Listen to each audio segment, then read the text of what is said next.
Hi, it's Jack with FOFANews, and I'm here to do one of our reacts. And this one I am definitely not looking forward to. Much like the one with the Jubilee, this one's a bit long, and it is going to probably make me want to rope myself a bit. But on the flip side of that, it is unfortunately one of those influential conversations that needs to be happening right now because of how influential this person is going to be in the coming years and it has been over the previous few years. This is going to be Piers Morgan going over Nick or interviewing Nick Fuentes, and I'm going to be going over it. I'm gonna try and interrupt as little as possible because this is a very long video and I am going to be going over all of it instead of timestamps, but there's going to be some things that I will catch that other people have missed and vice versa. So I hope you enjoy the show because this one's gonna hurt.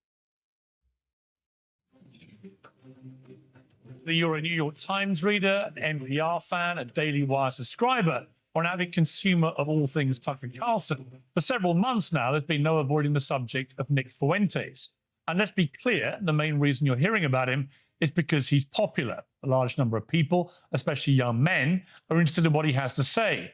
What that says about our society and our culture is the subject of ferocious debate. For many people, it's a grave indictment of an insidious immorality. For others, he's a product of a culture which has turned on its own and left many young people feeling listless and bitter. He's either a litmus test for right-wing hypocrisy on free speech or a walking, talking manifestation of where the lines should be drawn.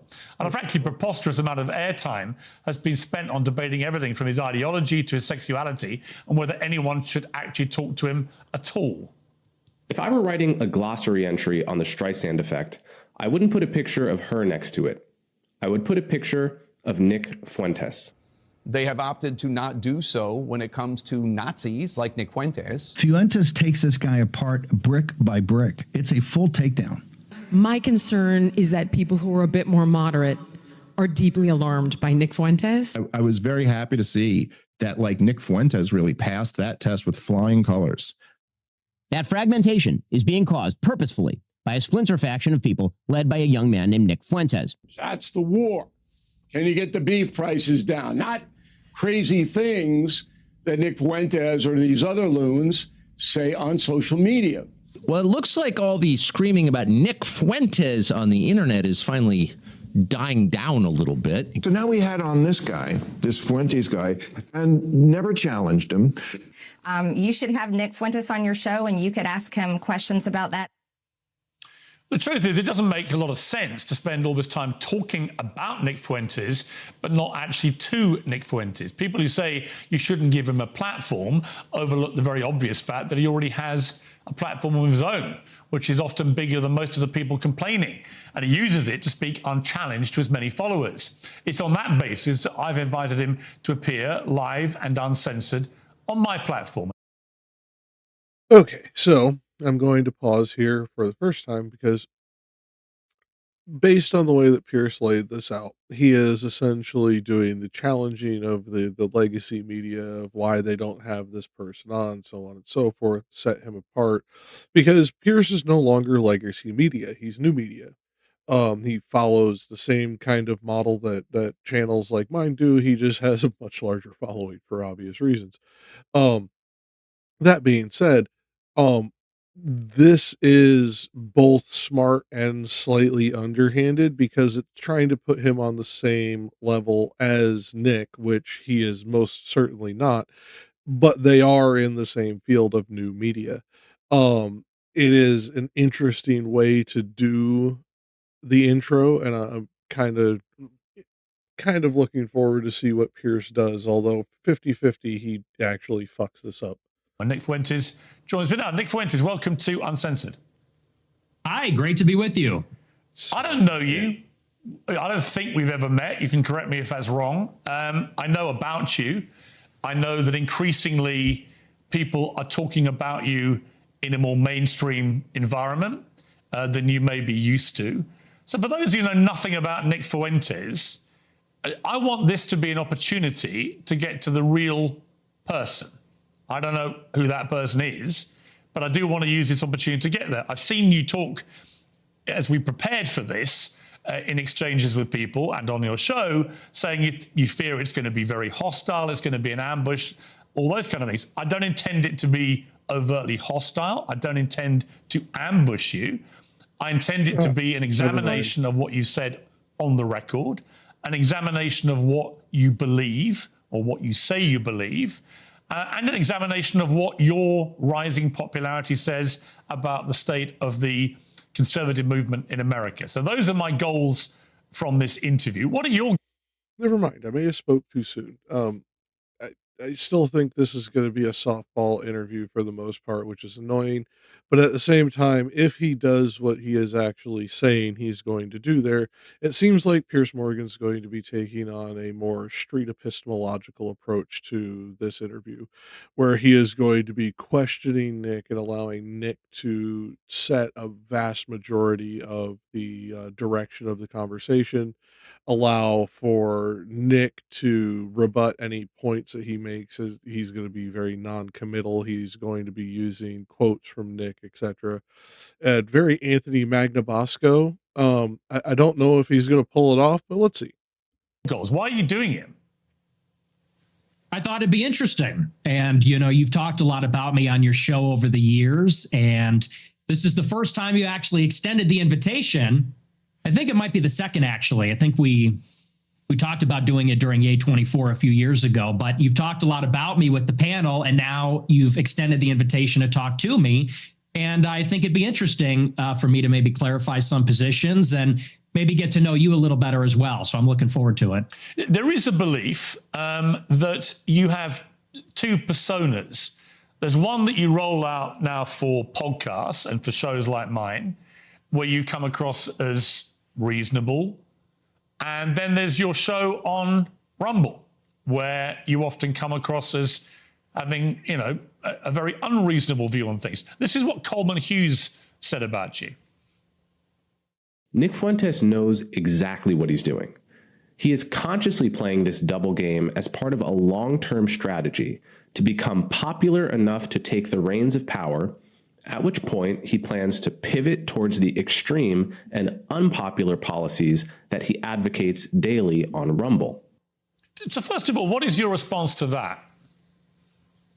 Well, first of all, I would say that Coleman Hughes is a propagandist. He works for the Free Press, which is run by Barry Weiss. So I think that's 4 minutes. 4 minutes and 58 seconds. And it is literally the very first actual, like, legitimate question posed to him. And we are already to the JQ. He just can't help himself. you have to consider the source. And Barry Weiss is a pro-Israel partisan. Free Press is just bought out by CBS for $150 million by Larry Ellison or his son David Ellison. And so I think that's coming from a particular point of view. We can't pretend like that's coming from a vacuum or from some fixed position. That's coming from a propaganda outlet that's in favor of Israel. That's first. But second, I would say he is right about the two personas. And I think that everybody understands this on some level. On my show, I make jokes and I use rhetoric and I'm hyperbolic because for a long time, I had an audience that was small on these like dissident platforms. I was on D Live for many years. A lot of people don't even know what that is. And so I had a small following and we had sort of like an in-group sense of humor and memes and things like that. And you talk about it one way on a freewheeling live stream when I'm by myself and I'm ranting and we make jokes and we play devil's advocate. We play with different positions. But then when you sit down in an interview like this one and people ask me a good faith question, what do you actually believe? Well, then I clarify and I say, well, here I'm not joking. Here I'm not being hyperbolic. I'm not being rhetorical. I'll tell you precisely what I believe. As far as this idea that I'm going to get power and then turn into Hitler, that just sounds totally insane to me. I'll be honest. It just sounds insane. Okay. So he started his answer with the JQ and he finished his answer by saying this whole idea that when I get power, I'm going to become the next Hitler is it just sounds mad to me. He doesn't even realize what he sounds like half the time to normal people because he is so used to speaking to his audience, to his groypers.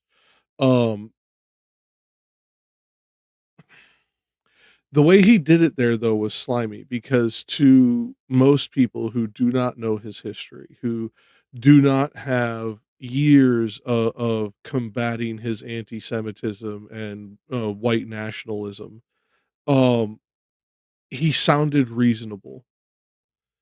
I don't know.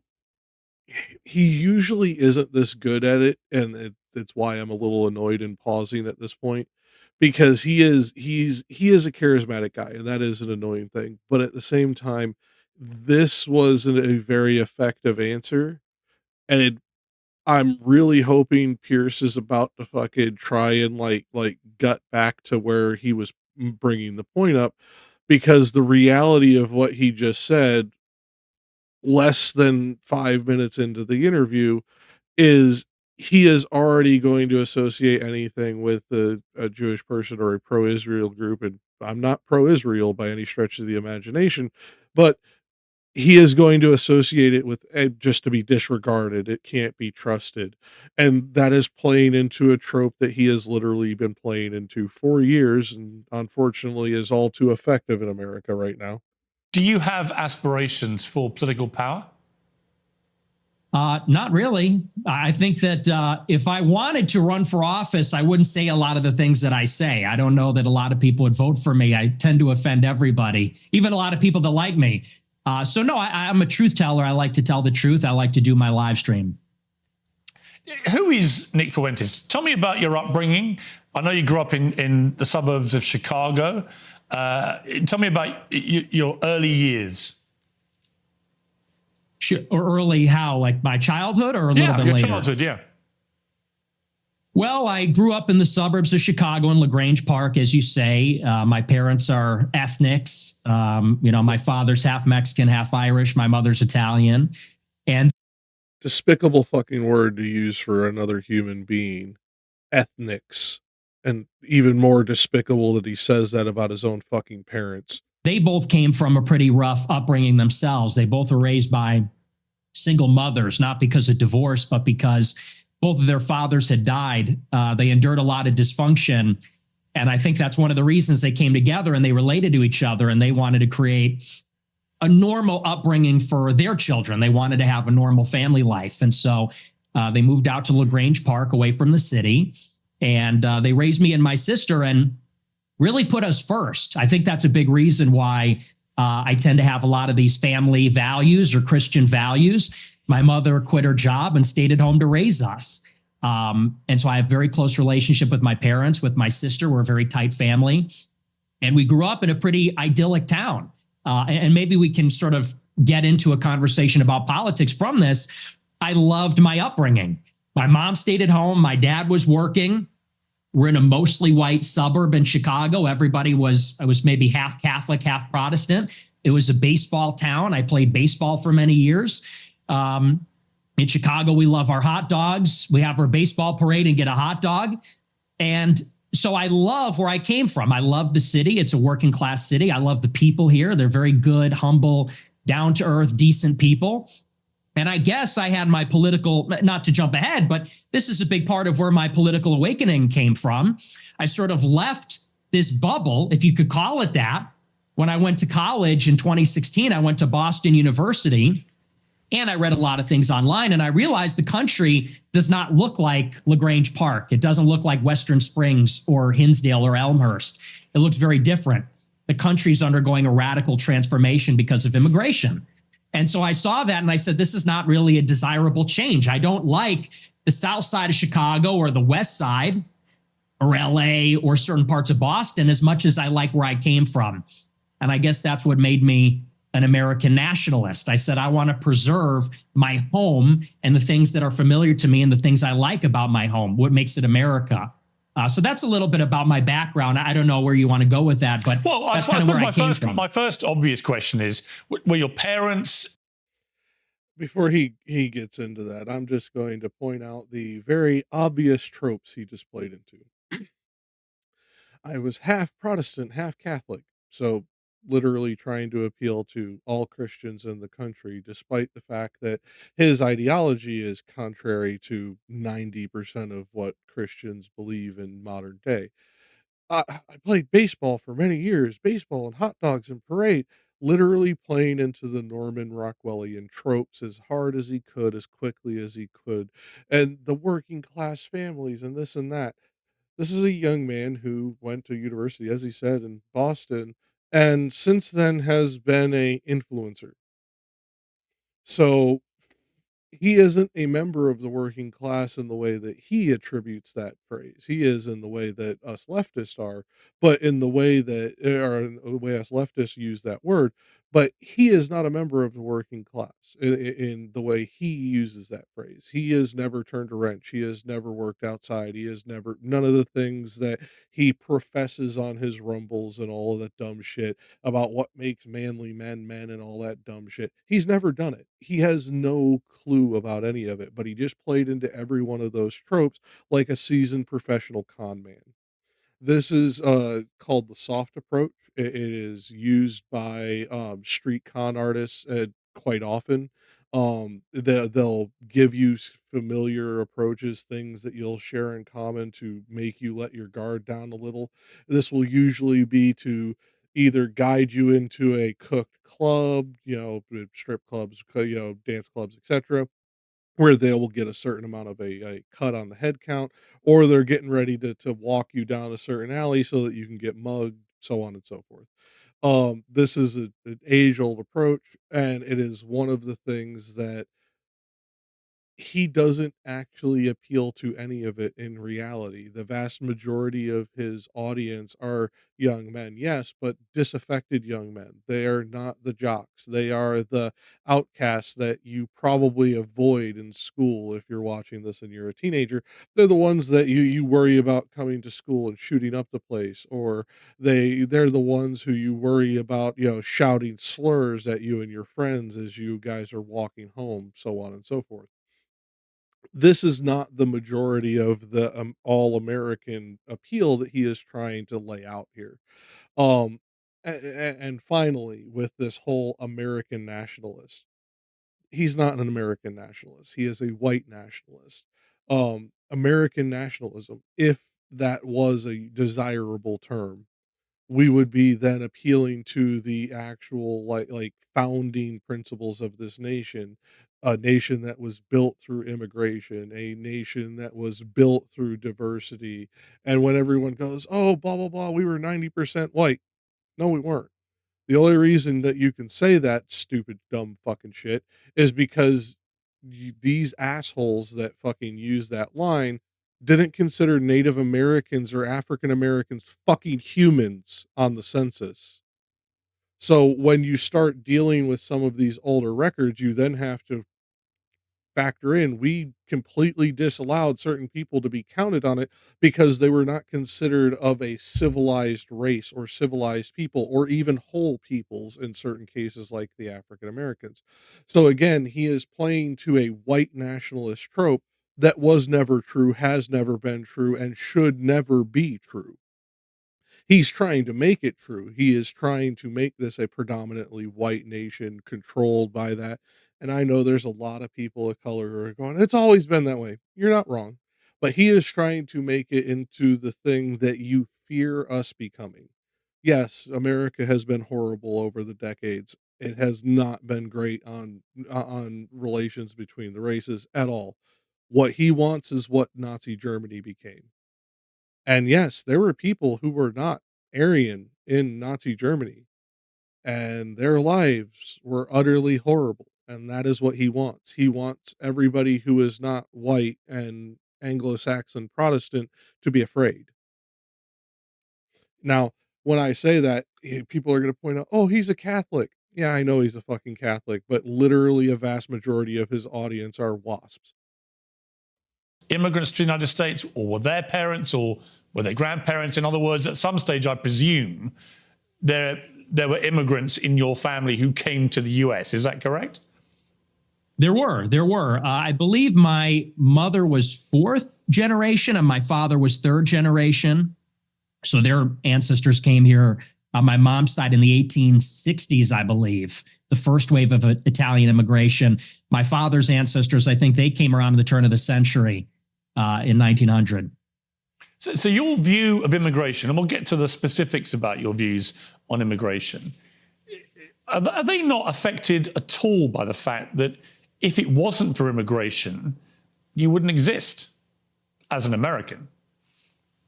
Well, I would certainly exist, but like you said, maybe not as an American. Certainly that's influenced in some measure.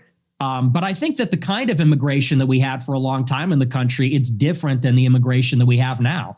And let's just say for openers, it's different immigrants. They're coming from a different place with a different culture, a different religion. It's not the same as it was. So first, you have Okay, I'm just going to stop that right there because he's about to go on a spiel. No, a vast majority of the immigrants coming into this country are still Christian. It's the same religion. It's not the same culture. That part he's correct about. But this whole thing, it's a different religion. He is automatically trying to make the association with anybody of another nation not being Christian unless they're white. This is a trope that was done in the 1940s very heavily by the fucking white supremacists and led to some of our most nefarious immigration laws through the mid 1900s. Um, just to put a not too fine a point on it, that is what he's playing into as a level of McCarthyism that was brought on about the godless heathens that come from other nations because of the whole anti-communism shit. qualitative difference. My ancestors, for the most part, I have 3 European grandparents from Ireland and Italy, 1 from Mexico. They came from Europe. They came from a society where there's a common ancestry, there's a common religion, common. No. Europe is one of the most diverse areas of the world. It is even more diverse than the United States in a lot of ways. It's just because there are multiple nations, it doesn't appear as such to outsiders who try to view them as independent nations as opposed to the European Union as they function in modern times. So one of the things that he just did there, they have a common ancestry. No, they don't. That is a play into that white supremacy shit of the different races actually coming from different parts of evolution, if they believe in evolution at all. It is something I forget the guy who started it, but it's the same shit that started the ancient aliens craze, where of course these dirty brown people couldn't possibly have built these magnificent structures and had these magnificent cities and cultures. They had to have gotten it from alien. Yeah, it's that shit that he's playing into, and that very heavily plays into the Nazi rhetoric as well. Furthermore, the common religion in Europe for a very long time was not Christianity. That came at the point of a sword over centuries. If you go back through the ancestries of these people, almost all of them were polytheistic. Many would just refer to it as pagan religions as a group thing, but they were polytheistic, more nature worshiping religions throughout the continent until Christianity swept through. Um, that common religion he is talking about was accomplished through force. It was not a common religion of accepted cultural norms. And furthermore, as pointed out in the beginning of my little rant here, Europe is one of the most diverse areas of the world. You're talking about an area that is fairly compact for how many countries actually exist within its borders, and almost every one of those countries has its own unique culture, and many of those nations have several unique cultures independent surely to them. On top of that, they have regional cultures that actually span through multiple countries, like the Basque and the Romani and I forget the name of the one for the Laplanders. Um, there's a group of native migratory people in Lapland. I just can't remember the name of it right now. These are very very diverse cultures that are extremely different. Like some of them are almost diametrically opposed in nature. So this is a myth he is selling here. Civilization. The people that have come in since 65, since Hart Celler, they're coming from China, India, the Northern Triangle, Mexico, Venezuela. And so first, they're just different people. Secondly, it's a quantitative difference. There's way more, and it's an unceasing, always increasing wave. for the first 3 or 4 waves of immigration, you would have a major influx of immigrants and then it would stop. And then you'd have another wave and then it would stop. This one, it just keeps going up for 35 years and it's too many. So that's really where I would draw the distinction between maybe where I originate from. I would even just simply call that immigration. What this is an invasion. It's a completely different policy. But you mentioned, can't even call it the same thing. You mentioned Mexico in that list, and your father is half Mexican. So yeah, I mean, by your criteria, part of the invasion would include your father, presumably, and his immediate descendants who came from Mexico. Not really true, because when my father's ancestors came here, it was a small fraction of the total immigrants that came from Mexico. I don't believe that we should have 0 immigrants forever, or even 0 immigrants from non-white countries. But you have to draw the distinction. My father's father, he was here in the 40s and 50s. It was his parents, or I believe either his parents or grandparents, that came here even earlier. Up until 1965, 90% of the immigrants were coming from Europe. I have no problem with that. If we have 10% of them coming from Mexico or Latin America, maybe that's reasonable, but that's not what it is now. Now you've got 10 million illegals in 4 years under Joe Biden, and you got millions more legal immigrants from China, India, Venezuela, El Salvador, and it's so many with no break for assimilation, and they're all from non-white countries. It's transforming what America is. I mean, as he just pointed out, it's all from non-white countries. He keeps letting it slip what his real issue is. But let's just correct a couple of more lies that he just put into there. It wasn't predominantly 90% immigration from Europe. Now, it was a vast majority. I think the real number is closer to about 80%, at 82, 83, something like that. But what he fails to bring up into this is that most of that European ancestry that was being immigrated in those time periods weren't considered white at the time. Italians, Irish, German were not considered white for many, many years originally in this country. And then when you start talking the Greeks and some of the Slavics and some of the other Mediterraneans, now you start talking some of the people that he doesn't want in here because they are non-white by his definition. So people from Sicily and Sardinia and southern Italy, Spanish people, Portuguese people, etc. These are the people he does not want in the country. So he is again misinterpreting it, because when you say Europeans, that is a more culturally acceptable way to say it rather than say I only want white people, because most people in America don't understand that Europe isn't all white and never has been. Again, that's the distinction. That's what makes it unacceptable. I always believe everybody is a product of their environment. Right? I've interviewed thousands of people. Maybe 3, 4, 5,000 people from all different walks of life. But the one common theme I would say is everyone's a product of their environment. And I was reading some stuff about you in the last few days. There was an episode of your podcast where you talked about your father, Bill Fuentes, and how he wouldn't take the family, including you, to certain restaurants because he believed they were associated with African Americans. We would be deciding where to go to eat, you said. What are we going to do for dinner tonight? It was a running joke. Me and my sister would say Applebee's, and my dad would say we would never eat at Applebee's. Not in a million years should you be caught dead, Fuentes said about Applebee's.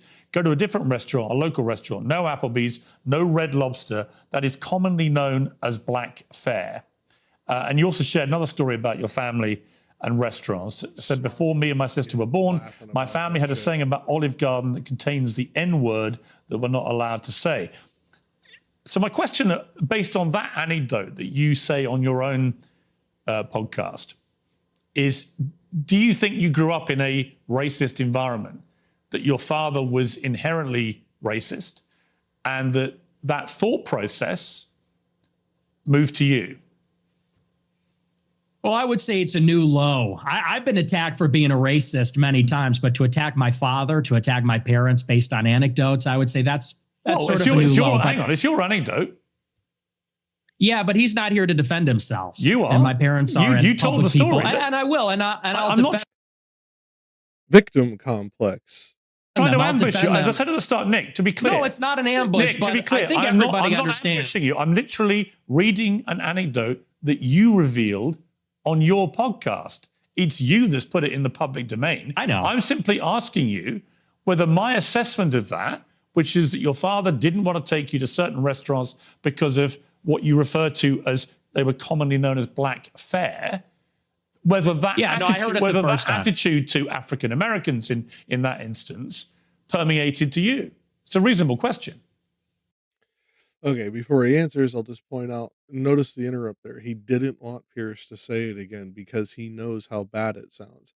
This is an anecdote he shared on one of those live streams he's talking about, where he's talking to his little groiper buddies, where they do constantly talk about N slurs and C slurs and G slurs and all kinds of other slurs that they can come up with for every other person other than a white person. Yeah, no, like I said, I think everybody knows what that is, but I'll address it. I'll engage with it and I'll defend my father from the charge of racism. Sure. No, my parents are not racist and they've never been racist. I'll tell you about my parents. They used to have a school in Chicago in the South Loop where they instructed people on how to shoot firearms. It was a security school and most of the clients were black. And I believe actually one of their clients was Larry Hoover's son at one point, sort of a funny story. Okay, so I don't know if the story's true. I don't care because the last part there about Hoover. But what he just did there was essentially, they're not racist. Look at all these black people that they used to work with. I have a black friend is the verbal equivalent of what he just did there. They were running a business in a predominantly black area of the city. Of course, a vast majority of their clientele would be black. That is common sense and basic logistics. Most people do not travel a half hour, 45 minutes across the city if they have a fucking a school right there. So this is just one of those classic things that racists like to do. Of, I have a black friend, I can't be racist. Story. He's just doing it for his And dad. so most of their clients would come in from the south side of Chicago. My grandmother, she grew up in the projects in the city. And so my family being in Chicago, being ethnics, being Italian, Irish, Mexican in the West Side on Taylor Street, all over the city. My family for many generations have lived near and around black people. And look, my views about black people and their views about black people are shaped with experiences with black people. And what they will tell you, what my parents would say if they were here, is that for many, many years, the older generations of black people were very respectful, very humble, very decent. In fact, my grandma used to have an anecdote. She grew up in a lot of dysfunction. Her mother was mentally ill, and they would be having dinner in the projects, and there'd be so much chaos and dysfunction and disagreement and fighting. And she would look across the way out the window at a black family in the other apartment, and they'd be holding hands around the table saying grace. And this is sort of the culture that used to prevail. But now what you have in the city is that there's no... Okay. I knew I was going to end up having to pause a bunch on this damn fucking video. Okay, so what he just did there is his grandmother. So his grandmother's generation would probably be the 40s and 50s, maybe the 30s. I don't know how old his grandmother was, etc. That being said, what he is describing there is that humbleness was fear. He is talking about a time period where a black person could be murdered in multiple states and the person be let go with a fine. Let that sink in for you. They would murder a person, lynch a person, get caught for it, go on trial, and serve no jail time. It's happened multiple times through the 30s, 40s, and 50s. So what he is talking about is when the population was literally scared to death to be noticed, and therefore were always on their best behavior if any white people were around, because they didn't know if that white person was going to be one of the ones that wanted to kill them or not. What he is talking about is wanting them to be obedient, not free, not held accountable, or any other some such nonsense he comes up with. Accountability for the black people. And now Chicago has become a complete dump because these teenagers go out and they take over the city. They call them teen takeovers. That's the euphemism for it. They're teenagers, but they all come from the same neighborhood. They drive up there and they mug people and attack people and they destroy cars and destroy shops. We had the Festival of Lights a couple of weeks ago. It's supposed to be a family event. And they light up the trees and they, there's a big parade. I was in the parade one year and you had a bunch of black people there shooting each other. 7 people shot, a 14-year-old killed in the Magnificent Mile. And I know there's a lot of black people that feel the same way about this. They say, we've lost control of the city and we're looking for accountability. We have a lot of black people that are always outraged about racism, outraged about attitudes from white people, but they're never ashamed of some of these behaviors, never ashamed of some of the things that go on. And that's why. There it is. He wants them to feel shame as a race for the actions of certain members of their race, yet he would not cast that judgmental pendulum back on the white race, which has done absolutely despicable things to those minorities that he is absolutely saying should be ashamed of being held in intergenerational poverty, being held at fucking absolutely over policed communities that end up breaking apart families.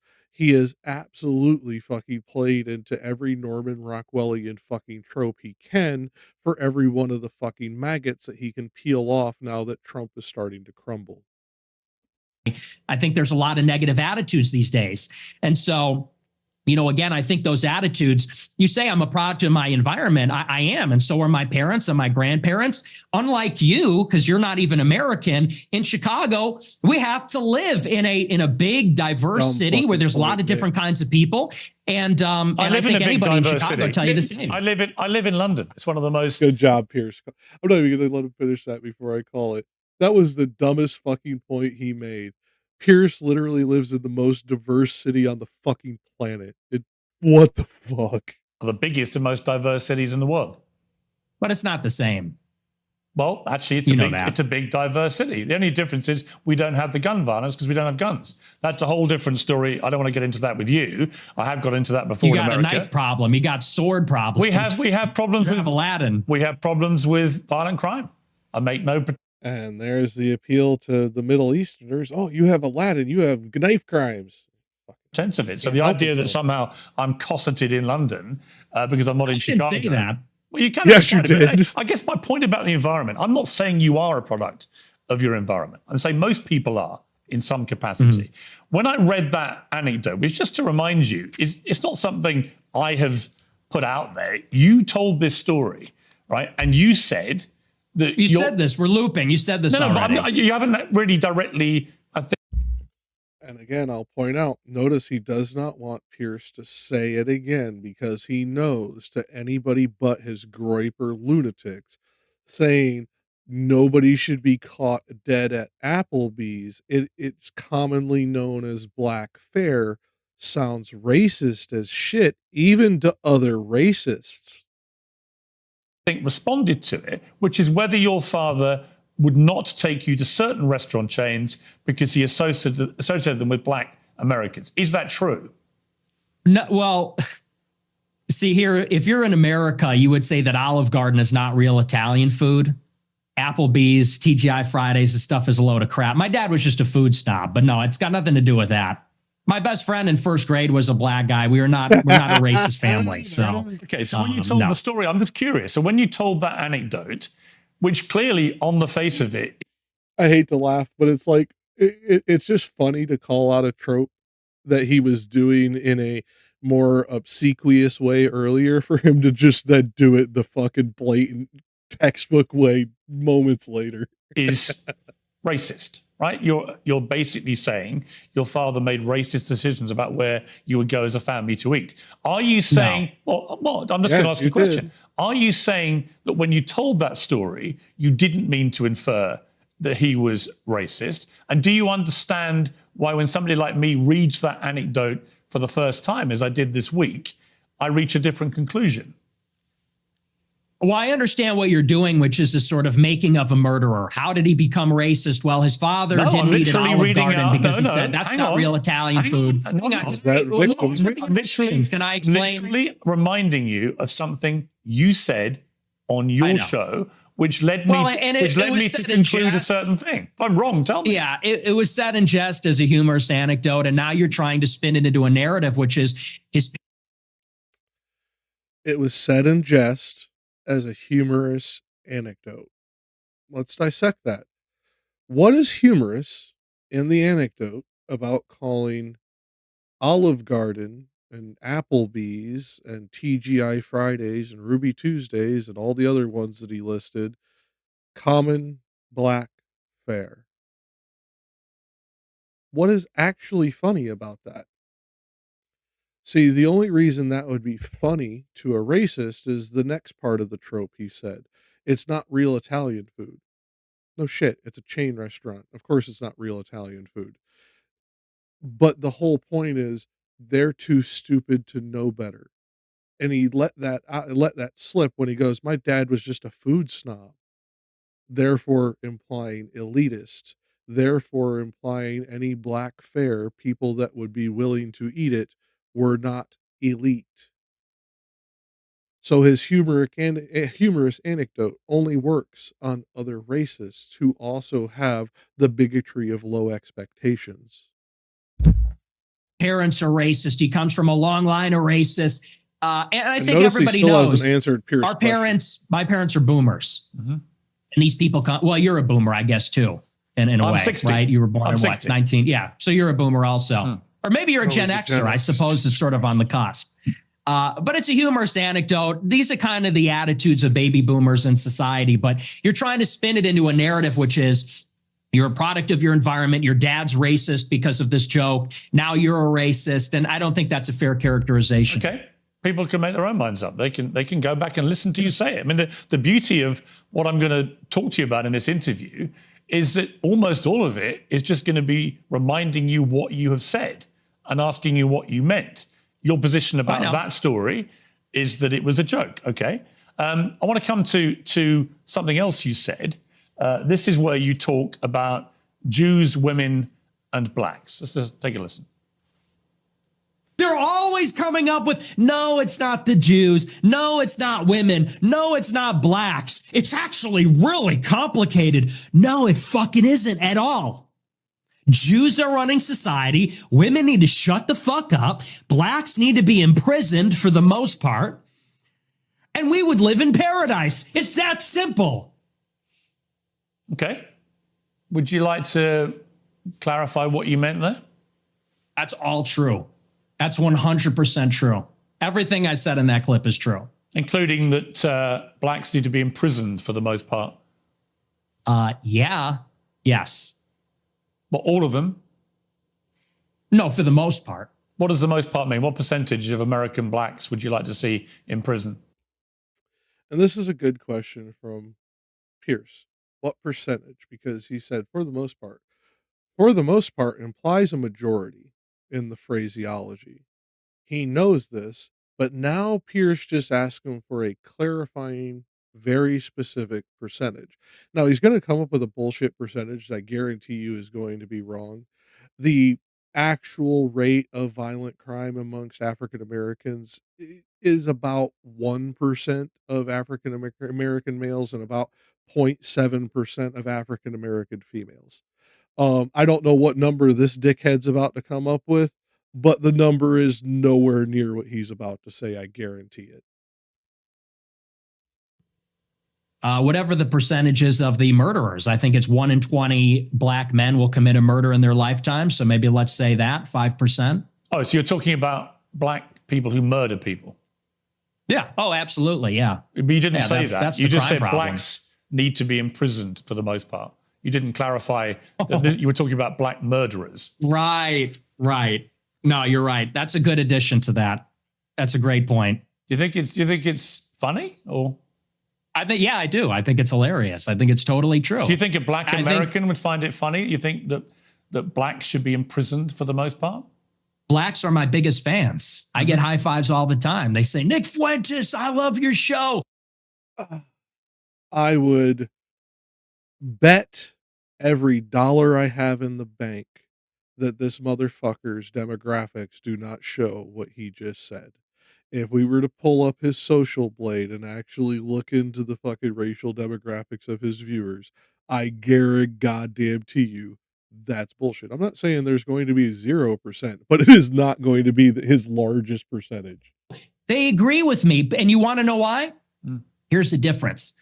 Black people are the most victimized by other black people. You think black people want to live in the hood and the ghetto and get shot all the time? That's what happens in the south side of Chicago.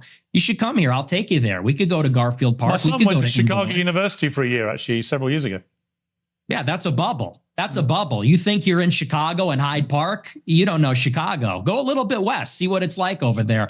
And I'll tell you, black people agree with me because they're tired of it too. And maybe not most of them, but a lot of them agree with what I say about that because they know how it is. That's why the first thing they do when they make a little bit of money is they go and leave to another neighborhood. Okay, so what was just remind me again, the percentage of black men who commit murder in America. What was the percentage you gave me? It's 1 in 20. 1 in 20. It's 1 in 100. No, it's 1 in 20. No. Less than 1 in 100 black US men commit murder. That's the most up-to-date crime statistics in America. That's not true. I've seen other statistics. They say 1 in 20 will eventually commit a murder. So your rate means that you're saying that 5 times as many black men commit murder as the official crime statistics say. Yeah, there's a report, I believe, on X by Data Hazard. I'll have to go and double check that for you. But yes.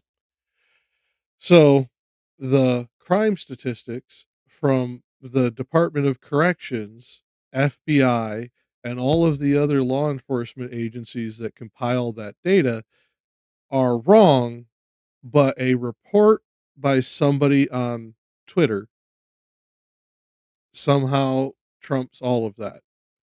Do we see the pseudoscience yet? There's some pretty shocking evidence that says that it's far more alarming than you would think. Okay, but you would accept that the official crime statistics are 1 in 100, or you wouldn't accept that statistic? I don't know. I don't have it in front of me, but I've seen other evidence. Like I said, Data Hazard on X, I believe, produced a report about a year ago. It said 1 in 20. But I mean, whether it's 1 in 20 or 1 in 100, that's a lot of people, Piers. I mean, this is a lot of white problem. people commit murder too. Well, they do, don't they? Okay, but it's about proportionality. I mean, white people are 65. Oh, these fucking racist pricks. He's about to go to per capita data. Well, let's do some per capita data here. Yes, African Americans are arrested for crimes at a disproportionate rate to white people. Here is the other disproportionate statistic that most people fail to take into account. African American people are also exonerated at the highest rate of any other race in the country, higher than any other minority, higher than whites. Why? Because they are over-policed, overcharged, and more often than not, innocent of the charges that they are being overcharged with. We know this because of how many exonerations go on and how many overturnals of convictions happen when new evidence comes out that prosecutors would suppress evidence or not give all of the information to the defense attorney in a time appropriate fashion so that the person could actually adequately defend their client. We know this beyond a shadow of a doubt because our own government, even with their wildly horrible fucking track record on this, admits this is the truth of the matter and cannot even massage the data, even though they tried to do so in the 80s and 90s, and they couldn't do it then because every fucking study they did, even by trying to cook the fucking methodology, showed them the over policing and the systemic racism within the system. 5% of the population, blacks are 13%. And I think anybody would tell you that more black people proportionally commit violent crime than white people, and people vote with their feet. It's people actually would rather about pay a the same. property tax. Most mass Listen to the shootings. interruptions. I'm sorry. I'm going to interrupt him on this one because Pierce just capitulated. No, proportionally, it is roughly the same. It's within 2% of the percentage per capita of white people who commit violent crimes and the percentage of black people who commit violent crimes. Now, black people tend to commit more property crimes, such as theft, due to extreme poverty and things like that. But that is a byproduct of that systemic racism we were talking about, which goes much more deeply than the over policing. You have redlining and a few other fucking horrible atrocities in our history to go through on that history lesson that I'm not going to do here. But when you are talking intergenerational poverty, this does create a greater likelihood for crime. Why? Because when your material conditions are not met and your opportunities for those material conditions to be met are limited, you are more than likely going to do what it takes to survive. In a Western culture, that usually means committing property crimes. And considering the police are meant to protect property, not people, this usually puts the African American community in line with the police far more often, especially because of that over policing issue. This is where a vast majority of that 1350 myth comes from, is because of those property crimes and broken window crimes that they did in the 70s, 80s, and 90s that were attributed with violence because of the resisting arrest charge, which is the most overturned charge of any charge that's given to any person in the United States, because it is something that they will give you for merely not obeying quick enough, whether you're resisting or not. But that gets you listed as a violent offender. Notice the issue. Right. Thank you. I appreciate that. You know, you look at in Chicago, in New York, these neighborhoods are so stratified. People would rather pay a high tax rate. They'd rather pay a much higher property value to live in a less diverse, less black neighborhood because they don't want to live around the violence. And I think that when you look at even on the public transit, the subway, the blue line, you know, people don't want to go there because they know who occupies and menaces the public transit. It is these people like Daniel Penny had to deal with. It's people like Irina Zarutska had to deal with. And that's just the uncomfortable reality. You've also said he listed 2 people who were attacked by people of color, yes. And when you look at the statistics for the number of people who are attacked on public transit in most of the major cities that have it, the vast majority of the perpetrators are white, not people of color. The one thing that actually groups them all together very efficiently, though, is almost all of them are poor, because it is, again, about that material condition issue, not about race.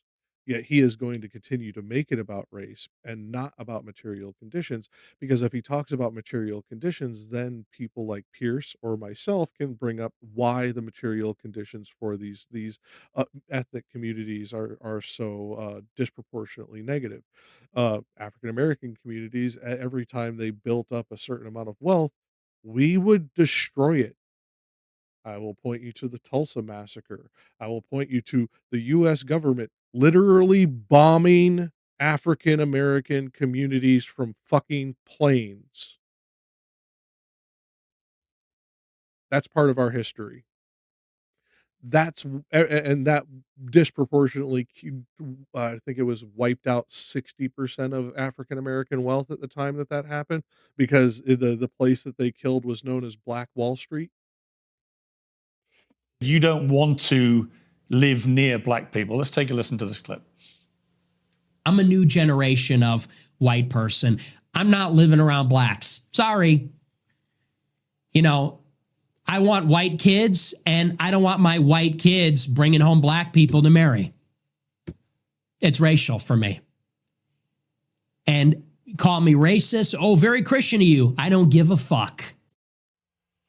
I mean, it couldn't be clearer, really. Unless you want to say that's another of your jokes, but you're basically saying, yeah, I'm a racist, aren't you? Yeah, I'm fine with that. You're fine with saying you're a Yet racist. he just fought that. Totally. Tooth I and think nail. everybody's racist. I think everybody, Nope. if we're being honest, is racist. I think everybody, the only people that aren't racist or pretend not to be are white people to their detriment. Everybody else is racist. But earlier in the interview, you got aggrieved at the idea that your father was a racist. You wanted to make emphatically because sure my father's. He's not. Because my father doesn't share my same views on that. So he's the exception to the everyone's a racist.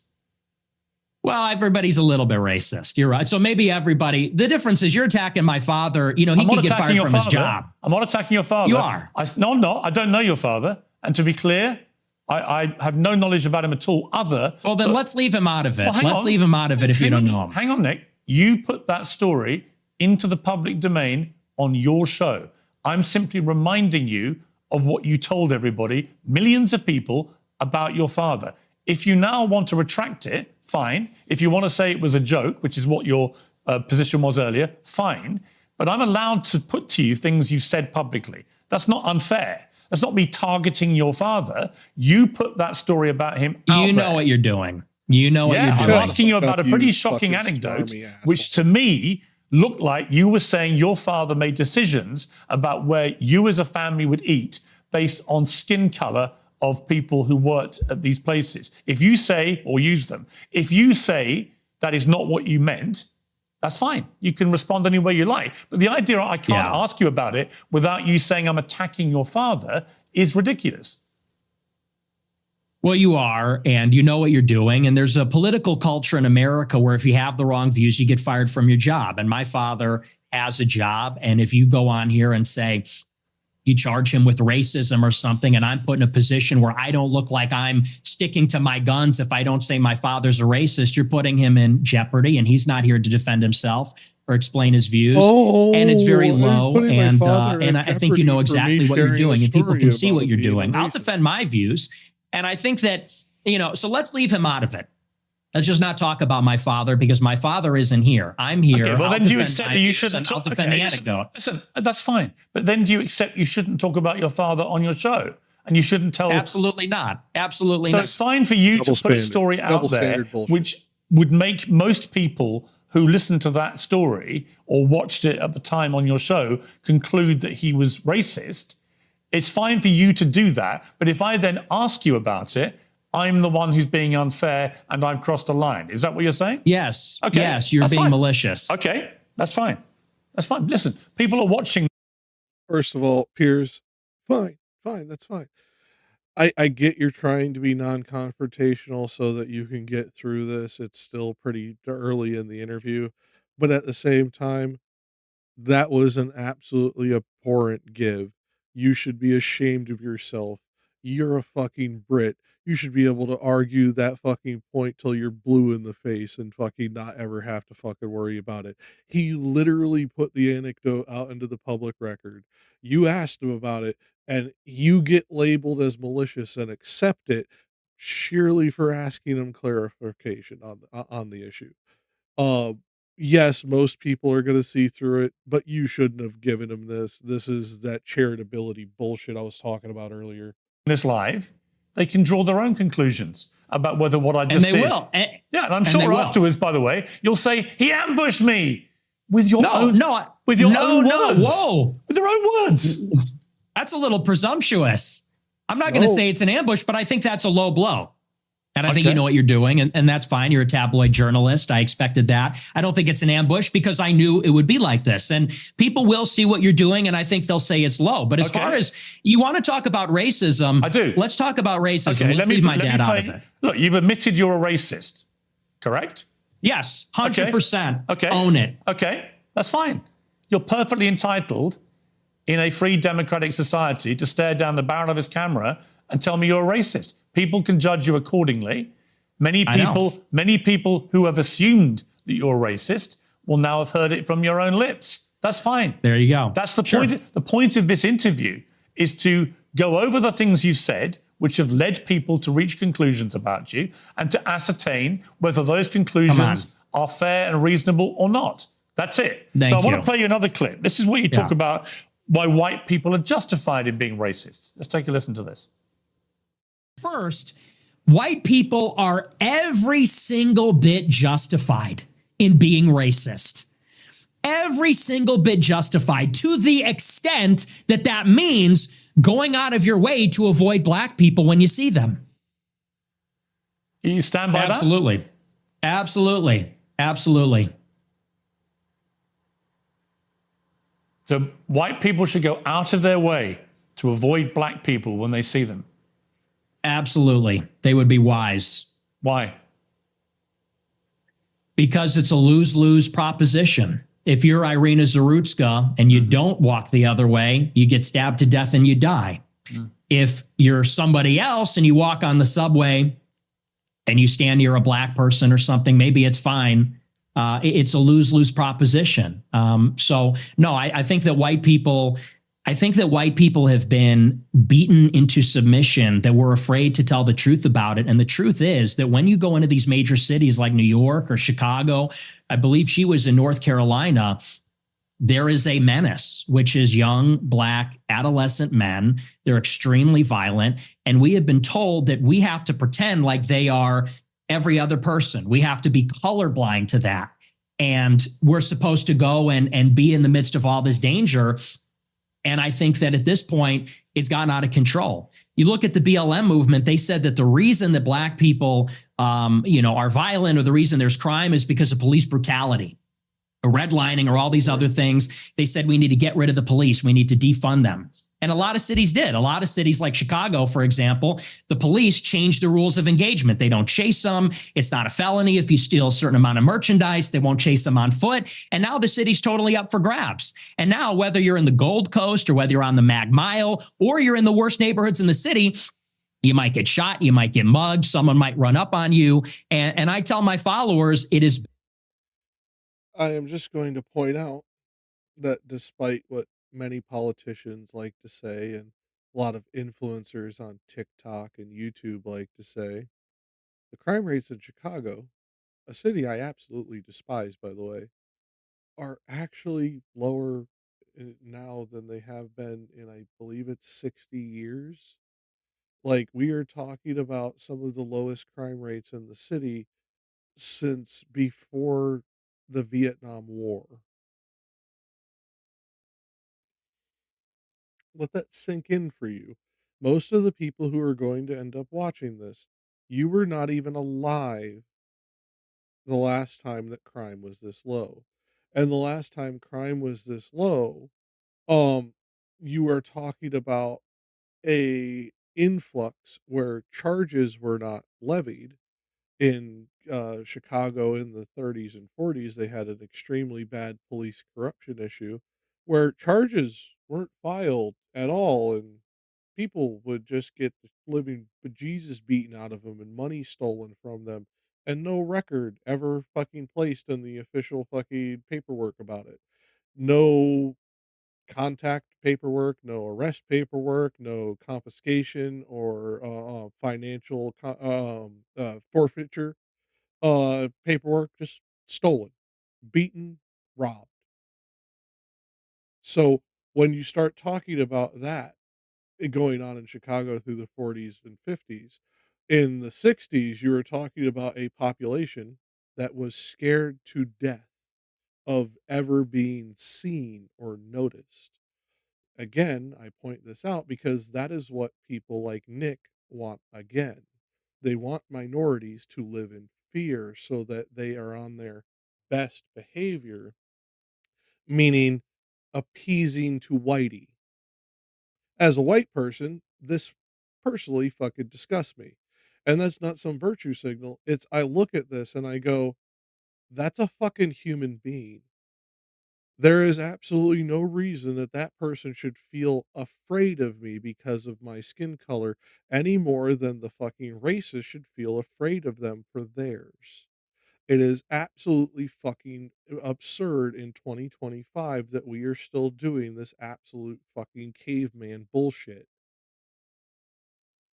Better to be perceived as racist or racist and walk the other way and maybe keep your life than to say, I'm a good anti-racist. I don't mind that this person's making me uncomfortable. Maybe he's looking a little froggy. I'm going to sit down because I'm a good person. and get stabbed, mugged, whatever. And by the way, this is a strategy. They call it the friendly stranger. There's a crew of them. They do this in Chicago. They stand outside bars, black people. They approach strangers. It's a robbery crew. Remember that con man thing I told you about how he tried to appeal to all the tropes, the friendly stranger, the we're just like we have so much in common. He is literally talking about this it happening as a crime, yet doing the same exact tactic himself in this interview. He knows what he is doing. This is where I agree with the young man at the beginning of this interview who did that little blurb. While I hate Mary Weiss, she's a fucking despicable human being. That man read it perfectly correctly.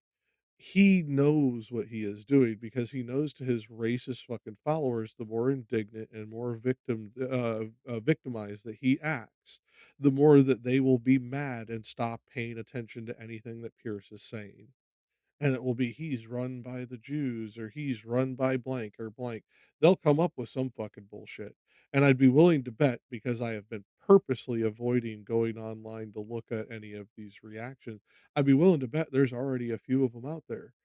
Because I'm late to the game. This is a few days ago now. This should have, this is one of these things that people were reacting to minutes after it went live.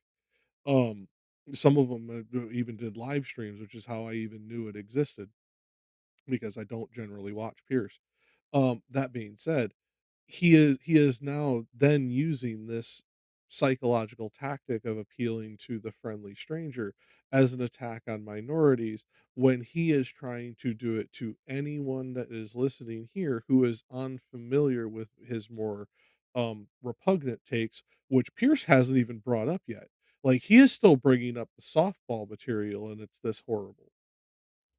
And they pretend to be a friendly stranger, and then they mug them. And stupid white people say, "Oh, hi, yeah, nice to meet you." You know, they grin, they laugh, they put up with the nonsense, and then they get mugged, or worse. Sometimes they get executed. And so, as a white person, how do you feel about mass shootings at school? I think they're bad. Who do you think commits the vast majority of the mass shootings? I'm sure it's schools? white people. Right. So how do you feel about that? I think that white people do more antisocial violence. I think black people participate in more gang violence. I think that's the difference. What's the difference to the victims? There's no difference to the victim, but it's a different kind of crime. And it's a different proportion also. Do you know what percentage of white people are school shooters? I know that the vast majority of mass shootings in schools in America this century were perpetrated by young white men. And I'm what proportion? I'm curious. I'm curious whether your advice would be to people who have kids in these schools. Is my mic working? Should they what proportion? Should they avoid white people at school? Should people with the kids at school avoid young white men at school? No. Okay. Do you know what per capita means? Do you know proportionality? There are more black people proportionally. Let's put this into perspective, because he wanted to bring up that fucking silly per capita number. As far as proportion to the population, 5 times the rate for young white men to kill people in mass shootings at schools. 5 times. So when you start talking proportionality and per capita, black people do this at 1/5 the rate that white people do. And they do it at 1/10 the rate of Chinese people. They do it at 1/50th the rate of Japanese people. We have these statistics. We know how often this happens. And young white men who feel that their power has been stolen from them or some other such nonsense go out of their way to hurt as many people as possible, usually the objects of their bigotries and their hatreds. And if we go by that metric, young women in American schools should be utterly fucking terrified of young white men. Now, that's only if we go by Nick's fucking ridiculous metrics. We shouldn't do that, by the way. This is me only playing into this if I use his logic. In reality, school shootings, while being far too fucking common, is not something most people are going to face. It is not something that most people are even going to have to think about outside of the abstract. And I hope that it gets to where we don't have to think about it even in that. I don't see that happening anytime soon, but I hope so. But if we used his logic, you would literally have to isolate into smaller and smaller subsets of communities, because the more you fracture into these enclaves like he is describing, the more violence between the disparate communities that entails. He either is unaware of this, which I'm not convinced of, or he knows this and he wants that level of violence, because when you get population on population violence in the way that this leads to, it generally isn't listed as crime. It's listed as interpersonal conflict and things like that, because we saw this in the 60s during the civil rights movement, where a lot of what should be called riots, where white people would attack sitting protesters, would be called civil disobedience or civil disorder, and these people wouldn't even be charged with a crime. They'd get civil citations and things like that, and that's what he wants again, because the more you can hide this shit, the more you can abuse the people that you hate, and people like this hate everyone that's not them, and more often than not hate even them. As Pierce pointed out at the beginning of this interview, this is very much a Hitler-esque type situation. This is a young man who comes from minority background, who happens to be white passing in appearance, and therefore is using his reach and charisma to attack members of his own national community. If we are going by his idealized rhetoric, um, much like Hitler, somebody who was born Jewish, attacked the Jewish people in in Europe during the 40s, 30s and 40s, I should say. This is very reminiscent of that, and I don't think the irony is going to be lost on anybody who is very familiar with Nick and familiar with World War II history, but it may be lost on some of you who are younger watching this. And I know I've been pausing a lot, but it is fascinating to watch how much rope he is willing to hang himself with, and I should say I should hope that he hangs himself with it, because when you actually go into this, if he is successful in appealing to enough young people with this type of rhetoric, in 80 years, the world's gonna be writing in its history books how it had to take down the United States because it became just as horrible as the Third Reich. If what he wants comes to pass, that will be our future history books. This is not some idle, like, fear-mongering shit I'm talking about. These are the same kind of people, the same kind of divisive rhetoric that drove the change in the late 1920s and early 1930s that led to the rise of power of Hitler after the fall of the Weimar Republic and all of that jazz. Um, this type of rhetoric was growing in appeal, and like I'm not going to go into the big history, but I'd go look up the book by oh god, I can't remember his name right now. Owen Morgan wrote a book on this particular situation with the Third Reich and things like that. I'd go look into his book about it. This is the kind of rhetoric that led to the rise of that kind of extremism. If we allow it to happen again in modern times, it will be bloodier, it will be worse, and it will absolutely be something that the world will have to do something about. They will have no other choice. And this isn't me saying I want this, but I'm hoping that videos like this help prevent shit like that. I really hope that our youth is not stupid enough to fall for this, or disenfranchised enough to fall for this nonsense. But this is very, very interesting to see, because he's doing many of the same tropes as those orators of the 30s. And it's fascinating that Pierce has been able to draw this out of him when other interviewers have not.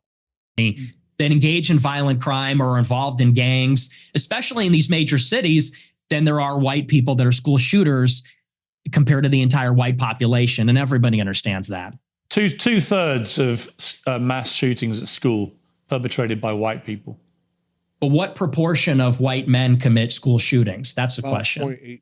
I've just told you. It's 60 to 65% of school shootings by white people. You're telling me what proportion of school shootings are committed by white people. I'm saying what proportion of white people have committed school shootings. Are you playing dumb or are you just not that smart? What difference does that make to the children lying dead on the ground? See, now you want to jump on the victims. The difference is you're asking, would you fear white people or black people? And that's the difference. The difference is in terms what I'm saying to you is by your logic, if we now have agreed that the vast majority of mass shootings in schools are committed by white people and predominantly young white men, then presumably your advice would be to avoid young white men because they perpetrate these massacres. But it won't be because they're white, right? So are you playing dumb or are you actually dumb? Maybe it's I'm about dumb. proportionality. Maybe I'm dumb. You are because well, I don't think you are dumb. I think you're smart actually, but you're deliberately avoiding per capita. And everybody knows that's the difference. What proportion of white men are school shooters? It's probably 0.00001%. What proportion of black men have committed violent crimes? As I said, it's about 0.8%. Because he is talking about year over year when he gives that extremely low number. When you factor in the number of school shootings, the vast increase, last year, I believe it was over 200 in a year. And I'd have to go look up the data, but it happens so often, we don't even report on all of them anymore. So when he is bringing this up, he is not actually engaging with the point. He is trying to deflect from the point to the per capita. Yet when we talk about per capita, as I pointed out, per capita, black people do this violent crime at a much lower rate. And if we talk black people in general, they commit violent crime at roughly the same rate when you factor in the exoneration rate as white people. So even if you go by per capita, which is the racist trope that they like to pull out all the time because most people don't understand it. When you actually break it out and you show the math, no, a vast majority of this is poor people, abused people, traumatized people. Race has very little to do with it. Economic, social status, and mental health status have far more to do with this than race does. It's probably like 5%. I don't know what it is off the top of my head, but it's very high. And I would add to that, even as it concerns schools, why do you think parents pay a super high property tax to live in a school district where there's white people? Because they know that if they go to the black school, it's going to be. No. The reason they do this is because we tied school funding to property taxes, and therefore, if you live in a higher property tax district, your school will get more funding. Again, it has nothing to do with race, but social economic status. The Bloods and the Crips. It's going to be gangs. It's going to be, you talk about school shootings. Nobody talks about all the school shootings that are committed by gangbangers in and around the school. And all the other violence that's associated with that. I mean, these schools in the South.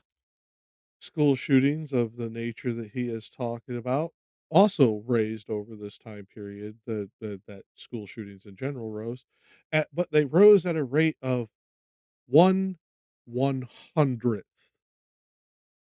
the rate of other school shootings. School violence overall has increased pretty significantly, but gang school violence has precipitously dropped since the mid-1990s. Outside of Chicago, it's just not livable. I have an answer for you, Nick. So the proportion of the population who carry out mass shootings is actually the same for black and white. For white people, the proportion of the proportion again, of the are you hearing it? No. See, I think the point of your statistics is a lot of them don't bear much scrutiny. We have a bunch of fact checkers checking all this in real time because you do have a tendency to just come out with a lot of old baloney And when you say, you know, okay, well, it's Violent true. crime is about. And when you're confronted What- with, but you're- when you're wait, confronted what's with, the- I'm going to point this out. Pierce is correct on this, and he's correct on it with only the correction for population density and per capita using Nick's criteria. But he's actually wrong when you factor in the exoneration rate. It goes down to where it's about 2/3 to 1. So about 66% of what whites do, blacks do on violent crime when you factor in the exoneration rate. For violent crime, property crime, this does not hold as true, but violent crime, it holds 100% true. reality, you don't like it. What's the figure? What proportion of white people have committed school shootings? With white people as the denominator and white people that have committed school shootings as the numerator, what's that percentage? For both black and whites, the proportion of the population who carry out mass shootings generally is about the same. No, tell me the number, and then your Okay. the only focus of your attention is the black shootings. See, the he's black trying crime. to quibble with the numbers because he knows if he can get into a long, drawn out debate on the numbers, most people's eyes will glaze over.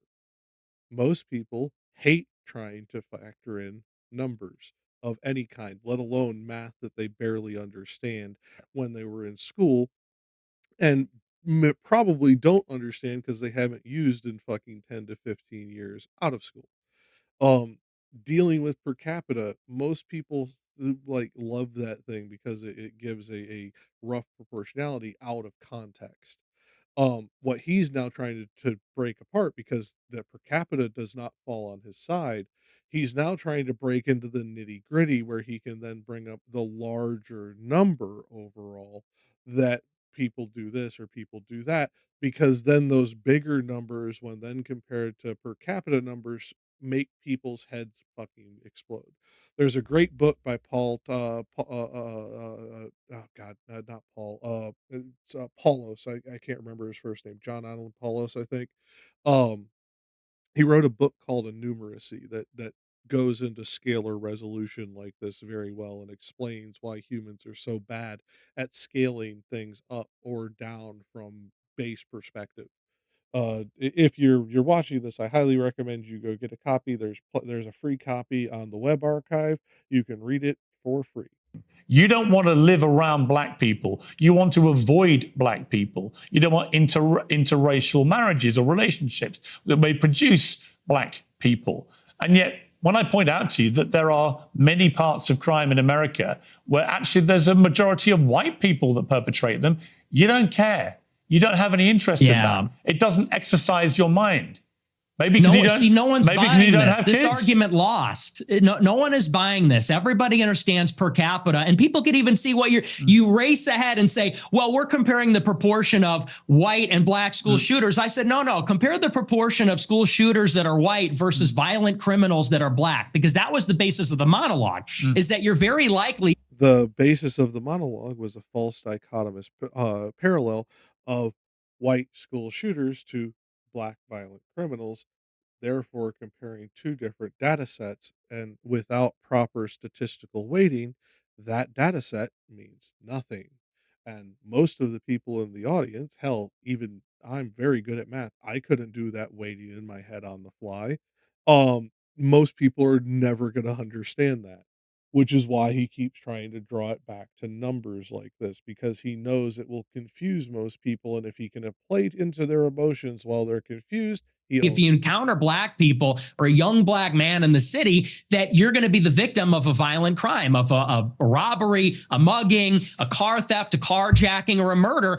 That's the difference. And it's about proportionality. And everybody sees past that because we all live in reality. You want to talk about product of your environment.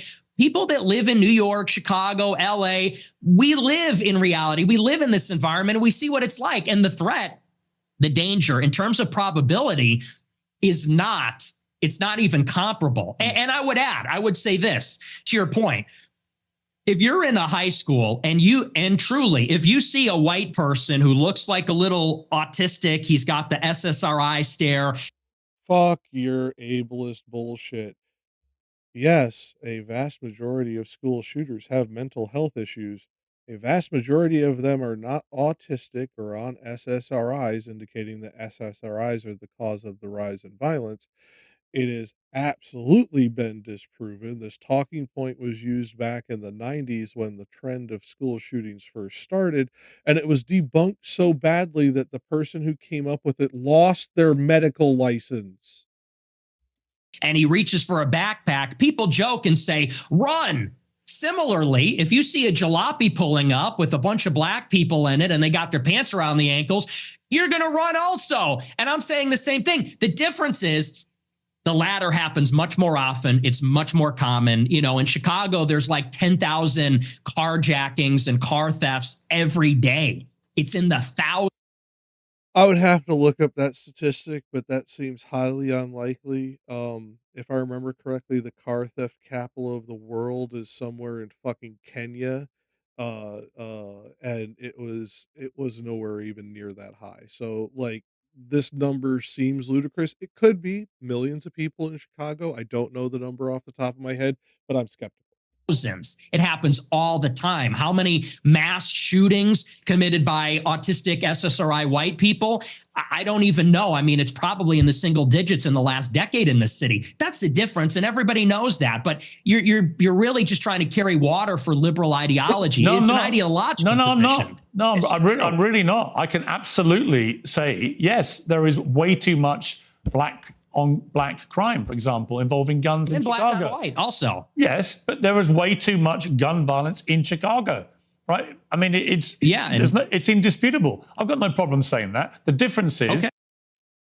And going back to those statistics that Nick likes so much, the proportionality of gun violence in Chicago, about equal between the races. Because there's just as many poor white people in those fucking communities as poor black people that are fighting over the scraps that society leaves for them. I don't then lead myself into a thought process where I have to avoid all black people in case they shoot me. And you've already conceded that you are a racist. So when people hear you then say, I don't want to be living anywhere near black people, they already have heard you say, I'm a racist. So they assume you're doing that because of people's skin color. I don't think you would probably dispute that, right? Well, you're separating two different things. The monologue, when I said I don't want to live around black people, that was after Irina Zarutska got shot. And it's true. I mean, they are a largely in this city, in Chicago, the South Side, the West Side, huge criminal population. And I don't want to live anywhere near it. And I do. I want to live in a white neighborhood. I think that that's extremely desirable. Notice the shift there. Crime-ridden, white neighborhood. Because he automatically is going to associate it to the race, not the socioeconomic status. Especially not now that this motherfucker is making tens of thousands of dollars a month. Nick, you're perfectly entitled to that view. But when you have obviously prefaced all this by saying, I am a racist, unashamedly, then people will assume that all your thought processes about all of these issues are driven by an aversion to people based on their skin color, which is the purest personification of racism. Well, it's not an aversion. I would say it's the opposite. I like my own people. Being highly, highly insular is being evasive of the other. He is trying to couch it in very particular language because, again, he knows to most normies, saying it in this way is more appealing than going white people good, black people bad. Yet that is all he is saying because he keeps couching his language very particularly. I want to live in a white neighborhood. I don't want to live around crime. There's plenty of white neighborhoods that are crime riddled. Purely white neighborhoods. I live in Arkansas. I can point you to some. Like that, we're talking, you wouldn't see a person of color within 20 miles of these places, yet they're crime ridden because crime is almost always predicated on social economic hardships. It's not always, but it is a vast majority. My own people are familiar to me, and I think that's true across the board. I think that people seek out other people that are like themselves, and every other group does this, whether it's blacks, Hispanics, Asians. You know, I get a lot of attacks when I talk about that I'm against interracial marriage. And what's funny is that every other group is against interracial or interethnic marriage. Jews, but you're the Chinese, you're the product of an interracial marriage. Yeah, I mean, that's debatable. Let's say for the sake of Yeah, that's debatable. No, he is absolutely doing a Voldemort here. He is a person of a mixed race marriage. Voldemort was a person of a mixed magic marriage. He absolutely aspired to pure blood status and fought every fucking kind of racial fucking trope. It is so fucking, it is so fucking pathetic that he is doing this, but it is also iconic. We have literally wrote this into tropes for the last 200 years at minimum in fiction. Because the first time I point to this kind of self-hatred and identification with the other group, or with the in group to against your own ethnic group, is something that the first time I remember reading about it is a book from the 1700s. This is something that we do constantly, and it is the in group versus the out group. And what he is trying to make it do is racial. It's always racial with him. He will constantly point to the Jews, but he doesn't even view them as a religion, because when you hear some of his rants, he views Jewish people as demonic. He views them as a racial and ethnic group more than a religious group, although he will use the religious stereotypes of Christians and Jews have been at war forever, blah, blah, blah, blah, blah, because that also plays to his anti-Semitic fan base.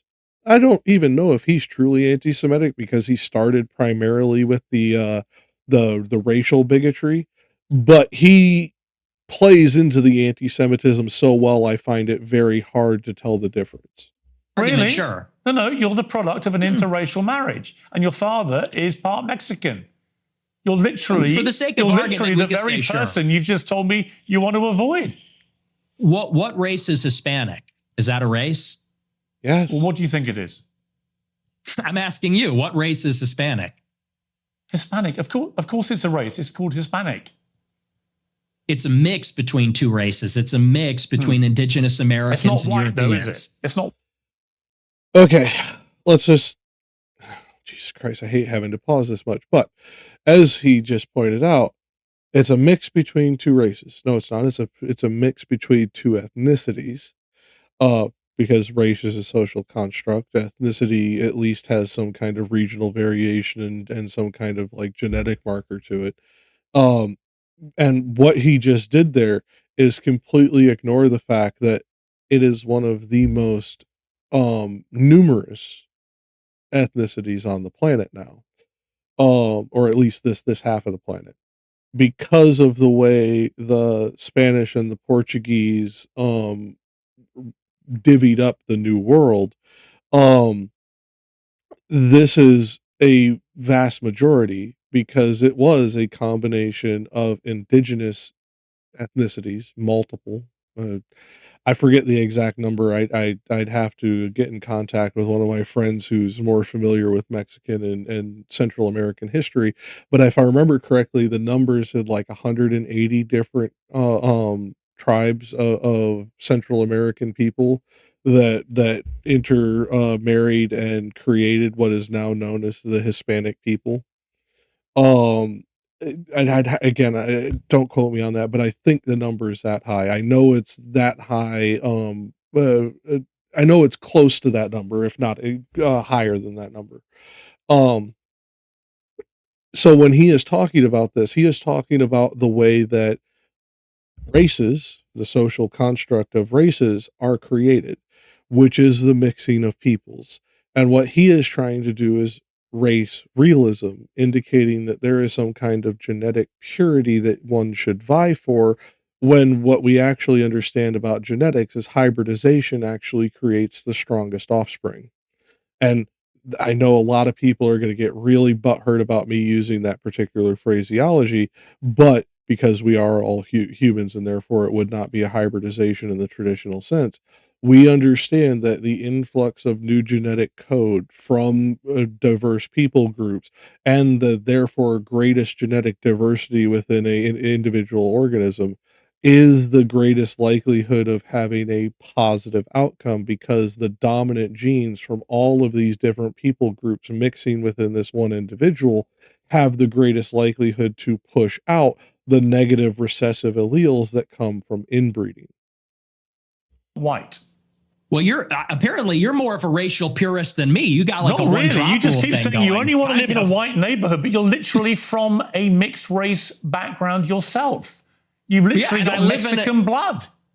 I know, and I live in a non-white neighborhood too. I'm trying to get out of here though, but I'm trying to get out. But here's the thing. Do you have any non-white friends? Genuine question. Dumb question. Most of my friends are non-white. Most of my friends are not. The only reason I can say that this might actually be true is I don't think this motherfucker has a whole lot of friends. And non-white people love my show. How many are black? The honesty. How many of your friends are black? Many of them, like at least a dozen. Wow. Ye being one who you know, Sneeko being another who you also know. Yeah. So how do they feel when you say you just want to be away from any black people, walk away from them? Well, you know what Ye told me? I'll tell you verbatim what he said. I don't give a fuck what Kanye West said. This is the motherfucker who said Hitler was good. Kanye West needs to be put back on his meds and kept out of the public eye for the rest of his natural life. The motherfucker is out of his mind. That it doesn't come from a place of, and you use the word aversion. That's the first thing I'll actually dispute. Okay. It's not to start because he was a nerd. He wore a backpack and a polo. And America. And his dreams and his ambitions. It was about killing people. Make sure that everybody. Very rude. Are you black? Because you're being very rude by interrupting. Yeah. Okay. Well, then he's nothing but polite, considerate. That seemed very rude to me the last two times I interviewed him. He's a supreme narcissist, and he's also. You keep interrupting me. You're very rude. Are you black? Because you're being very rude by interrupting me right now. To you. I'm giving you a hard time, but I do want to finish my point. I do want to finish my point about Ye. He is a guy who, when I was with him, wanted to make sure that everybody was heard. Everybody felt included. He's actually a very soft-spoken guy, very polite. And by the way, not violent. When you look at all the rappers that are in the music game, many of them, especially from Chicago, drill rap, they're talking about killing people, shooting people, they gangbang. He notably, if you know about him, he got his start because he was a nerd. He wore a backpack and a polo, and he wasn't a gangbanger. He rapped about his feelings and girls and his dreams and his ambitions. So no, and by the way, he would tell me all the time, he doesn't even feel black. They make him feel not black because he doesn't do those things, because he's soft-spoken, because he's artistic, because he's a bit of a nerd or likes fashion. So I would disagree. He's actually not like that at all. Okay. We're talking he's also a Hitler-loving anti-Semite. And we're going to take a little commercial break here, and we're going to come back and talk about anti-Semitism and your views about Jewish people, and indeed what Ye said about the same subject matter. Okay, so we're going to skip over the commercial break, and I'm going to pause here for the recording because I'm an hour in and the recording's an hour and 37 minutes long at this particular moment. So I'm going to give my editor a small break so that he doesn't have to try and do this piecemeal. But I will start up the recording pretty much right after this commercial break, so it won't be picking up much. It won't be losing anything. That being said, what he just did there with the "Are you black?" comment, and then that's why I like him, because he is a Hitler-loving anti-Semite. He did that knowing that they're about to go to commercial break, and he knows the law of immediacy. He knows that people are going to react to the last thing they heard before a commercial break, because he knows most people are going to skip commercial breaks. And he is going to realize that brief little snippet with that slightly shocked expression on Piers Morgan's face just before the commercial break is a clip that he is going to be able to sell later. And that will actually make him look good to people, even if they are not anti Semitic themselves, that are more into the blood sport style of debate that you get out of Andrew Wilson and the like. Um, I hate to say it, but that was actually a clever attack from Nick to do it in that way. And this is one of the downsides to Pierce, while being new media, being slightly inept new media, because he should have realized that that was going to be a possibility. And the second he was getting ready to go to commercial break, muted Nick's microphone. And the reason I say this is because a few of the other interviews I have seen with Nick, he has done this tactic before with less positive effect, because he was still getting used to using this tactic, because he was still getting used to being in the mainstream spotlight in that way. But he does this very effectively, because when you're on the internet, you don't go to commercial breaks. You have in situ fucking sponsorships usually, if anything. And so this kind of breakaway, when somebody breaks away for a sponsorship in the middle of a debate panel or something like that, the last line going out will probably be what the chat talks about while the commercial's going on. And therefore, if they can keep the chat going, talking on that one point, when they come back, half the time it can derail the whole line of conversation back to that original point. Now, thankfully, that does not seem to be an issue with this, because Piers was planning on this, thankfully, and he's going into the anti-Semitism and Hitler-loving bullshit here in this next segment, based on the way he just articulated that cutout. Okay, back with Nick Fuentes. Let's just turn to anti-Semitism. In your interview with Stephen Crowder last week, you answered emphatically that you don't hate all Jews. Is that correct? That's your position? Yes. Okay. So I want to play you this clip. Well, I don't hate any Jews. Let me just amend that. I don't hate any Jews. Okay. Let's play this clip. The reason I've had it is because my opposition to world Jewry and Israel is rooted in absolute, uncontestable fact. We have the truth on our side. That's why we're winning. Because we are telling the truth about the historical antagonism between Jews and Europeans, between Jews and Christians. The theological, historical, racial, cultural, and political antagonisms between organized Jewry and the Christians, organized Jewry and Europeans. And the reason that we are winning that argument is because it's real, it's true. I can prove it. I can show you. I can name the names. I can show you the paper trail, the money.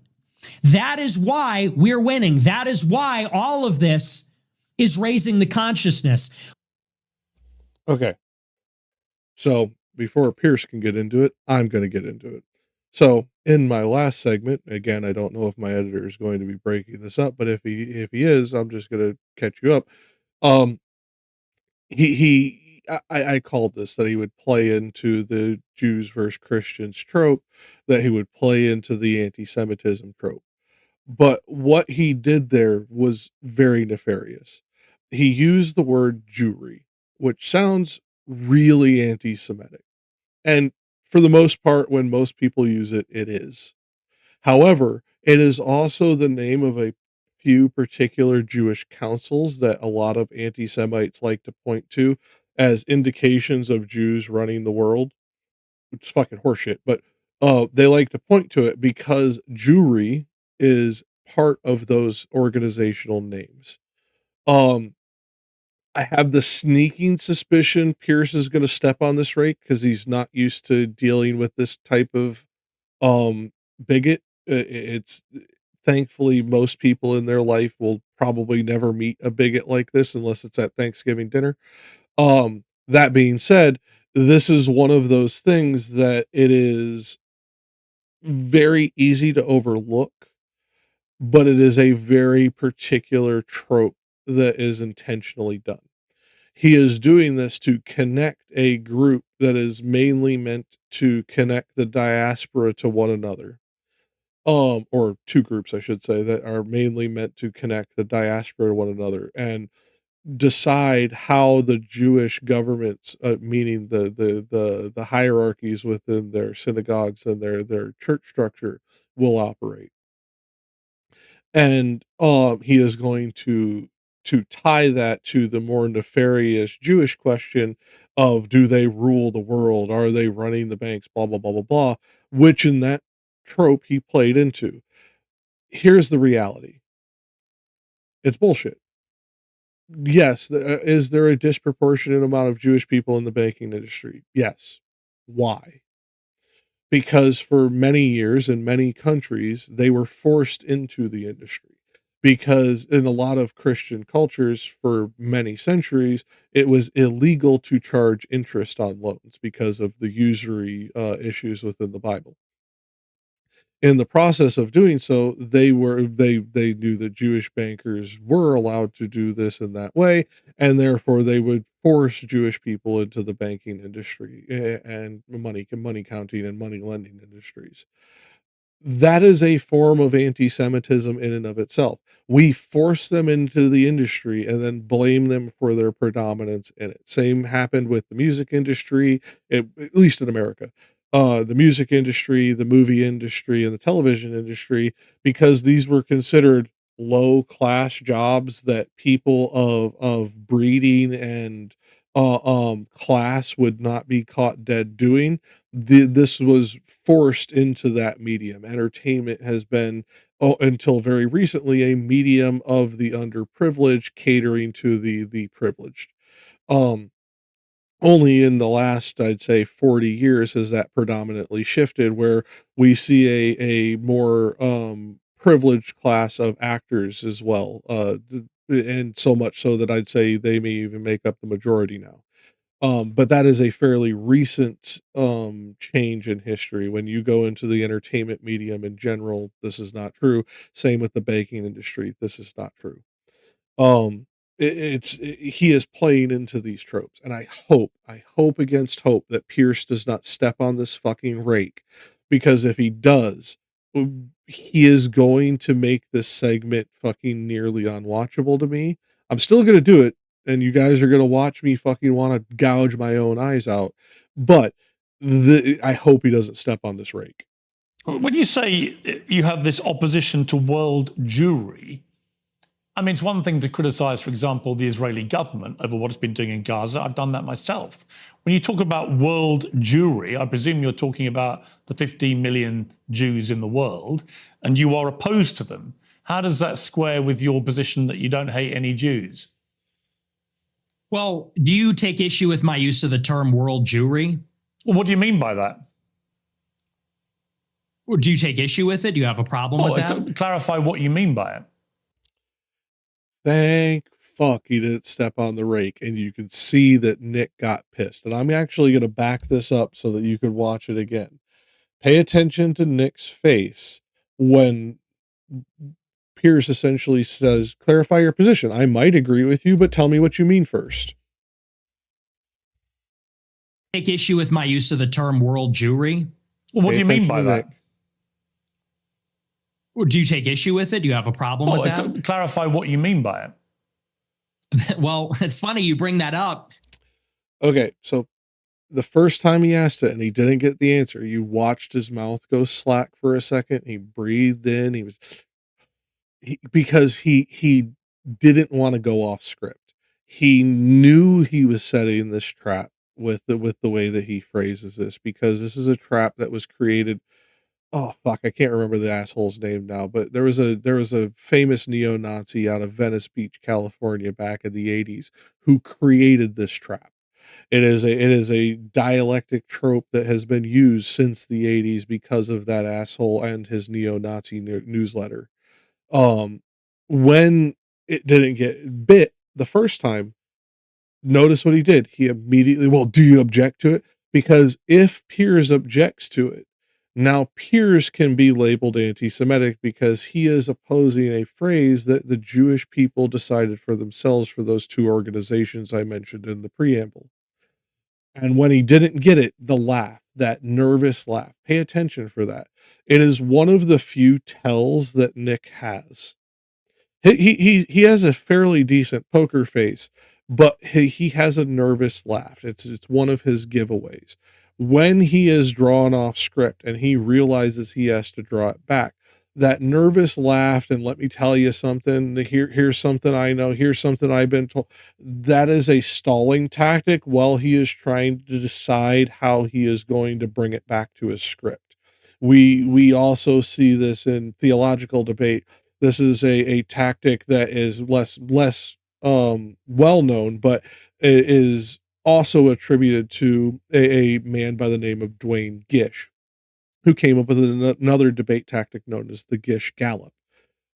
This tactic of delaying, I'm sure there have been other people who have used it, but Gish became very famous for it because of his laugh and smile and everyman quality when he did it. It became very affable. And it's why it works. When you appear to be approachable and affable, the audience wants to take what you're saying with a little bit more grace and be a little more charitable, and they will read in what they're saying, what they would mean if they were saying that thing rather than what you would mean. It makes you a blank canvas for them to project their own meaning onto. The gaslighting's crazy because I use that expression on my show all the time. I say organized Jewry, world Jewry. And do you know that for like 30 years, the World Jewish Congress has an annual keynote called the State of World Jewry? Barry Weiss has given it. You can look it up. It's on YouTube. She gives the State of World Jewry what do you address. mean? But Nick, what do you mean by it?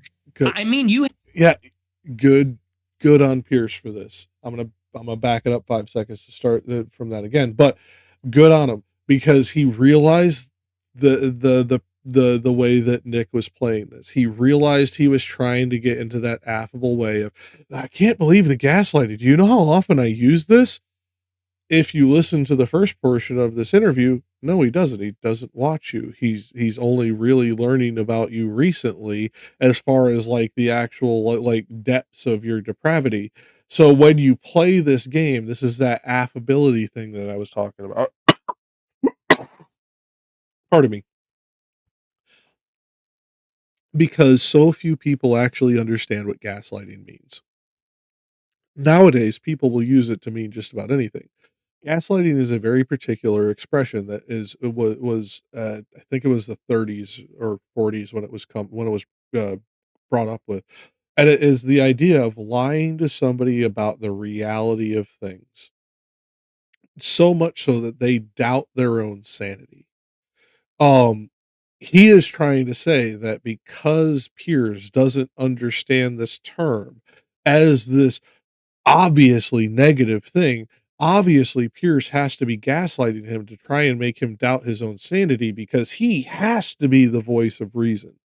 And this is used very, very heavily by conservatives because, again, most people don't truly understand gaslighting as a clinical term. They understand it as a colloquial term, which can mean anything from lying to lying by omission to not telling a whole truth to not being willing to answer a question because it is inappropriate or not in context to whatever the conversation or debate is having.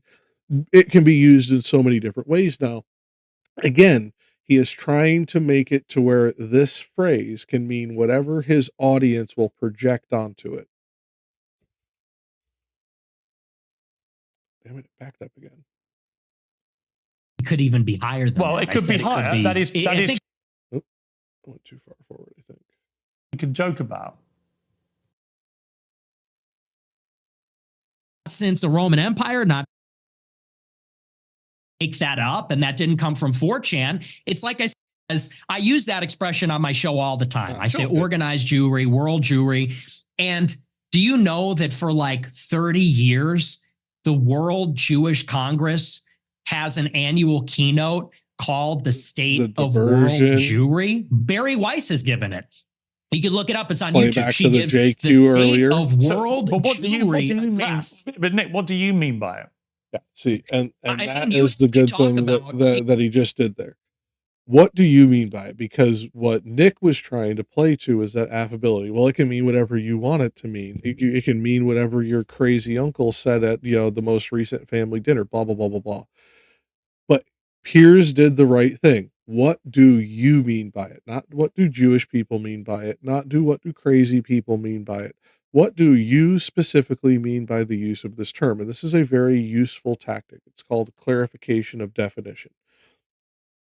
The reason that you do this in this way is because you operate under their definition, not your definition, not you meet them where they are for the purpose of the interview or the debate, so that you can only operate within their frame of logic, and they cannot argue about you straw manning, because then they can correct you if you have made a misassumption. They cannot argue that you are being bad faith, because you are quite literally using their logic.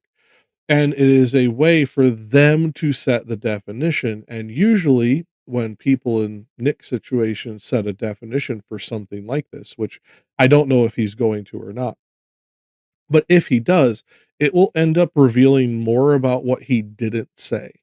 And I don't mean that as, oh, you have to read between the lines and what he didn't say is what he really means. I mean, he is going to say things that he means. And then there's going to be little bits that slip out that he didn't mean to say, because they're idiosyncratic forms of speech that we form. And especially with a public speaker like him who speaks constantly, it is a very common issue, especially in a high stress situation, where you will fall back into linguistic tropes. And therefore, by making him define it, if Nick is not extremely careful in his wording, he will end up revealing another trope, like he did with the nod to Barry Weiss giving that particular speech. Um, as I said, I don't like Barry Weiss. I think she's a horrible human being, but that's not the reason he doesn't like her. He doesn't like her specifically because she is pro-Israel and pro-Jewish. I don't like her because she's pro-Israel, but for very, very different reasons, because of what Israel is currently doing. That being said, this is him playing into the trope. Don't project your own thing onto it. Listen to what he says. Follow his definition, please. There's a concept of Jewish peoplehood. It's the sense that they are part of a common nationality, a common tribe, a common people. And so where they reside in Israel, the United States, or Europe, or elsewhere, they see each other above, or maybe on a different level, alongside their nationality, their state, wherever they reside. If they're in Notice he keeps saying nationality, not ethnicity, because he wants to conflate the Jewish people with Israel. This is a form of anti-Semitism. It is one that both right and left fall into far too often, because far too few people on this side of the planet understand fuck all about what's going on that side of the planet, and more specifically within the area around Israel, Jordan, Egypt, etc. They understand a warped sense of reality around it, because many people are um have their worldview colored on this by evangelical family members or evangelical tendencies themselves to be an evangelical Zionist, because they believe, and this is a small section, so this isn't me saying a majority, but too many, in my opinion, want all the Jewish people back in Israel, because they believe that that will announce the second coming of their Christ. It is absolutely horrifying, because what they are really saying is, I want this to happen so that all the Jewish people will be made to see Jesus and become Christian. It is literally their way of forcing these people into their religion. And they won't say that's what it is, but that is what it is. And you can see this by, if you go listen to a lot of the preachers who talk about this. When they talk about it, they will bring up bringing all of the Jewish people to fulfill one of the prophecies within the Messianic 351 or 352, whatever it is. Um, they are anti-Semitic. They don't actually like Jewish people. They don't consider Jewish people the chosen people. Many of these churches actually teach that there was already a form of rapture that pulled out the 144,000, and that once this happens, it will end the tribulation and bring about the second coming of Christ, as I pointed out. And they're trying to get to that because then everybody will have to be Christian. Everybody will have to be what they want them to be. Whether you're a Christian or not, whether you believe in Jesus or not is immaterial. That is a monstrous perspective to have. Even if you believe in the prophecies, to sit there and actively try and make it happen because of your malicious want to force people to do something against their will, that is fucked up.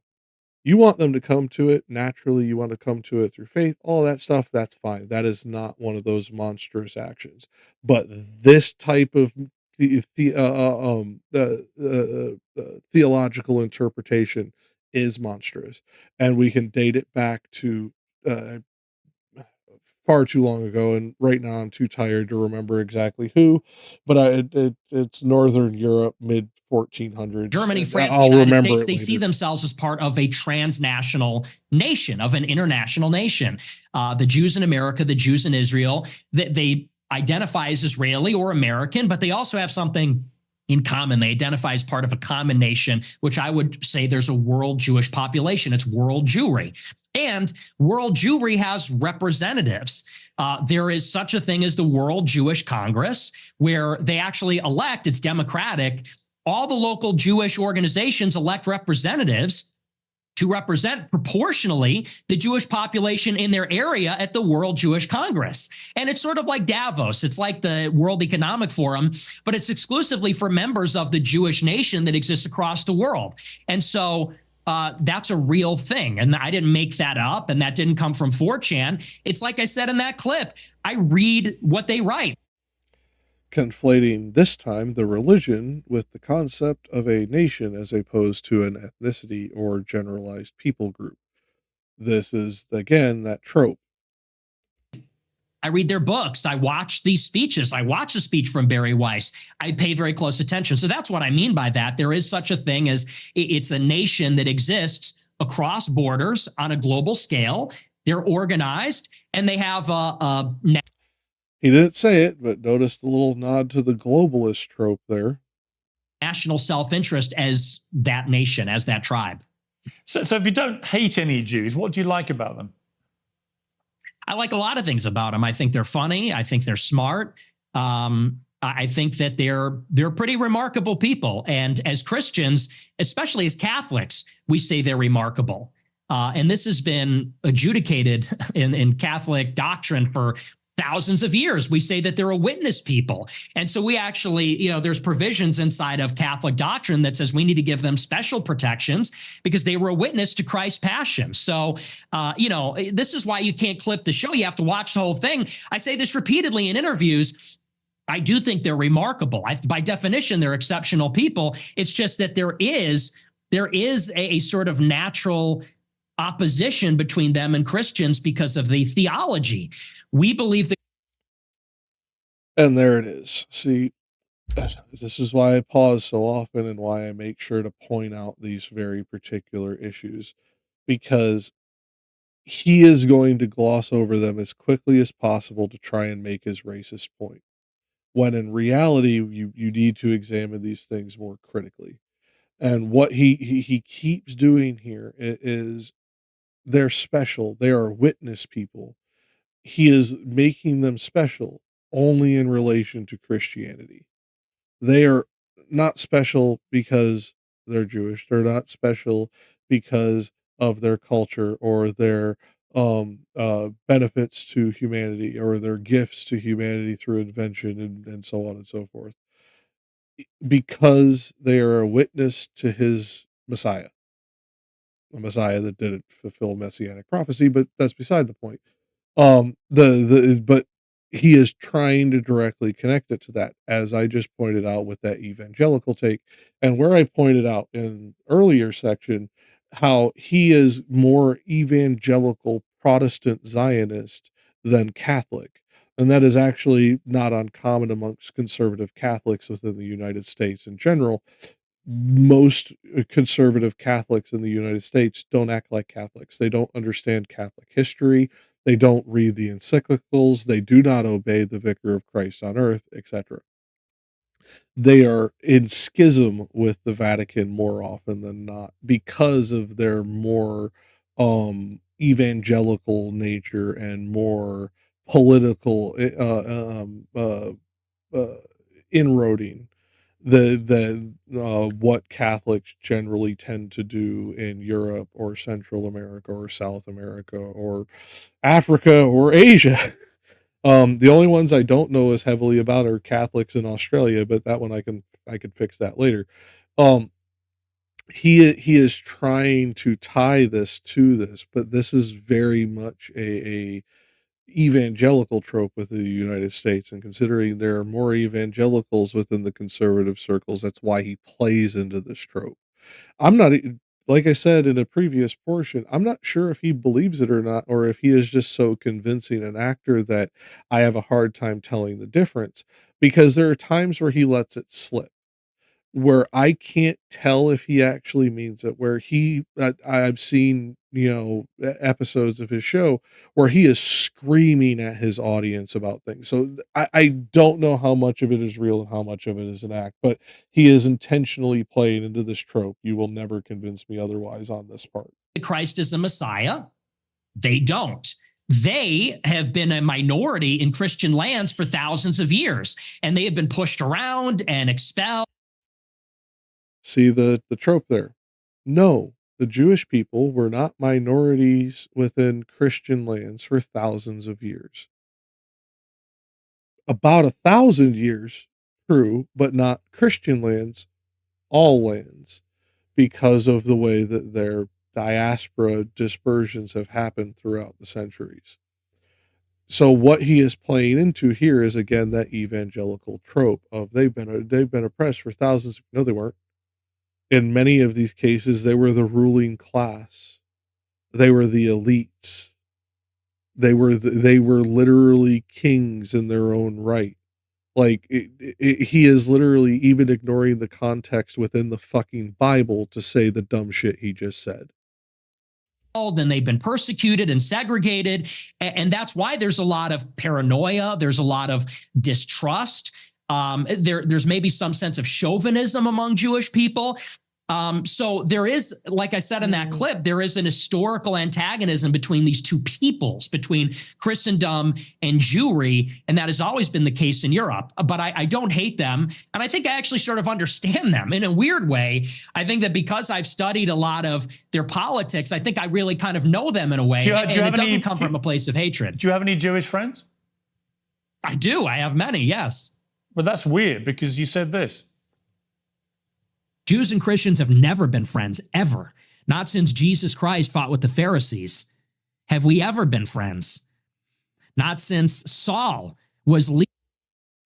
I'm going to back it up 5 seconds to start this over again. But notice what he did there. He separated Jesus, a Jewish man, from Jewish people. Another form of anti-Semitism that is so common here with conservatives. Jews and Christians have never been friends, ever. Not since Jesus Christ fought with the Pharisees. Have we ever been friends? Not since Saul was leading the charge persecuting the Christians. Not since the Roman Empire, not since the Middle Ages.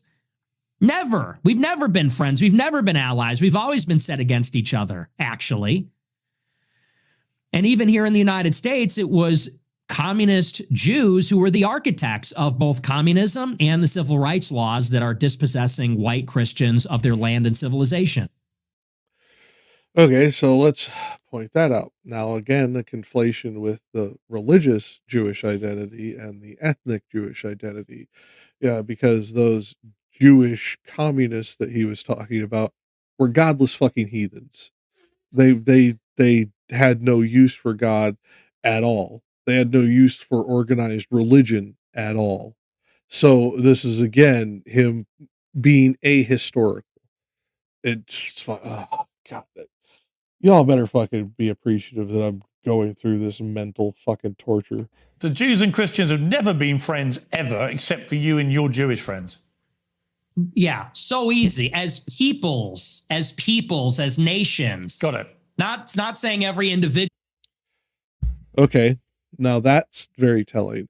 As nations, see, he just did something, like I was pointing out, that little slip that lets more go of what he really means.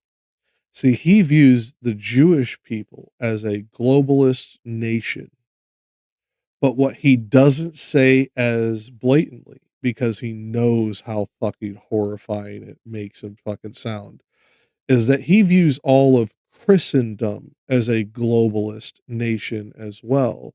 And he views them in direct conflict with two groups, primarily the Jewish people and the Muslim people. The other two predominantly are still predominantly practice Abrahamic faiths. It is a play back to the 1940s invention of Judeo-Christian to separate out the Muslim from the Abrahamic faiths, and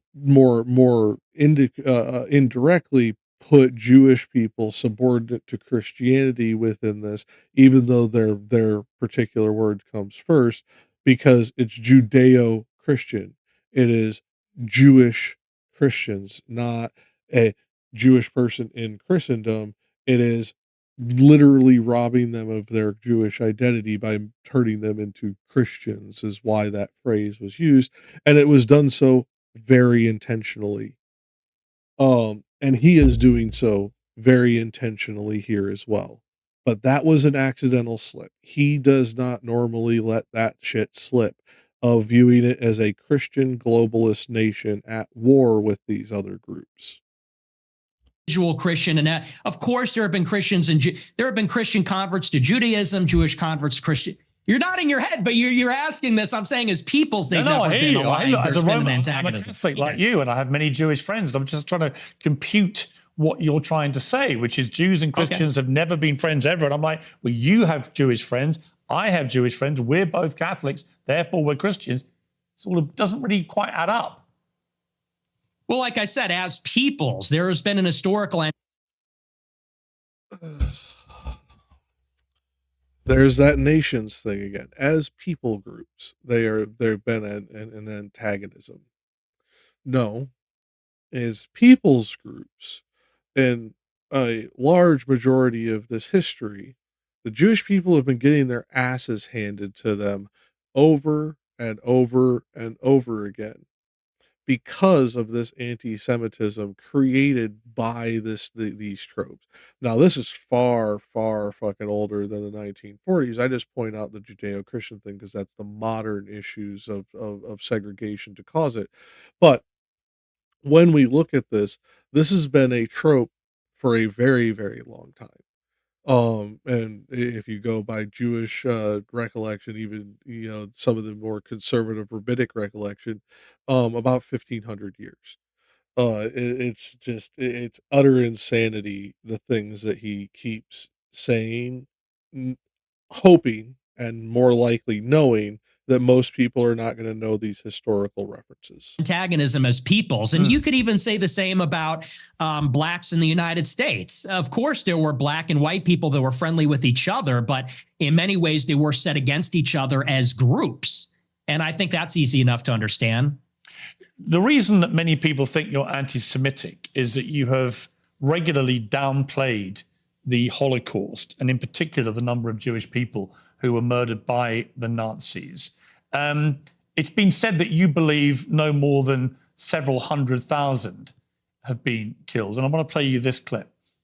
People talk about, well, what about the gas chambers? Well, to the extent that that's real, I find that hard to believe, but to the extent that's real, there have been atrocities committed and genocides committed in all times and all places. Let's acknowledge why Hitler casts the long shadow. Because that confers a political benefit upon Jews. That's why. It doesn't really sound correct to me. Wait a second. It takes 1 hour to cook a batch of cookies, and you have 15 ovens, probably in 4 different kitchens, right? doing 24 hours a day, every day for The gas chambers where tens of thousands of people were sent to their death were designed to look like showers because these prisoners were not allowed to maintain proper hygiene in the camps. And in many cases were led into there thinking that they were going to get a luxury that they had not had, to be murdered. And he doubts this, despite we have hundreds and hundreds of pages of German documents on the subject documenting their atrocities, because these types of executions and experimentations were viewed as science experiments of what the human body can take and whether or not Jews counted as humans, because if they would react the same way as a normal German man, so on, so forth. So his doubting of it is very much what Piers pointed out. 5 years. How long would it take you to make $6 million? I don't know. It certainly wouldn't be 5 years, right? The math doesn't seem to add up there. You think that's funny? It's funny. It's amusing what you're doing because, that one was a joke. But do you want to talk seriously about the Holocaust? I do actually. I mean, I do, because I just find it extraordinary that you would think the Holocaust could ever be something that we could joke about. Why, too soon?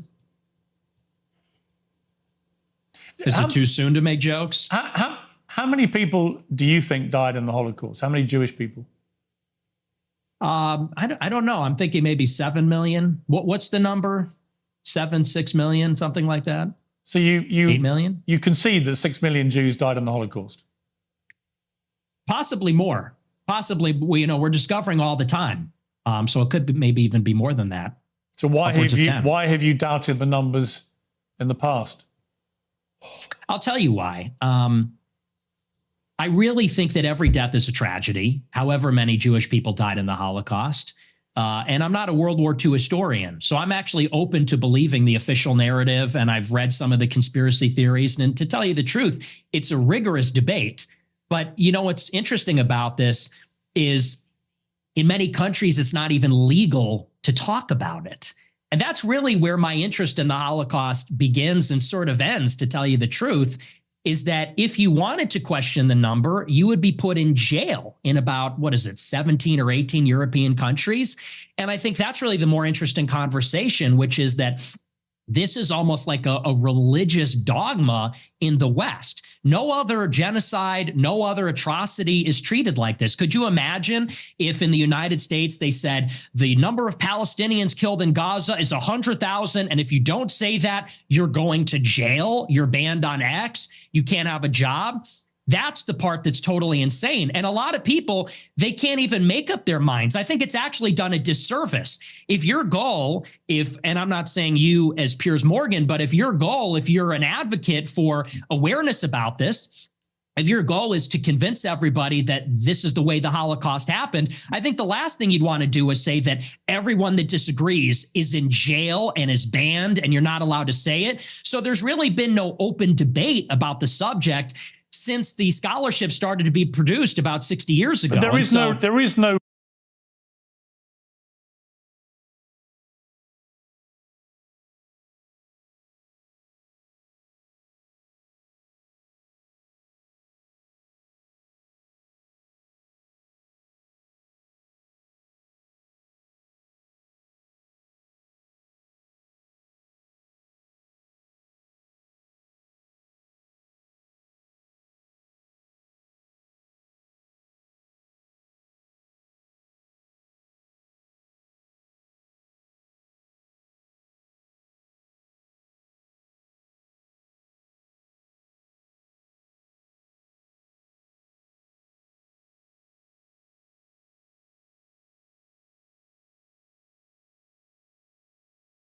I was muted that whole time. Okay, so Piers Morgan's about to say something dumb. He's about to say that there's no debate.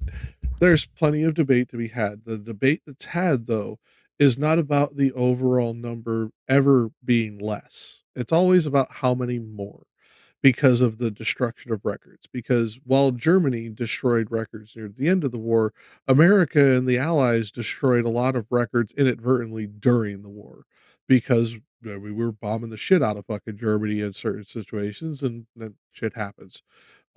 There are still graves being found to this day.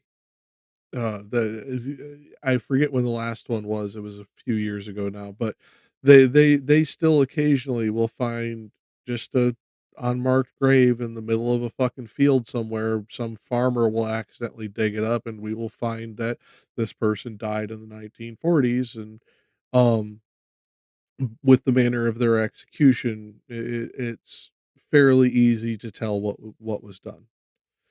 Um, this is extremely this is extremely hard to like even like really conceptualize and deal with, and it's very painful for those who know about it, and trying to articulate it in a way that it both does the horror justice and does not do a disservice by being flippantly callous with the details. um and in the process of doing so, you end up thinking about it far more than the average person, and it's hard to think about. Um, the debates that are had that we have are usually about how many more do we not know about, how many other ways were they experimented on, how many other ways were they objectively fucking persecuted, so on and so forth, and who in those chains of command were to blame, because there were certain actions that were operated like independent cells within the German government, so on and so forth. These debates still exist. The debate that does not exist is the bare minimum number, because we have cobbled that together through records and graves. Debate to be had about the number of people who were murdered. Even the Nazis in the trials after the war confirmed the numbers. The amount of documentation that was recovered, notwithstanding the attempts by the Nazis to destroy it, the amount of documentation that was saved and preserved and used for trials and for historical record is unprecedented in the history of mass slaughter of human beings. So we have a very clear idea of how many people were gassed to death in the gas chambers. And I will point out, well, technically there have been a couple of genocides that are worse, meaning that more people were killed in a shorter period of time. Piers is absolutely correct, with one exception. The genocides committed on the First Nations people in North America are equally well documented, but overlooked very heavily.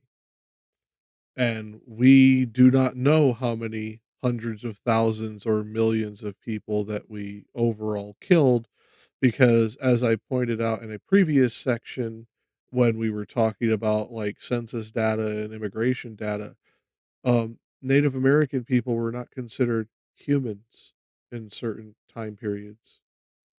Or if they were considered humans, they were not considered civilized humans.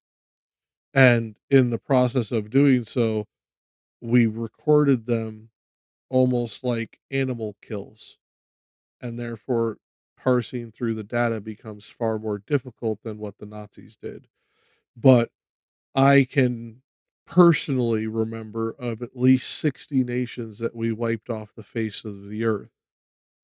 60 total genocides that I can remember, and I know there's more. I don't remember all of them off the top of my head. And that just goes to show parts of the things that we kind of gloss over in history. Genocides happen far too often, and they happen because one group is extremely powerful and they come across a less powerful group that has something they want. We have a very clear idea of how many were starved to death, were kept in ghettos, died of disease, of forced labor, of death marches. We know how many Jews were slaughtered. It's at least 6 million. What's interesting to me is that you appear to now concede that, which may be news to a lot of your regular viewers who have constantly heard you quibble with the number of Jews who died in the Holocaust. And for the record, just to confirm what I think you told me, you do now accept that at least 6 million Jews were killed in the Holocaust. Well, no, I said it could even be higher than well, that. it could be higher. That is I think true. It's at least. But I think you're right. It is at least. Oh, it's at least 6 million. But it could be 100 times more. Motherfucker. 100 times more? There's that flippant bullshit I was talking about. 100 times more would be 600 million people. If we killed 600 million people in 1940, we would have wiped out roughly a third of the Earth's population. Oh, no, it would not quite, but a quarter. Like, it would have been an absolutely astronomical number. So this whole thing of flippantly, this is that same kind of dismissal, because the more ridiculous you can make the subject sound, the less likely people will fucking take the actual details seriously. Going to be okay. The people are going to be. Let me respond to the rest of your question. Sure. What you're saying, I understand where you're coming from when you say it has been documented and there are confessions and so on. Let that speak for itself.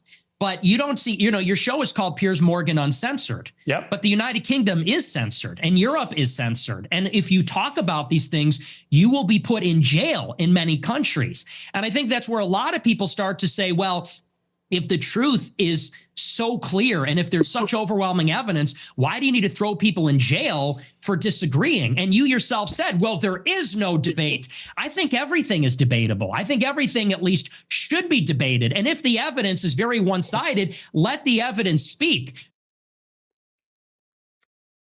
And this is a false narrative, because no, not everything is debatable in the way that he is implying. And if the evidence is so one-sided, it should always go in one direction, but it doesn't, because debate is not always about evidence. Debate is about rhetoric. Debate is about the ability to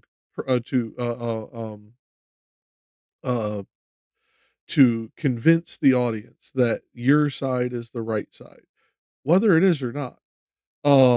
Persuasiveness in this is the key, and lies sell. Easy lies sell often. We know this because we literally have entire industries within marketing that are developed around this very key principle. We will literally be able to sell things to people that they know are bad for them, know potentially will kill them, and they will gleefully pay for it because I have the freedom to make the choice on my own. And I mean, you're watching me vape. I am a victim of this myself. I am somebody who, because I was told not to smoke, both, at one point in time, both my parents smoked, but, my whole life, my mom smoked, and I was told, no, you can't smoke. Well, rules for me and not for thee doesn't fucking work for old Jakk. I started smoking by the time I was 11 years old. My first cigarette was 3 days after my 11th birthday. It was a filterless Lucky Strike I stole off my grandpa.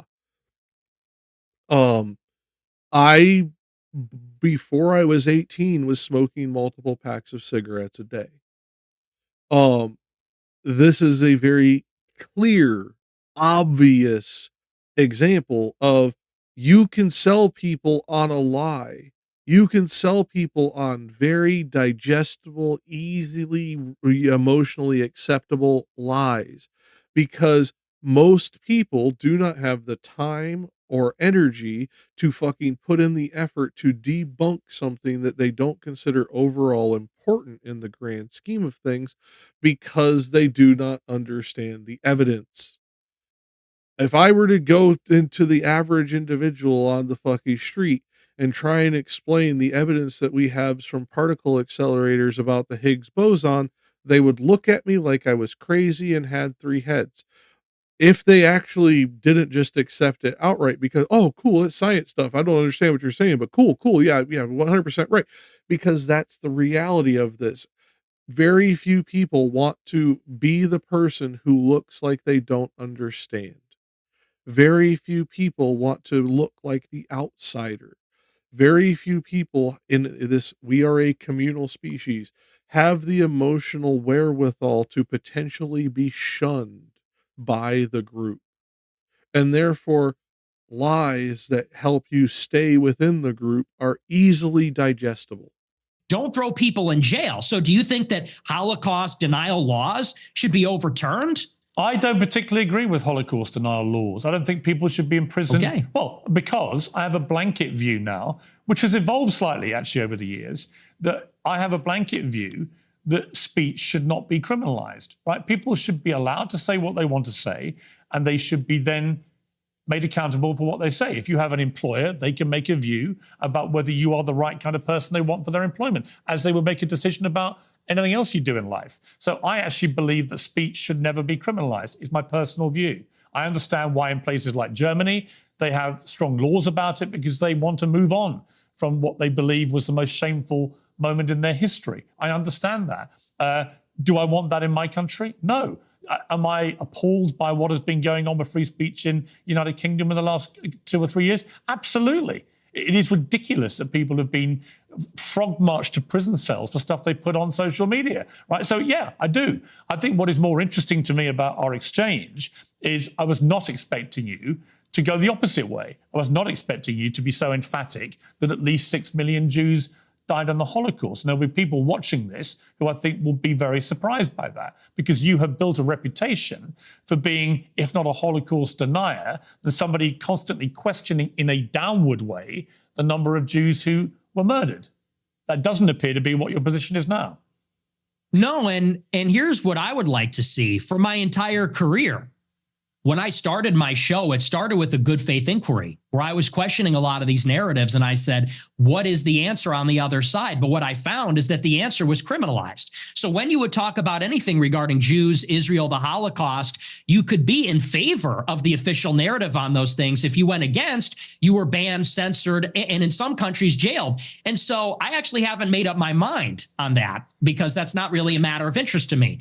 And there's a lot of analysis and scholarship on both sides of the issue. And I've read both sides of the issue. And honestly, unfortunately, it's hard to judge because there has never been, there's never been a debate on it. And there's never been a debate because of the stigma, because of the censorship. And I think that leads a lot of people to say, well, what do they have to hide? Because you can say on your show, well, I'm personally against Holocaust denial laws, yet they still persist and the social consequences still persist. And I think that is the anomaly. And people have to wonder, okay, why is it that way? And what I said in that clip is the reason the Holocaust casts a long shadow is because it confers a political benefit upon organized Jewry. That is what they always fall back on. They cannot be criticized. They cannot be named. They cannot be talked about lest there be another Holocaust. And no other tragedy is treated that way. And no other ethnic group has a get out of jail free card. Just play that. Anti-Semitism and Holocaust. You can do whatever you want and defend all your actions. That's the part that people are getting upset with. That's the problem. You will hear me talk very negatively about Israel, especially over their occupation of the Palestinian people, settlers, and all the other bullshit. You will not hear me do what he just did, though. And this conflation of, oh my God, they use it as a cudgel to beat over the head. This is a people group who was attempted to be wiped off the planet, and some of those people who were attempted to be murdered and wiped off the planet are still alive today. This is not a bygone era. I know it feels that way to so many who were born after it happened. But there are people alive today who were in concentration camps. There are people alive today who worked in those concentration camps. This is still an ongoing issue to this day.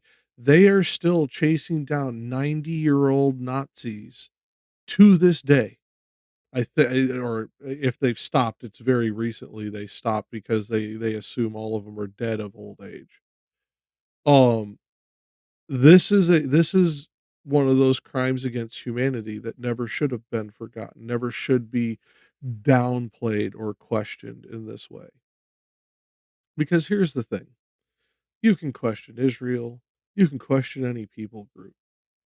But what you cannot then do is blame everyone within that people group for the actions of some select few or even a majority of them.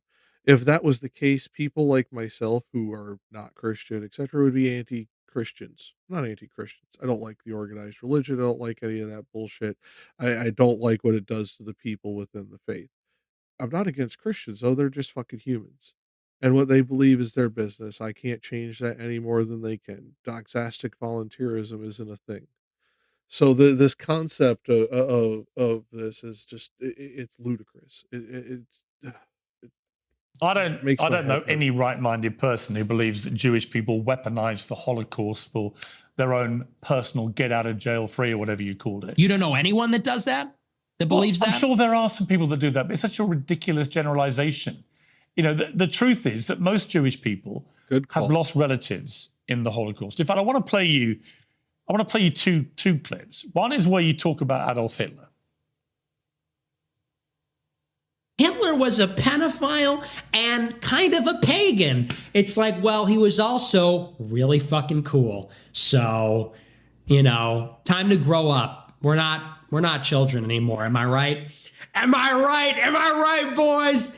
Am I right? Let's go. He was also really fucking cool. Do you regret saying that? Saying a fact? No, that's absolutely true. You think Hitler was very fucking cool? Yes, I do. One of them, and I'm tired of pretending he's not. Well, to be honest, this is the problem. You see, it's a bit like when you just say, "I'm a racist." You're a racist who thinks Hitler's cool, but you're not anti-Semitic. If you're a Jewish person watching this, what are they thinking? I'll tell you what they're thinking, because I've got a friend of mine called Danny Finkelstein, who, when he heard I was interviewing you, he's a Times journalist in the UK, very eminent journalist here, and author, who wrote a book about his own family's experiences at the hands of Hitler and Stalin, because he also told Tucker Carlson that you admire Stalin. But let's just take what Danny said here. Hi Piers, it's Danny Finkelstein here. As you're interviewing Nick Fuentes, you might try suggesting to him that he reads my book, Hitler, Stalin, Mum and Dad. It's called Two Roads Home in the United States. Since he says he's on Team Hitler, you might like to ask him about the fact that Hitler arrested my mum, tried to starve my mum to death, did starve my grandmother to death, sent my great aunt to the gas chamber, my great uncle, my cousin. My grandmother on my father's side ended up being one out of 7 children, the only one that survived the war.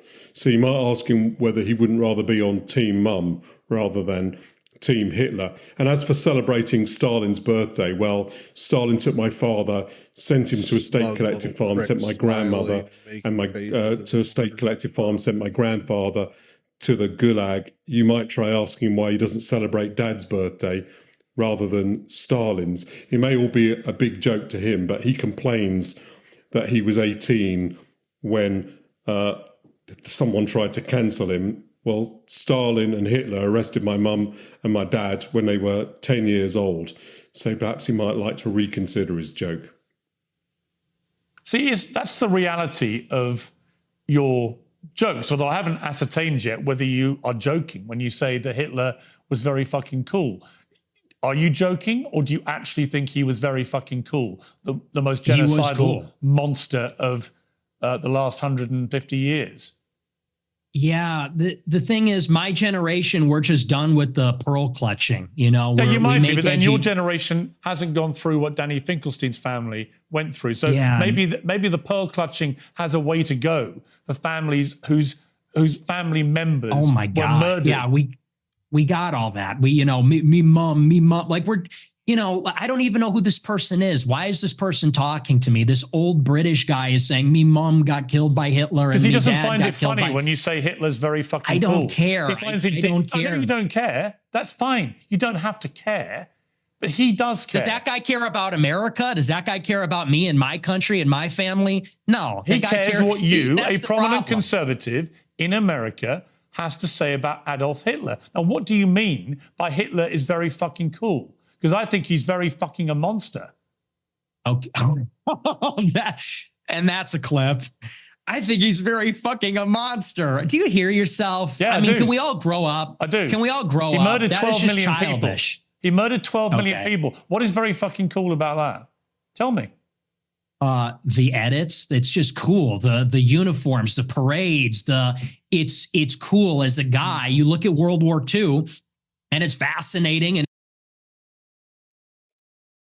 To any young men watching, if you look at World War II and you think this is very fucking cool and oh my god, this is adventurous, and you're getting impressed by the marches and the uniforms, what you are falling victim to is fascist propaganda. Nationalistic propaganda used to drive young men into a fervor, and you should really, really check yourself, because who knows, you may believe that shit wholeheartedly and you may stay that way the rest of your life.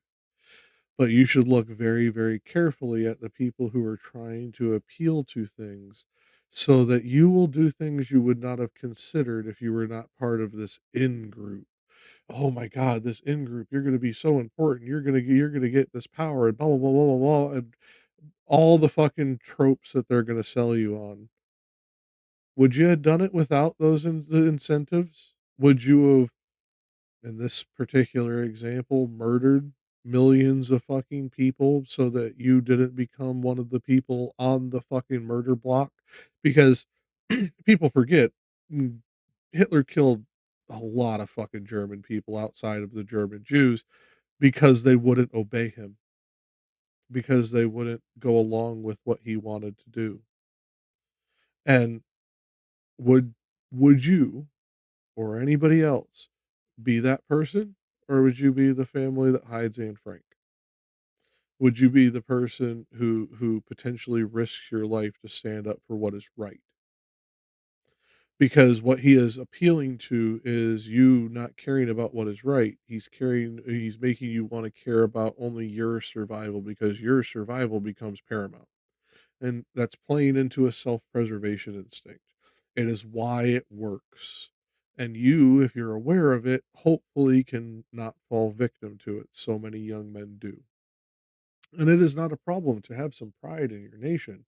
It is very problematic to fall to nationalistic tropes that allow you to overlook the atrocities of your nation. it's interesting and it's compelling and it's cool. And, we're just tired of saying these kinds of things. We want to talk like real people and give our honest opinions. And then we literally get an old Jewish guy from England who's going to say, oh, that's not very funny, mate. Me mom. And it's like, shut up. Like, no one is in favor of genocide. So let's just get that out of the way. We're not in favor of a Holocaust or genocide. Do you think if half your family you think if half your family had been wiped out by very fucking cool Hitler, you'd still think he was very fucking cool? Or would you think that actually he was a despicable monster who murdered 12 million people, who targeted people because they were disabled or Jewish or Romani Gypsy or whatever it may be, and that he systematically destroyed people, incinerated them in gas chambers? Do you think? And I'm going to point out, I'm going to be very thankful for, well, he did technically use the slur. He did preface it with Romani to make sure people understood. And Pierce brought up the thing that most people forget. One of the very first people groups that Hitler targeted for execution and murder were people who were disabled. Because disabled or deformed was viewed as unclean and genetically impure, and a sign of your lack of Aryanness, etc. Um, so yeah, this is one of those things that if you're listening to Fuentes and you're agreeing, oh, this is very fucking cool. A lot of people who we call brown shirts thought he was really fucking cool too, Hitler Youth and all that fun stuff. Um, and they murdered disabled people. They murdered communists in their sleep. They murdered Jewish people, black people, Romani people because of that very fucking cool thing. And many of them died alone in prison because of their crimes for that very fucking cool thing. So think long and hard before you start siding with the piece of shit in the red tie there. That man would send you off to die. He doesn't actually hold the same beliefs as you because, in the grand scheme of things, he isn't one of you. He appeals to you because you give him money. And he appeals to you because it allows him to be more bigoted. Because unfortunately, we have too many bigotries in America that go unaddressed or are lied about. Don't fall for it. Be smarter, be better. You would find it very fucking cool if your family had been through that? Or do you think you would find it very fucking disgusting? And perhaps moderate the number of times you laugh about it, or want to joke about it, or want to abuse someone like Danny Finkelstein, who's written incredibly powerful books about what happened to his extended family at the hands of the Nazis and your other hero, Stalin. See, my point to you, Nick Fuentes, is that in parts of this interview, you try to come across as moderate, but every now and again the mask slips, and it slipped again here with what you say about Hitler. There's nothing very fucking cool about Hitler. We know that from history now. We know what he did. You've already conceded that he murdered at least 6 million Jews. So when you say he's very fucking cool, Jewish people watch this and go, this guy's disgusting. Why would he say this about someone who perpetrated such an evil? And what's the real answer? Why do you? Is it just for clicks? Is it for money? Is it just for fun? For shits and giggles? What is it? What motivates you to say something like Hitler was very fucking cool? It's for this. It's for all of this. And the lack of self-awareness is amazing. You're a boomer. You're a 60-year-old boomer. And we've spent maybe 3 minutes on you saying, he's a really fucking monster. He incinerated people. And I'm sitting here saying it's not that serious. It's not that deep. And not that what serious. I'm getting at. Not that serious. Do you want to say more about he's a monster? You're not a kid yourself anymore. You're not a teenager. I know. Right? You're nearly 30, to be clear. Yeah, okay? You're a fully formed adult who has a brain, right? And at some stage, that brain is taking you off these rabbit warrens. Is this an interview or is this a lecture? Can I respond to what you're saying? I want you to explain why you think it's fine to say how fucking cool Hitler is and to dismiss the very powerful 90 seconds from a British journalist who lost a lot of family members to the Nazis in such a callous, dismissive manner. I don't think it's powerful. I think we've been hearing that our entire lives. Okay, the Schindler's List. Let's just be honest. The propaganda is over the top. We have been brought in America. What about the Schindler's List? Tell me about the Schindler's List. Well, tell me about the Schindler's List. I'll tell you about it. We have been browbeaten as a people, as Americans, as Westerners, for our entire lives. And do you know what this has done? It has taken away any sense of pride, any sense of love for our own civilization. I'm going to point this out to any of you who are too young to fucking know this. No, America took great pride in being the country that shut down the Nazis. We literally had culture built around it. We took immense pride in stopping the fucking Holocaust and preventing the actual annihilation of an entire people group. That was a point of pride. This whole thing of guilt that he is associating comes from a different point, which is intersectionality, which is the way that white people have vastly mistreated minorities within our nation. That had overall nothing to do with national pride or even national disgust. It should have, but it didn't, because we still had pride that we were the ones who stopped the Nazis. We were the anti-fascists. We were the ones who stood up for democracy. Don't get me wrong, some of this is a lot of trope because we've done a lot of fucked up shit along the way. But no, this whole thing of we've been browbeat, we weren't the ones who committed the Holocaust shit for brains. We were the ones who stopped it.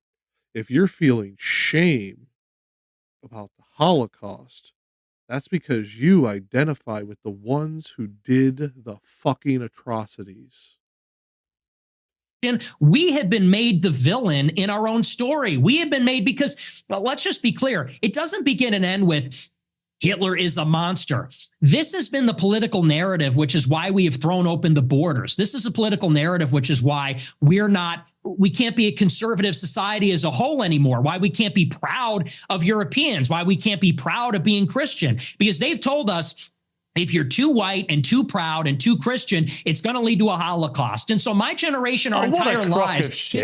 Honestly, Nick Fuentes. That's why people like me. That's why I'm popular, because this is bullshit. Honestly, yeah, it's a crock. What you just hear anymore from me mom and me dad. What That's you just no, listen. What you just said is a crock of shit, and you know true. it. It's called the open society. In your gut, you know it is. You weaponize this stuff. You know. You weaponize this stuff for money, but you know when you say something like what you just said. Banking. I'm banned from banking and credit cards. You know what you're talking to? So, for those of you who may not understand this, yes, he is banned from certain credit cards and a couple of banks. He's not banned from all of them, but when he was banned, what he used it for was a pivot to allow him to shift into cryptocurrency. And for a short time, you could not tip him unless you tipped him in crypto, and in certain cases, Bitcoin only. This motherfucker is making tens of thousands of dollars every month. So when he says, I'm banned from banking, I can't be doing this for the money, drug dealers are banned from banking too. They do it for the money, shit for brains. I do it for money. And by the way, how much money you make? Your company's worth $100 million. Your company's worth $100 million. I was banned from Bank of America. And you shouldn't I'm have banned been. from processing credit cards. And you shouldn't have been. But I am. So don't tell me I'm doing it for money. Well, ask me my opinion about that. I'll tell you, you shouldn't have been. Right? I don't agree with that. What happened to you? Then don't say I'm doing it for money, because you know that full well, and you say it's a great persecution victim complex. So if I'm banned from banking, but I'm still making tens of thousands of dollars a month that are going through my cryptocurrencies, and by the way, I'm not entirely banned from banking. I'm only banned from a couple of banks that actually fucking stood up for doing something right, because they didn't want me to be processing credit cards and donations from fucking hate groups in other countries. That is absolutely not a defense of saying I'm not doing it for the money. You are doing it for the money, Nick. Go ahead and see this. Try me, bitch boy. I'll take you on, and trust me, I will not be any kind of fucking nice like Pierce was to you. I'll knock your fucking little bitch boy dick in the dirt. You do this for the money. You are scamming people, and anybody who's watching this who thinks that he's not, tens of thousands of dollars a month to sell you a lie. America built our fucking national pride on being the victors of World War II for decades. It wasn't until our atrocities in the fucking Middle East that we started to lose some of that pride, because that was atrocities committed by our military. How much money if I wanted to be a grifter, I'd be like you. How and much I would money go are, and say, how much money are you making? I'm making a lot of money now. Yeah. Now that I'm the #1 live streamer in America, because people agree with me more than they agree with you. We're tired of hearing about slavery and the Holocaust and Jim Crow. We're done hearing about that. You guys I'm overplayed not your done hand. hearing about that. Okay, well, your generation's on the way out, and Generation Z is coming up, and we're finished with that. We're ready to take our country back. I've got three we're sons. not listening I've to got crying three minorities sons anymore. I've got 3 sons, and they don't share your views about slavery and about the Holocaust. They can have decency and compassion and humanity about some of the worst things that have happened in the last 150 years or more. They can do that, and they can also have concerned views about issues like immigration. So compassion and humanism sounds like girls. Think about what that is. He is literally being pointed out that no, there are plenty of people in his generation who are not bloodthirsty, hate-filled little fucking dick cheeses like him. And his answer is, oh no, they sound unmasculine. Try me, Nick. I'm a person who's almost the same age as Pierce. I have compassion for those people and the people in Cambodia, people in Rwanda, people in Sudan, all of these genocided people groups. I've actually, been into a conflict zone. I've actually signed up to join and potentially lose my life in conflict. You have sat on the internet and talked shit, and before you bring up your, oh my God, somebody shot at my house. Yes, you are a public figure and a divisive public figure. Being a divisive public figure is partly you sign up for a certain level of danger. I know that me saying these certain things, even at my tiny size, can put me at potential danger. You understand this. You want to complain about it because of your victim complex and because it will make people feel semi sympathetic towards you, not realizing that you yourself antagonize that very attack. Now, did you set it up? No, that's not some conspiracy theory like that. But you antagonize people daily, all the time. And yes, that will get you a lot of views because rage bait drives engagement. But you know what it doesn't do? It doesn't actually fucking stop you from accountability or consequences. The person who shot at your house shouldn't have. But you acting like a pure victim when you were the one antagonizing that level of violence towards you, absolute horseshit, you fucking pussy. Immigration and other issues. The two things are not mutually incompatible. You can have different views about different things. It's your lack of humanity and compassion for people about things like the Holocaust, about slavery. It's that people find so contemptible. And I don't understand why you need to do that. Is it, again, I just ask you, is your motivation financial? Is your motivation for fun? What is the motivation to saying these outlandish things, which you don't need to say, and which I suspect, I don't know, but I suspect a lot of it is performative. So what is the motivation? I'm an iconoclast. The Holocaust is not my religion, and it is treated like a religion. It is treated like a religion with dogma, with blasphemy laws, and that secular religion says, and you say that's a crock of shit. It's intentional. It's called The Open Society by Karl Popper. It's by these architects of the liberal order after World War II. They got together and they said, how can we make sure that Hitler never happens? How can we make sure that totalitarianism never happens again? And they came up with the consensus, which is that we need to take down nations, religions, fathers, the authoritarian personality. We need to be empathetic and altruistic. We need to be diverse and pluralistic. And that experiment isn't working. True. And I'll tell you the truth right now, and you can laugh at this, you can scoff at this. Our people are being genocided in our country. 50% of the live births in the United Kingdom and in the United States are non-white. In 100 years, my ancestors, your kids who are so empathetic and compassionate, they're going to be a minority. They're going to be a minority in maybe a Muslim country. I'll back this up 5 seconds to let him spit his fucking vitriol. But, no, my ancestors are not going to be a minority, shithead. My ancestors are fucking dead.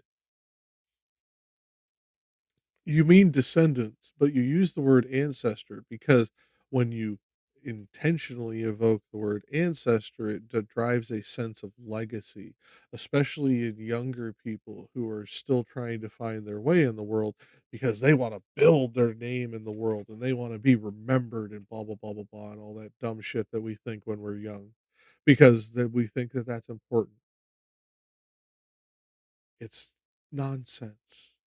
It is utter nonsense.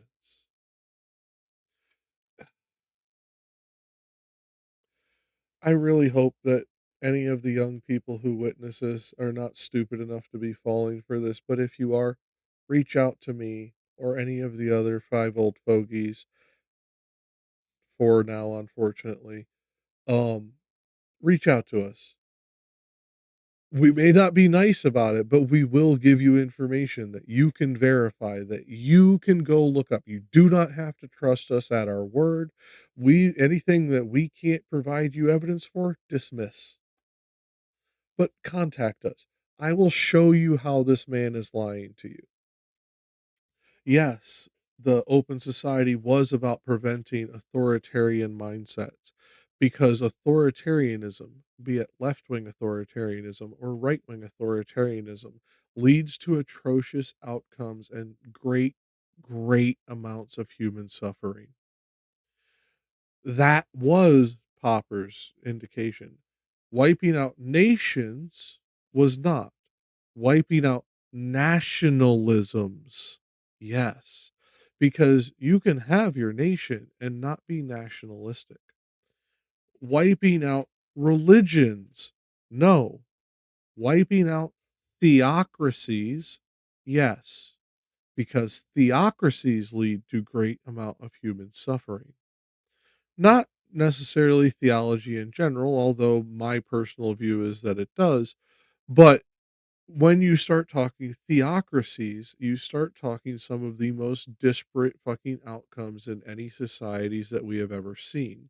And in fact, America is a miracle of secularism because our foundation created one of the first secular countries in existence, and furthermore ended centuries of sectarian violence, which is what this fucking colossal chode is trying to take us back to, is sectarian violence. And for any of the people fleeing Iran or Sudan or Congo or Myanmar Shan or the western Papua rainforest, you understand what we're talking about at these oppressive natures of theocratic regimes. You understand the type of sectarian violence that will start to spread even amongst the same religion, because those denominations within those religions, be they Sunni, Shiite, be they Catholic and Protestant, will that be the next division that then becomes the other, because when they're done with the first set of others, when the enemy of within is gone, they have to find a new enemy within, or else their entire trope falls down, and then they fucking their empire fails. We've seen this throughout history.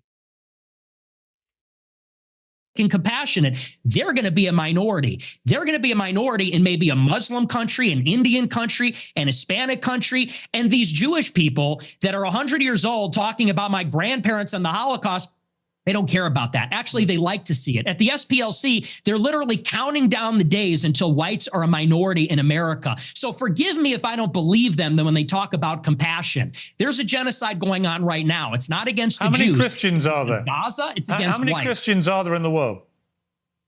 Like me, 1 point some billion, yeah, 2 billion. How many Jews are there? 15 million. Okay. So with a straight face, you're going to tell me the world is being overrun by the Jewry, by 15 million people, when there are over 1 billion Christians. There is a genocide of Christians like poor old Nick Fuentes going on at the hands of these 15 million Jews. Really? See, this attitude is why you're losing. When you say who am I losing to? White people, who am I losing to? White people. Who am I losing to? You're seeing it. Poor old white people. He's a white person. He is an affluent fucking white person, you absolute colossal clown. What are you on about? He didn't say poor old white people. He said poor old Nick Fuentes with your delusions. Mass migration. Oh, you're losing to me. We are losing as a civilization of mass migration. And here's the difference. In Israel, they have my politics. In Israel, they want to maintain a Jewish majority. If they had it their way, it would only be Jewish people. They're fighting like hell so that Jewish people can have as much territory, a Jewish state. They can be proudly Jewish in their own land. Whereas in America, we are being besieged by 10 million illegal immigrants in 4 years. And then whites and Christians are going to be the minority. And that's true in. Okay, let's unpack this. So, yes, there is a certain set of the population who are looking forward to the end of the white majority. I am not one of them. I will joke about it, but it's not even like I look. I'm dreading it either. But what they are pointing to is the greater amount of interracial marriage leading to less pure children that then lead to a more diverse population. Um, that's nonsense. Who cares? What does the color of somebody's skin fucking matter? Seriously, ask yourself this question. If you have the same culture, the same religion, you bring up your kids like your parents brought you up, blah blah blah, all that jazz. Who gives a fuck what skin color they are? Because in the grand scheme of things, the reality is the racial bullshit is a social construct that has absolutely done nothing but harm us. We are all humans. This is why I am a humanist in this grand scheme of things. It shouldn't fucking matter. You should want a healthy population, be it white, brown, pink with fucking purple fucking polka dots. Who gives a fuck? Healthy human population. The rest of it doesn't fucking matter. Jesus. Canada, Australia, all the countries in Europe. So you could say there's 2 billion people, but what's the proportionality? What is the percentage of people being born that are white? Where's the arrow pointing? Where are we going to be in 50 years? In 50 years, there might be an Israel. In 50 years, there isn't going to be a white Christendom. You don't believe people should get married. Okay, let's point that out. In 50 years, there will be an Israel. He's probably right about that. In 50 years, there will not be a white Christendom. For a vast majority of the history of Christendom, it has not been majority white. In fact, I would have to do some research. It may never have been majority of white, especially when you factor in the origin of this religion starts in the Middle East with a bunch of fucking Greek and Persian and Middle Easterners.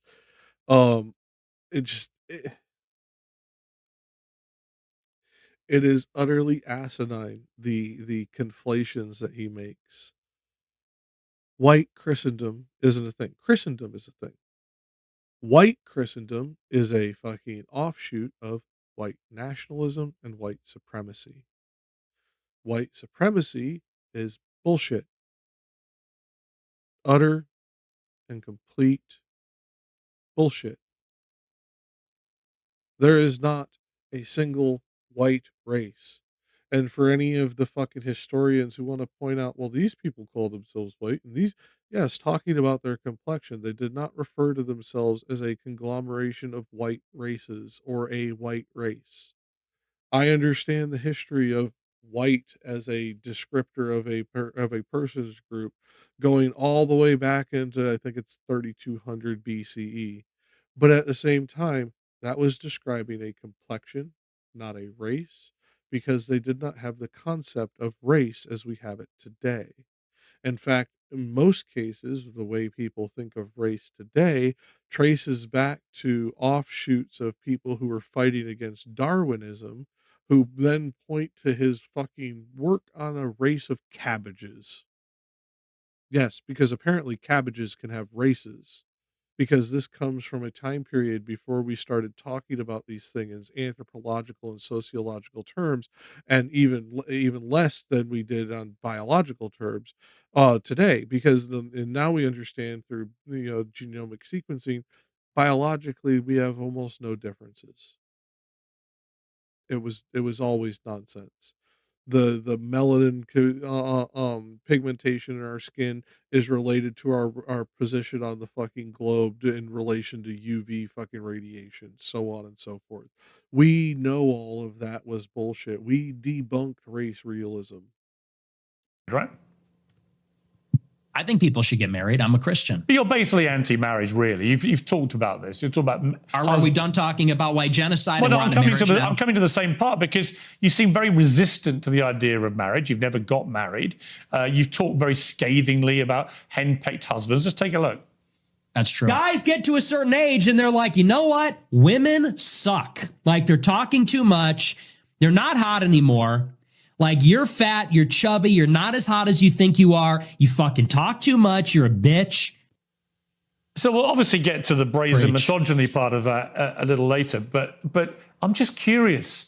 On the one hand, there's this terrible genocide going on of white people. On the other hand, you want people effectively to stop going near women because they all turn out to be so ghastly. No. Pierce, this is the part you misunderstood in what he was just saying there. He wants them subservient and quiet. He doesn't want them gone. Well, many people think he's gay, and he might be. I don't fucking know. Don't care. The reality is, if he is going based on his ideology, he wants biblical marriage, i.e., the woman is property, i.e., the husband is the head of household and makes all of the decisions. Blah blah blah blah blah. All that fucking nonsense that we even know historically wasn't entirely true. Like, we know that that's in the theologies in the books, but it is not actually within the practices of these people groups. At least not majority, or I should say not entirely, not majority. It was a majority, but it was not entirely. Um, we see these differences, but that is what he wants. That idealized the woman is seen and not heard and obedient and blah blah blah blah blah blah blah. You went to the other way of he wants to avoid women altogether. Um, no, he wants them to come, do what he needs them to do, or him do what he needs to do, and then go, because he is one of those type of misogynistic dickheads. So they shouldn't presumably procreate. So how does that work? I mean, aren't you, with your rhetoric, actively encouraging men not to associate with these ghastly women, therefore not have any more children? Therefore, you are contributing, Nick Fuentes, to the diminishing white population. I'm confused. I love the reductio ad absurdum. That was good. I tell my followers to get married all the time. I tell them that it's best for everybody to get married. And I think that's the only way that you can have sex. I think that's the only licit way as a Catholic, as you know, to have sex is within marriage. Why don't you get married? I'll get married later. It's been difficult for me because people are shooting at me at my house. I don't know that I don't want to have kids and a wife. You know, my wife would be screaming about that. Me, you know, I have to be able to take risks and be able to say these things. It's difficult to bring a family into a life that's like that. But for my followers, I tell them to get married. But what's happening with women? You literally just told your followers, well, hang on, in that clip, you literally told followers, women, they get old, they get fat, they get ugly, they get very annoying. So where's the incentive to get married to women? There isn't one. You're actively telling them the opposite. You're extrapolating a lot. We can complain. Just quoting you back yourself again. No, but you're extrapolating and saying, well, you say women are annoying, so therefore, what's the incentive? We have to do it in spite of the fact that they are annoying. We have to do it in spite of the fact that they talk too much. We can get them to lose weight. We can put them on peptides. We can get them to the promised land, but it's going to be Do you think this view of women may be why none of them want to go near you?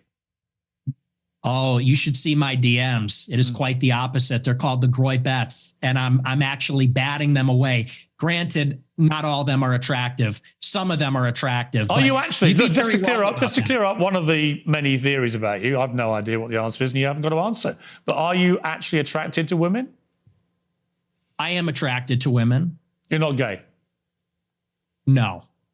But I will say that women are very difficult to be around. Okay. So there's that. And do you think they should have the right to vote? I do not. No, absolutely not. They should stay at home? Well, yeah, absolutely. See, basically, you're just a misogynist old dinosaur, aren't you? For a young guy. Yeah. I mean, I know I'm the boomer. I know I'm the boomer here, but actually, you're a 27-year-old dinosaur, aren't you? Aren't you, Nick Fuentes? All women. I am. All women are annoying. All women grow old. They all get fat. Says the guy. Have you ever had sex? No, absolutely not. Wow. Says the guy who's never got laid. Wow. That's the thing, though. You boomers, it's you think always you're an expert get laid, in women? Free love. Okay, this is where I actually have to split the difference. This was That was a dumb attack from him. It really was. It will play to some of the Chads and fucking Nick's audience, so there's that. But dumb play. You were doing so well before this point. This just seems petty. Given you've never got laid? Yeah, we are going back to the Stone Age. You're absolutely right. This, you know, you're talking about empathy and your kids are empathetic and they would never laugh at a joke about the Holocaust and you're a misogynist. You're a simp yourself. You're totally henpecked. That's the problem. So we are going back. Let me play another clip of yours about women. A lot of women want to be raped. And when I say raped, I mean like, that sounds bad when I say it like that. But there's like a lot of women that really want a guy to beat the shit out of them. But also they have to pretend, but part of it is they have to pretend like they don't. You think women want to be raped, do you?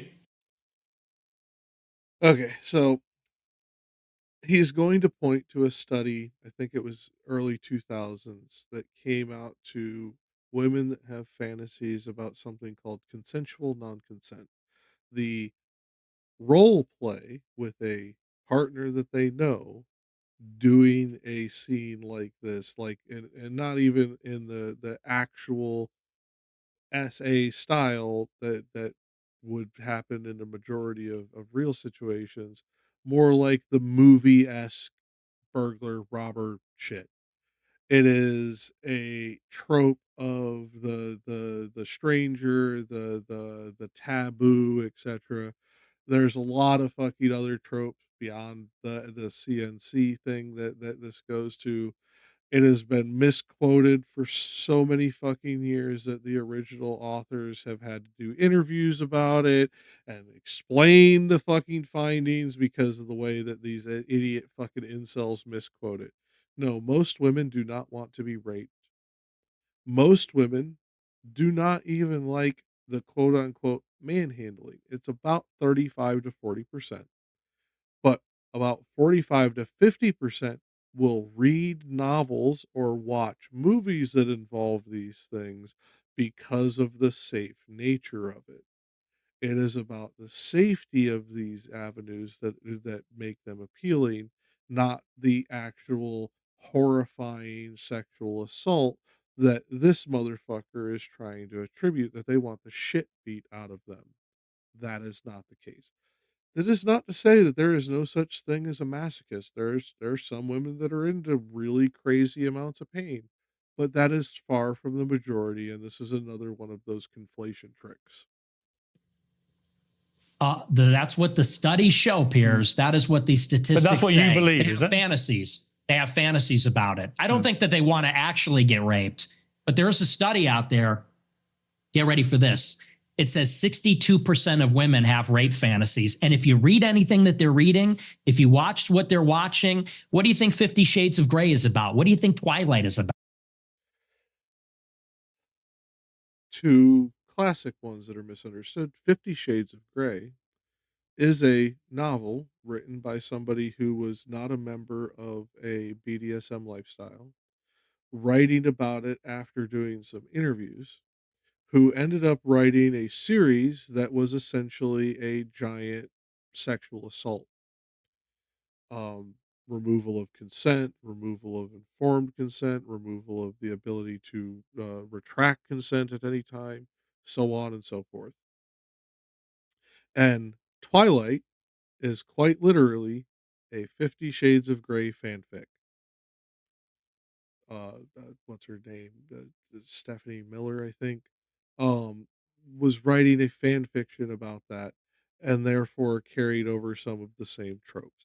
So he literally pulled two stories that were written very badly by people who were not members of these lifestyles, misattributing to what those lifestyles would be and the actual like consent barriers and considerations that are put into those lifestyles that the study shows, but he is failing to put into account, and then misattributing to something that became very popular because unfortunately very few people have a firm understanding of what consent is in this country because of our woeful sexual education programs. About. I mean, that's just true. You think women want to have the shit beaten out of them, as you said? Yeah, and it's very disturbing, but it's true. Do you think your views on women might change if you actually ever had a relationship with one or had sex and actually had a proper relationship? I mean, people say the reason you're so angry about women is you're basically an incel. Well, I'm not angry about it. You sound very angry. You sound very, very angry about women. I'm passionate. It's an issue. You're not passionate. You're sounding very bitter about women, as if women have done a terrible disservice to you. But when you don't have relationships, you don't have sex, when are they doing these terrible things to you that's made you so hateful towards women? I'm really curious. Was that? I don't think that was a hateful clip. I think I was laughing. I said they want men to beat the shit out of them, and that's just true. I mean, when you look at the state of modern women, all they do is lay in their bed, doom scroll. They're chilling out. They're getting a little fat. It is what it is. I don't know what the average weight is, but they're getting a little heavy. And any guy that is playing the field these days will tell you that. I mean, and I know a lot of the Chads. I am an incel. I'm friends with a lot of Chads like Bradley Martin, Clavicular. They agree with me. You know, there's sort of like this alliance. Correction. He is what would be referred to as a vol-cel, a voluntary celibate, based on the way he articulates himself, but he appeals to the incels because he knows that this hateful, misogynistic, fucked up rhetoric appeals to these fucking basement dwelling idiots because they fucking fell for the "we hunted mammoths" fucking trope. Which, by the way, if you go throughout human civilization and human history, it's roughly 40-60, so it is slightly disparate towards men, but women hunt almost as much as the men. It's fucking stupid. It's between the guys that don't have sex and the guys that get the most sex. We know what women are about. It's the guys in the middle. Guys like you in the middle. It's the beta male orbiters that say, she's amazing, you're a misogynistic pig. Because I don't know what that is. I guess. Well, come on. Let me explain to you what I think it is. I think when a 27-year-old guy who's never got laid, never had a meaningful relationship with a woman, says that women shouldn't be allowed to vote, they should stay at home, that all they do is fantasize about being raped and being beaten up. That's what they want. That they're annoying, that they get fat, that they get ugly. That's a misogynist. Now, you may not understand it, because your knowledge of women is so incredibly tiny, but actually you are the embodiment of a misogynist. It couldn't be clearer. And if I was in a way, you have the deep-rooted misogyny of some of the actual boomers I know. Yet here you are, 27 years old. And most of the current studies show that a lot of men are really disenfranchised from society, no longer have physical relationships with women if they've ever had them, never associate with women, and build up instinctively misogynist views about women. And I fear you're in that position. You're just a bit of a lonely guy who wants to get laid and can't for whatever reason. And it's made you bitter about women. And I don't know where that's come from, but it's fascinating. If some of the rumors are to be believed, there is a video of a particular famous streamer with Nick Fuentes in a compromising position.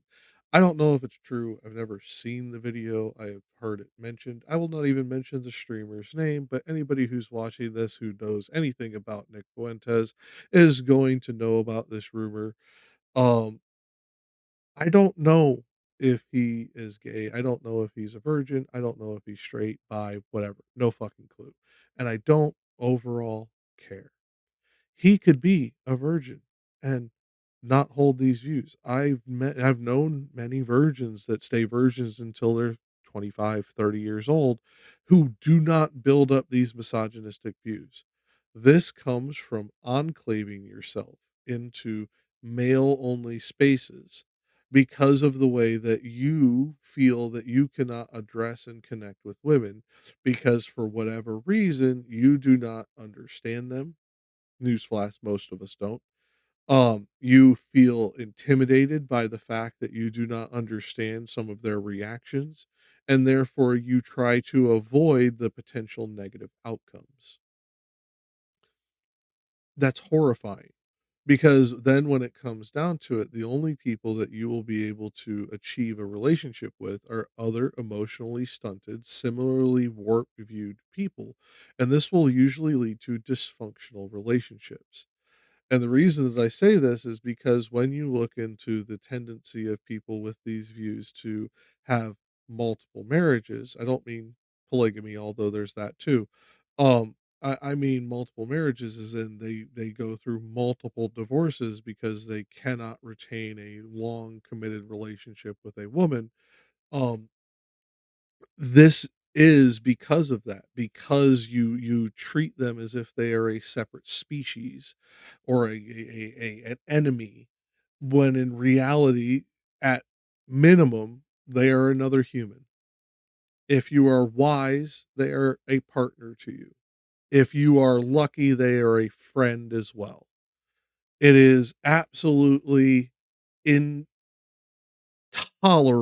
listening to this nonsense and knowing that many young men, in their fear of rejection, in their fear of potential negative outcomes of being labeled a creep if they say something the wrong way, in their inexperience, so on and so forth, that they end up falling into these tropes where they will absolutely end up being called the very things that they feared in the first place.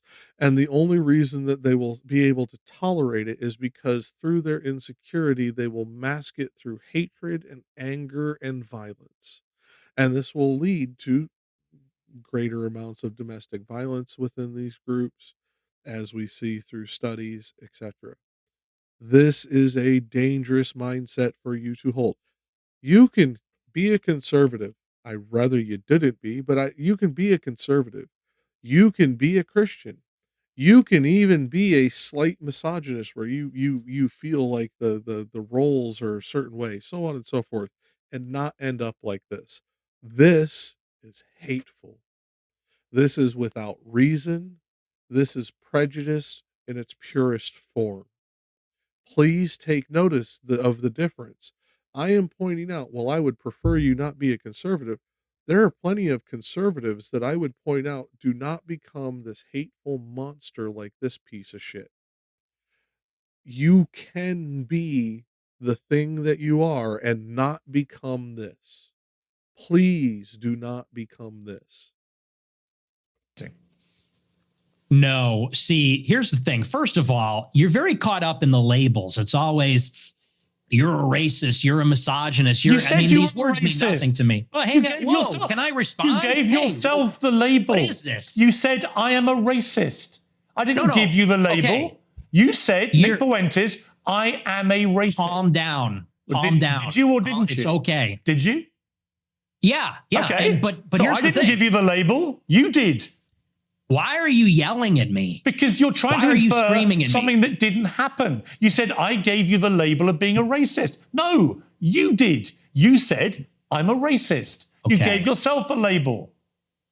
You're going to have to tone it down a little, all right? You're going to have to bring it down a notch and relax. This is just an interview, okay? Please calm down. All I said is you're hung up.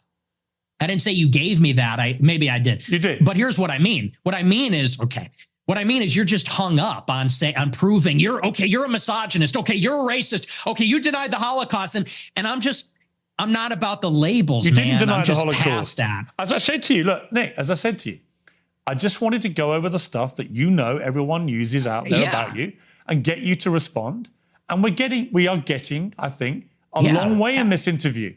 Okay. Right? You didn't deny the Holocaust. You accepted there's been a Holocaust of at least 6 million Jews. I'm a maximalist. I'm a Holocaust. That is significant. You did admit you're a racist, and you have spelled out a thought process about women, which is the purest definition of misogyny that I've ever seen.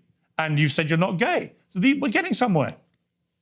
Yeah. Well, look, and I own the labels, okay? But I just don't care that much about them. That's fine. I feel like the whole... I'm not saying this is like a weird... I'm not saying you have to care. Nick, you don't have to care about any of it. I promise you. Right? That's not why I got you on the show. I wanted to give you a fair crack, which I think I have, We've gone over a lot of stuff. We've got a bit more to go on. I genuinely don't think I've ambushed you with anything you couldn't have been expecting. No. I don't think I've been overtly hostile. In fact, when you've asked me to calm down, I've calmed down. I don't want to have a hostile, angry, shouty match with you. I simply want you to spell out exactly what you've meant about all these things, and people can then be the judge of them. So let's take another. Okay, so he's about to go to commercial break based on the way he just preambled that. So I'm going to end the video, or this section of the video, for my editor to make it a little kinder on him here. But I don't like how soft touch Piers Morgan is being. However, I'll have to admit my potential fault here. It may be the wise action, because every time Piers has cornered him, Nick has tried to turn it into a shouty match by playing the persecution complex, by saying that Pierce may, attributed this label, by saying that Pierce gives a shit about things that, free love and all. He is trying to turn it into a shouting match. And it may be that Pierce is making the right move and not taking that bait. I would have not been taking the bait, because I would have been antagonistic from the start. And maybe because of the way he started, this is the way to go.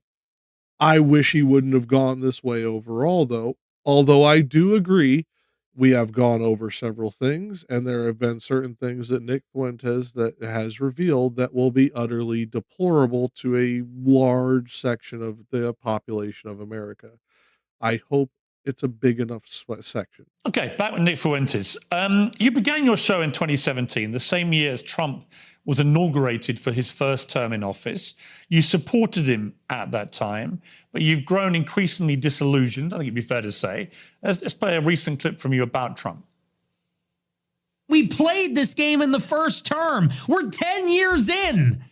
And you still have these people, I hate to say it, but they're just like in denial. And they're like, okay, everybody, let's all go on Twitter and let's tell Trump, don't screw over your voters.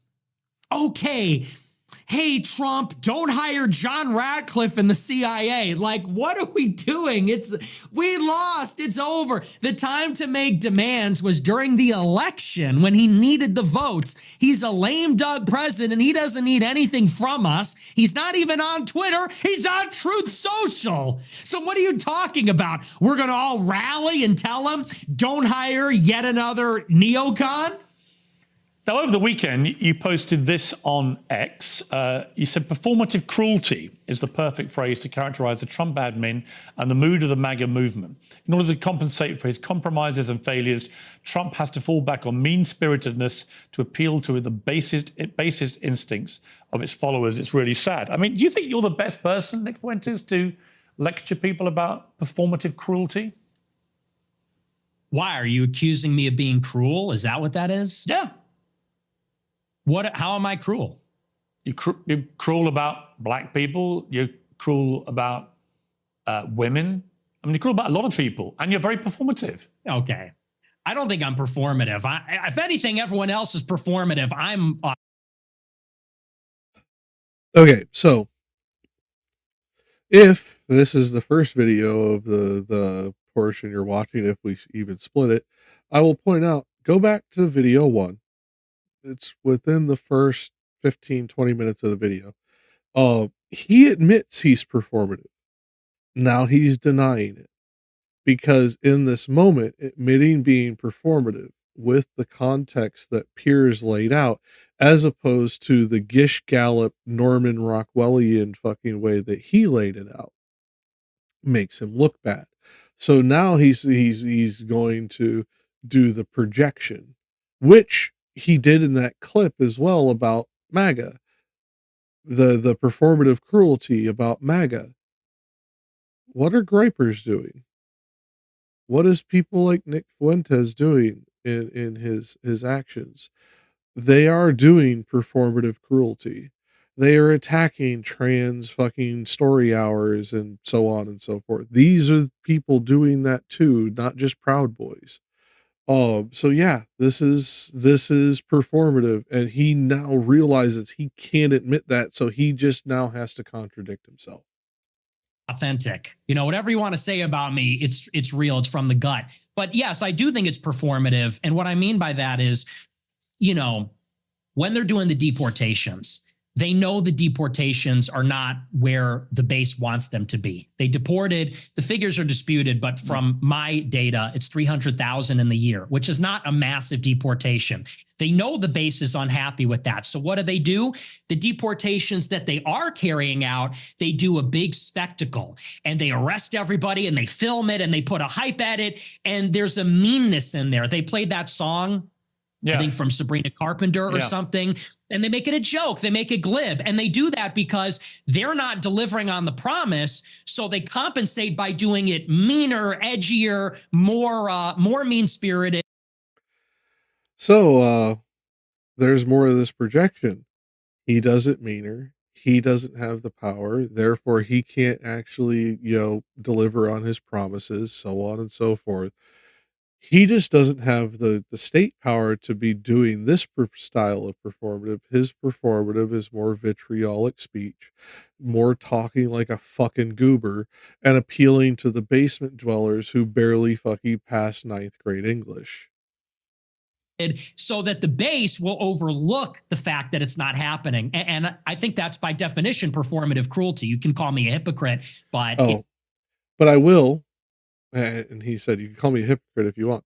I will. You are a hypocrite. But I have to agree with Nick Fuentes here. The Trump administration is doing performative cruelty exactly as he described. Broken clocks are right twice a day. It's definitely true about what they're doing in the administration. You went to see Trump at Mar-a-Lago with Ye for dinner. What was that like? It was very interesting. They're my two heroes. Ye is my hero. Trump is my hero. Even though he's very disappointing, I still have a personal hero of mine, and he's a remarkable person. It was a great conversation. We got along pretty well. He liked me. I liked him. It was a love fest. I mean, he got attacked afterwards for supping with the white supremacist devil. I mean, do you accept you are a white supremacist? No, absolutely not. You don't think white people are superior to black people? He is going to hedge this and try and say, no, he doesn't view them as superior, but we should be separated and they should have this and we should have that and blah, blah, blah, blah, blah, blah. It's the same soft sell white fucking supremacist trope that we've seen time and time and time again. Separate but equal, which was never equal, but was very separate. When you separate into disparate groups, this type of fucking issue comes up. Whether you do it by choice or you are forced into that segregation is immaterial. It always leads to these negative outcomes. And where certain levels of violence is no longer reported as crimes, but civil unrest, and therefore changes the story that they tell later because there aren't arrests for these acts of vandalism, murder, and theft. No, I'm a Christian, so I believe everybody is equal before God. Including women? Yes. So you give women equal rights then? No. Great. No. Great. Okay. So you just talked a lot of bullshit, didn't you? No. Why are you like mad about this? No. You want women to be treated equally before God, but you don't want to give them equal rights. Yeah, because women and men are different. Look, do you believe there are two genders? It's your view. Do you think there's two genders? I do think there are two genders, yes. Okay. And so you mean there's distinction. There are two distinct genders. I think we should all have the same rights to... Well, if they're meaningfully distinct, biologically distinct, and they have different social and biological roles, I think it would follow that. Conflation of socio and biological function within the sexes and the conflation of sex with gender is one of these. They love doing this shit. Sex and gender are separate concepts. We have recognized sex and gender as separate concepts for literal centuries in many cultures. It is absolute claptrap that, the sex and gender is synonymous. In certain time periods, in certain languages, that was true. And in other languages and other cultures, it wasn't true. And furthermore, when you then get into the biology of it, we do not karyotype most people. Karyotyping is how you would understand whether or not you are chromosomally male or chromosomally female. I am a man. I have a penis, etc., all that jazz. But when it comes right down to it, I've never had my genes tested. I don't know if I am a pure XY karyotyping or not. For all I know, I could be XXY, I could be the triple X. There is a bunch of different situations where I could potentially not have XY chromosomes and still present as a man and never have known it. This is one of these things that these idiots like to fucking talk about that they don't know. Most of the gene pathways that lead to sexual characteristic developments do not appear on the X or Y chromosome.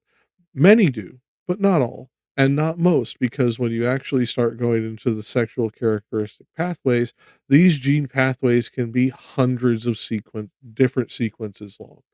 There are certain things that we are still discovering to this day, which is why we are so careful with talking about this now.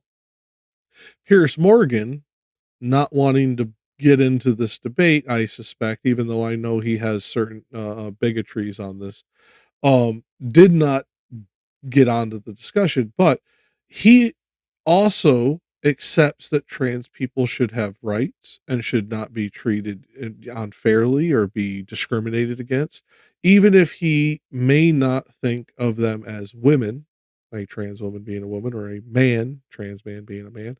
He may not think of them in that way, but he does not believe that they should be abused. It's one of the few things I can give him credit on, because while I disagree with a lot of his politics and a lot of the shit that comes out of his mouth, it is one of the few things he has been relatively consistent about for years. Even if he does not agree with the people or think that they have mental issues, etc., he does not want them to be abused. He does not want them to be erased. He does not want them to be fucking genocided off.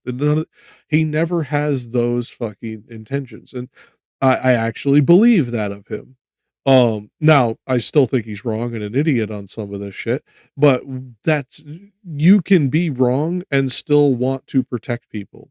You can be horribly wrong and in that wrongness dehumanize people inadvertently and still want to treat them as humans because you see them as humans. You just see them as having something wrong with them, etc.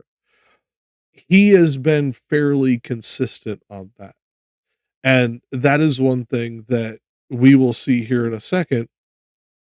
Nick is consistent on too, but in a very opposite way. That we would treat them a little bit differently in the law. Do you think That's the Catholic me, though. Church's teachings reflect that?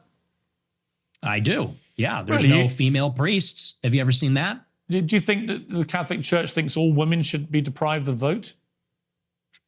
Yeah, I think so. No, they don't. I hate having to do this. They're both right.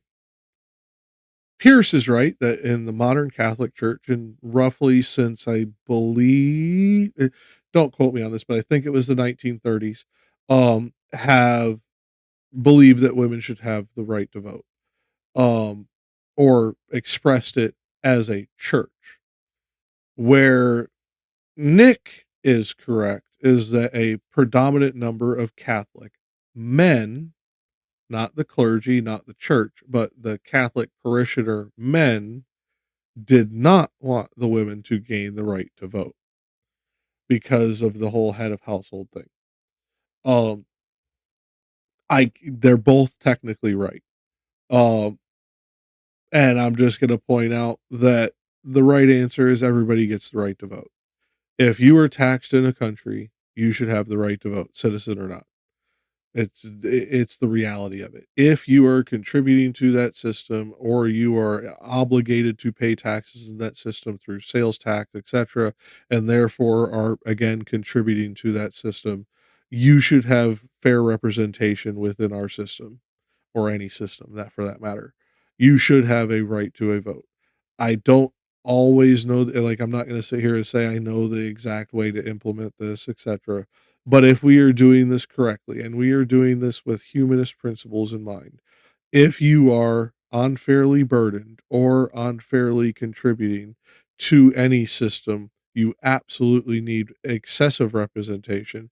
And if you are just contributing or burdened by a system, you need adequate representation. Unless you have no integration within a system, should you ever be in a situation where you receive minimal or no representation. For example, a tourist coming to the US should not, even though they are paying sales tax, because they have no actual state of residence, they have no intent to stay as residents. Should they be protected by the law? Yes, but they should not be granted any extra privileges. If somebody is brought here against their will or without their consent, i.e., the DACA children, they should be granted extra dispensation because they had no control over it, and therefore we should take that into account and treat them as humanly as possible. So on, so forth. There's a lot that goes more into this. It's not the point of this video. I think they do, yeah. You think the Catholic Church position is women shouldn't be allowed to vote? I think so, yeah, No. but I'm not positive. No, it's bullshit. Oh, it should be. It should be. So if you were Pope, that's what you do. You could be Pope because you're celibate. That's true. And I'm also from Chicago, like the Pope. But look, Right. I mean, women, it says in the Bible that women have no authority over men and they can't teach men. And that's why. No. This is absolutely categorically incorrect. Yes, there is a passage written by Paul that talks about the women not having authority over men. Yet in a different portion, also supposedly written by Paul, you have him assigning them leadership roles within a church. This is a contradiction that we then, when we go outside the Bible and look at the historicity of the situation, we see that female leadership was excessively common in these communities. In fact, in several of these communities were almost matriarchal because of their matrilinear nature. Um, this is absolutely incorrect. Now, a lot of people will pull to that second one, especially evangelical Christians and certain pre-Vatican II Catholics will pull to that particular portion of Paul's writing, but will ignore the previous portion that shows that he assigned leadership roles to women in many situations and would address them as equals and as contemporaries. Um, Dr. Kip Davis, Dr. Joshua Bowen, Bart Ehrman. Oh God, there's so fucking many. Those three are going to be very easy to find their works of. Usually you can find free PDFs on the Wayback Machine so that you can go read them for free if you don't want to pirate them or buy them. They will be far better at this than I am. I am a layman when it comes to Hebrew and Greek. I know it a little bit and I know these histories very well for other reasons. But like those people know the histories and know the languages and know the cultures and can explain it in a more holistic way than I am able to do so here. But this is absolutely untrue. There's no female priests. Says a lot of So I things in don't the think Bible. the Catholic. Okay. Okay, there are no female priests. That I will have to grant him. There are some records that indicate maybe in the early church there were, but it is slightly ambiguous. It is not conclusive. I personally think it is more than likely that at the beginning, because like most emergent religions, they tend to be a all hands on deck type situation. It was probably one way in the beginning and morphed over time as so many things do in every religion. Um, but he is right. No Catholic female priests. But when we then go to what the current pope did, he has been giving extremely important roles to women um in ways that have been very upsetting to these conservative Catholic men that I'm describing. You can go look on Catholic newsletters for the conservative Catholics, and you will see what I'm talking about. They are losing their fucking mind about how much Pope Bob, sorry, I refuse to use his papal name until he proves himself not a shitbag, into these roles. And they fucking hate him for it. They also hate him for his condemnation of Trump's on Christian attitudes and on Catholic fucking doctrines and fucking immigration policy, prisoner detainment, and so on and so forth. They have been losing it over it, and therefore they will appeal to it because the Pope, like, he's like, there, I could be Pope and I'm Catholic like the Pope, playing into those tropes again. But when it really came down to it, he's playing into something that is the minority view within Catholics, has been the minority view within Catholics since the 80s, started to shift post Vatican II. And if I remember correctly, it is almost 68% now that favor the adoption of female priests. And I'd have to look it up, but I believe it's almost the equivalent number to the number of Catholics today that believe that priests no longer need to be celibate and should be allowed to marry. So, like, this is doctrinally true, and if you cherry pick scripturally true, but it is ahistorical and antithetical to positive outcome. Like every word of the Bible is sacrosanct? Well, yeah, it's inspired scripture. That's all of it. Is this now all of it is a sacrosanct? theological debate? Well, it is Catholic doctrine that women should not lead and teach. I mean, you're not interacting with what I'm saying. Why? No, they should not be priests. They lead and teach constantly. I will point out to how many of Catholic schools are run by nuns. How many Catholic seminaries are predominantly run by nuns, even if they have a Monsignor for certain things. I will point to this being a very, very common misconception. What they mean is they are not put in points of supreme authority over the other men of the church. They are very much leaders and teachers. Can't women be priests? They should be. Okay, well, you're not Catholic. That's not a Catholic position. I am a Catholic. I just many things I disagree with the Catholic Church. Okay. Well, that kind of is contrary because the whole basis of being Catholic is accepting. It's accepting the authority of the pontiff. You can be a member of a religion and disagree with. Okay, Piers is right, but his point's immaterial. I'm going to point to the Catholic issue. We are taught as Catholics, I am a former Catholic, to question.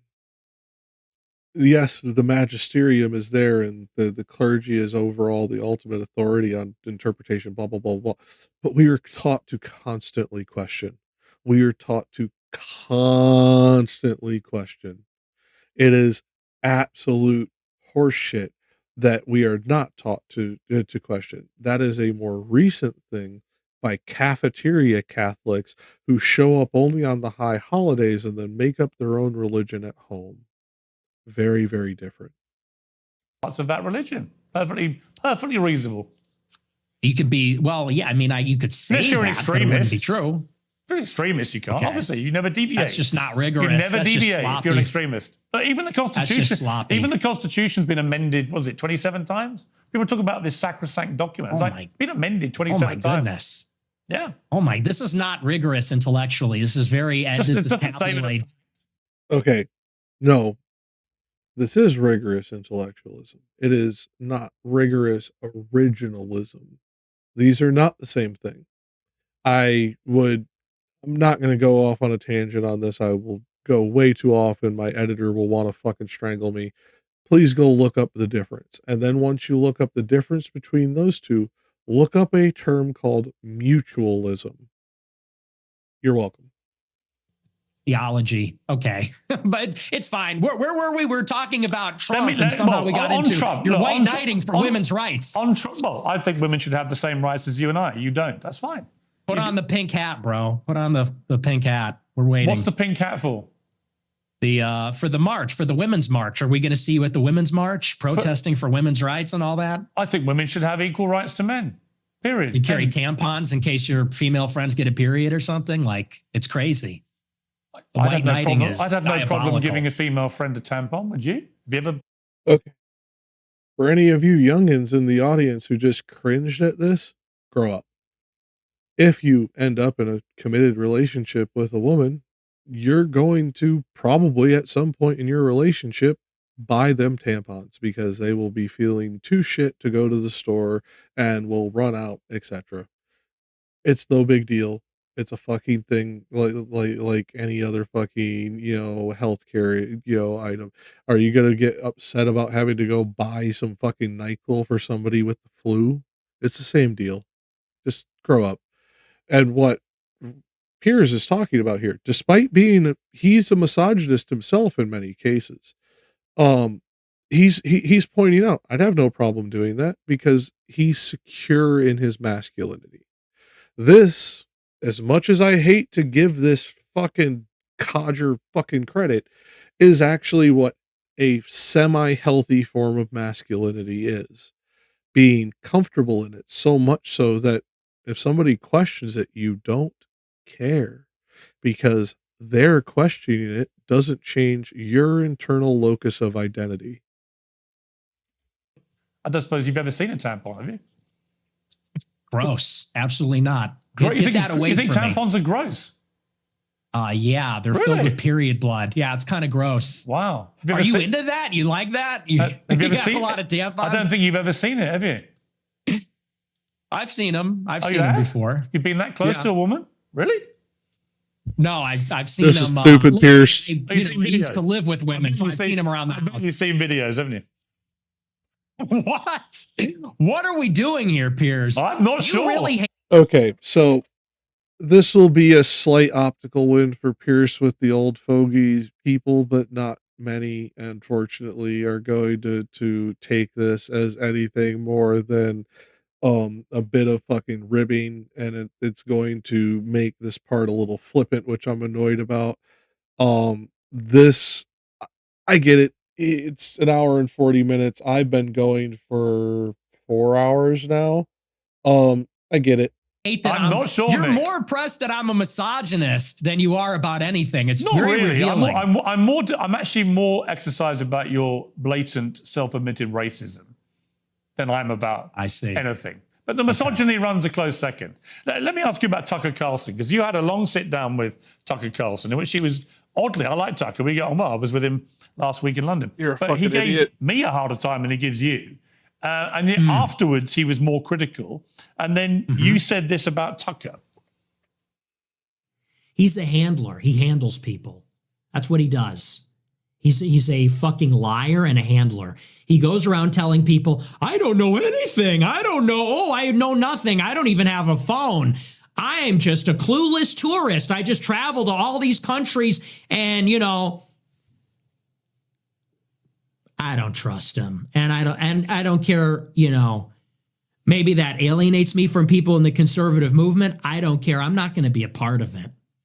I'm not going to be a party to whatever that is. Whatever that CIA bullshit is, I'm not going to be a part of it. So, now that I've heard enough from Tucker and I've heard enough from other people and I've seen enough, this guy's not who he says he is. Not an ally. Stay the fuck away from me. You're weird, dude. You're weird. See, what would have been great is if you'd said that to him when you were sitting opposite him. Well, when I was sitting opposite him at the dinner and in the interview, he was nothing but nice. He was very nice to me and very cordial, and he didn't call me an anti-Semite, and he didn't even press me on it at all. And I thought he would, and I almost wanted him to. He was nothing but nice, and we had a great time. We had a really great dinner, really great interview, and I felt really good about it. And the next week on my show, I said, he really surprised me. He's great. And then every interview he's done since, all he does is call me an anti-Semite. He goes, well, I hate his anti-Semitism. And, I wonder why people like him. And so I just think that's two-faced. So after that experience, it kind of turned me off. I didn't like that, but he's going to do what he's going to do. He's still a nice guy, but I think he's two-faced. What about Candace Owens? You had a sit down with her. She called you out on a few of your more incendiary comments. You've been attacking her quite virulently recently. What's going on there? Well, it's me and her. We're so complicated. We're on and off. It's very passionate on both sides. I think there's this intense desire to be friends, but a frustration where we disagree with each other. There's a rivalry. But I thought we were going to have a friendly conversation, and then she kind of did the same thing. We're going to go on a show during the war with Iran. We're literally in the middle of a war. And she texted me the day before the United States bombed Fort O. And she said, would you like to come on my show? I said, absolutely. I said, is this going to be about Iran? She goes, I don't do setups. I said, yeah, let's do it. I come on the show, and then she's like got this weird hostile demeanor. She's doing the clip thing. Then she puts it behind a paywall. It was ridiculous. So that really was not nice. And then I think this whole Charlie Kirk thing, I think she's gone insane. I think she's absolutely lost her mind. So I feel sorry for her husband. What did you feel when Charlie Kirk was assassinated? Where were you when you heard about it? I was at my house, and a friend of mine who was actually at the event texted me and said, Charlie got shot. I said, who? He said, Charlie Kirk. I said, oh my gosh, that's terrible. And honestly, it was devastating. I didn't like Charlie Kirk at all. And we had an intense rivalry, and he hated me. But honest to God, I was devastated. I was emotionally affected by it. I didn't even do a show that night because I was beside myself. So it was rough. I mean, it was hard to watch. When you say you were beside yourself, I mean, you hated him. I don't hate anybody. I didn't hate him, but I really didn't like him. I intensely disliked him, and I didn't agree with him. He called you vermin, didn't he? He did. Yeah, he hated me also. But you were still beside yourself when you heard what happened to him. I was. I thought it was disgusting what was done to him, and it was tragic, and it was horrifying. Do you fear an attack like that on yourself? Have you upped your own security because of this? Because your profile's got exponentially higher since what happened to Charlie Kirk. I have increased my security, but something similar like that happened to me. Someone came to my house with a gun about a year ago, almost exactly, trying to kill me, and he was shot and killed in my alleyway. So I've had increased security for a while. It's a bad time out there, and I do believe it was a left-wing person that killed him. I think it was a left-wing person that tried to kill me. So yeah, I take it very seriously. Elon Musk said on his X platform that you're a Fed. You're a paid-up hire of the government. Is that true? No. 100. You've never worked for the government in any capacity. I've never talked to federal law enforcement, and actually, I've testified to that fact under oath when I was subpoenaed by the Congress. People leave that part out, but I got subpoenaed, I think, in January 2022. I think it was. And I was deposed by the subcommittee, the House Select Subcommittee, on January 6th. And they asked me, did you speak with any federal law enforcement? And under oath, I said, no, I've never had contact with them. I've never turned over devices. I actually believe this. So no, absolutely not. There's been footage that's come out again this week. This is you at the January the 6th riots. Let's take a look. It appears we are taking the Capitol back.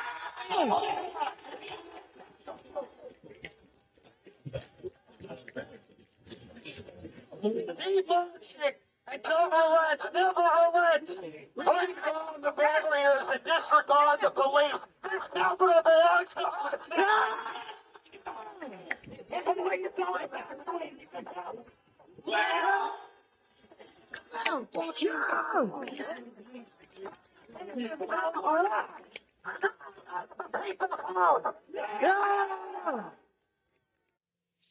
Now you're heard there shouting down your loud hailer, break down the barriers and disregard the police. The Capitol belongs to us now. What did you mean by that? I think it's pretty self-explanatory. The Capitol belongs to the people. Disregard the police. So you don't support law and order? No, I support law and order. But on that day, the police were brutal. The police killed somebody, Ashley Babbitt. And, they were throwing people off of the rafters. They killed multiple people. So when disregarding the police is the first step to anarchy, isn't it? Well, I think the first step to anarchy is when the government rigs the election, which is what happened. That is when the government loses its legitimacy, and its enforcers, consequently, do also. Well, that's exactly what happened in 2020. There is no evidence the government rigged the election. You know that. You're a bright guy. Well, let's talk about it. Do you want to talk about the election of 2020? Yeah. I think Trump lost it fair and square. I think he fought the wrong argument about the stolen election. I've said to him, to his face, I agree. The argument he should have said is that the deliberate suppression of things like the Hunter Biden laptop scandal from the media, by social media, by big tech, was actually a deliberate attempt to subvert the result of the election. And that's a much better argument, because it's undeniable. When the New York Post that had that exclusive were basically shadow banned off all social media for the 2 weeks before the election, that was an absolute disgrace. And if I was Donald Trump, I would focus on that as being my main argument that that election was slanted against him. When he goes off into saying that there was widespread rigging and voter systems were wrong, we've litigated all this now. Through various court cases, various Republican judges have ruled there was no rigging of that kind. In fact, the American election system is accepted by most people around the world as being one of the best in the world, one of the most reliable. So I just think he fought the wrong argument. If he said the deliberate suppression of damaging stories to the Bidens, which could have swung the election, was outrageous and unacceptable, I'm 100% behind him. But by building this spurious argument that it was all rigged through voting systems and so on, he lost me. Well, I agree about the voting systems, but, when they went into the machines, I think that was ridiculous. However, what has to be accounted for is that in 2016, 35% of the votes were cast by mail. By 2020, it was 70% because of the pandemic. So you doubled the amount of votes that happened by mail. They called it in-person early voting. They called it a variety of different things. And the other thing that they changed is they solicited the mail-in ballots. So they sent ballots to people's houses. We'll point out what was happening in this particular time period of the pandemic, and there were extra efforts made to accommodate for the restrictions on gatherings in large groups, standing in lines that you would have to stand very close to each other for long periods of time, etc., etc., etc. So what he is doing here is pointing to things that we did for very good reasons and still did not result in any kind of widespread fraud as some kind of, well, you just don't know the evidence. How could you know? Well, all these things are changed. It's an argument from incredulity. And it is an argument that makes no sense because, as Piers just pointed out, over 60 court cases, evidence examined, multiple fucking examinations of ballots. And when we look at how much fraud there was, it was minuscule, very small numbers. And a majority, 80% of the fraud went to Trump, not against Trump. So quite literally, the majority of fraud in the 2020 election was in favor of Trump. And we proved this in court multiple times. And once you do that, I mean, you have absentee balloting normally, but it's a process. You got to give your social security number, your ID. They send it to you. There's regulations in place. This is an election where they double the amount of mail-in votes, and they sent ballots to people's houses. And when you do that, you break the chain of custody. No, so they send the ballot out, and then they tell people return it at a 24-hour ballot drop site that's unsupervised. There's thousands of them. And they're going to hope that all the ballots that find their way into these drop boxes were filled out by the person that the ballot was intended for. And I know that didn't happen. I'll tell you why. My uncle has been dead for 26 years. He got a ballot in 2020. It was mailed to my parents' house. And that was happening in nursing homes. That was happening in apartment buildings. But you also know that every independent body that has looked at this has concluded there was no widespread rigging, that it was a free and fair election, and Trump lost. And the bottom line is he should stop going on about it anyway, because he won back the White House in 2024. By your, as you have been so keen to tell me, move on, right? No one wants to look back too far. That's a separate argument. I mean, you can say that he should stop talking about it, but whether it was rigged or not is actually relevant to what happened on January 6th. Because what happened on J6 is people were outraged about it. People were furious that, by the way, there's never been an independent ballot audit in all the states where there was alleged to be rigging. That has not happened. And certainly it did not. Yes, because that is not something that is ever done, especially when an accusation of fraud has no evidence. Happen up until January 6th. And people said, this is ridiculous. They're stealing it. You know, no, if people, honestly, if either you or Donald Trump or anybody else wants to show me, I said this to him when I interviewed him last, you know, if you show me the actual hardcore, incontrovertible evidence, then great. I've never seen it. Joe Rogan asked him. He didn't produce it with Joe Rogan. It's just never been produced. But look, I don't want to labor the point on that. So I suppose the more interesting question now, as your influence rises in the conservative movement in America, and there's a lot of splits going on amongst MAGA over a number of issues, and about you, and you know this, is your split with Trump irrevocable? Do you feel now, as we head towards the year of the midterms, that it's time to now look to who his successor will be, and who do you think that person should be? Well, it's not irrevocable, but I am very pessimistic about this administration. And succession is something that I've been interested in for as long as I've been doing this show. And I think it's very clear that they are grooming J.D. Vance to be that successor. And by they, I mean Elon Musk, Tucker Carlson, Peter Thiel. There seems to be an organization that was put in place roughly around 2022 when Peter Thiel was very active in the midterm elections. He spent, I think, over $30 million, $15 million for Vance, $15 million for Masters, spent a lot of money in a lot of other congressional races, trying to unseat the Republicans that voted for impeachment in 21, and also building out a media market, building out a patronage network, funding things like Passage Press, Sovereign House, a number of other projects to create sort of like a self-contained media ecosystem. And Vance is clearly the selected nominee. That is who the interests want. And they've been pushing for him very strongly. So I think he's the heir apparent right now. There's a forceful push. I've heard good things about him. I've heard bad things about him too. And where I think it needs to go is I think we need to return to the message from 2016, what Trump said in the first election, which is we need to drain the swamp. We need to get the money out of politics, the super PACs, the special interests, put America first in foreign policy and the wars, close the border and deport the illegals, and reindustrialize America, bring back manufacturing, bring back jobs. We're in this Cold War with China. We need America to have productive capacity again. We need America to have wealth. So I think whoever is going to bring us back to that, that's who I'm. Even with our economy currently getting hit in the fucking taint by Trump, we are still the most powerful and wealthiest economy on the planet. This is an absolute fear-mongering bullshit.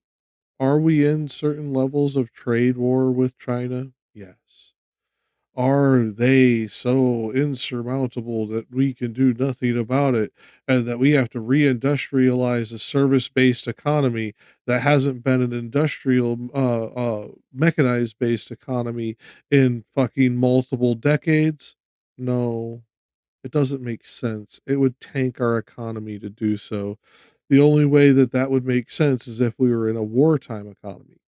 And I mean a wartime economy for several years, more likely 15 to 20, to where we could then reindustrialize because of the mechanization that would be necessary for the war machine. And even then, that tanks our economy in other ways because a prolonged war like that is very costly. So no matter which way you go with this is a bad deal. I'm going to support, and I haven't seen enough from Vance yet. You called J.D. Vance's wife a Jeet. What does that mean? It's a slur for.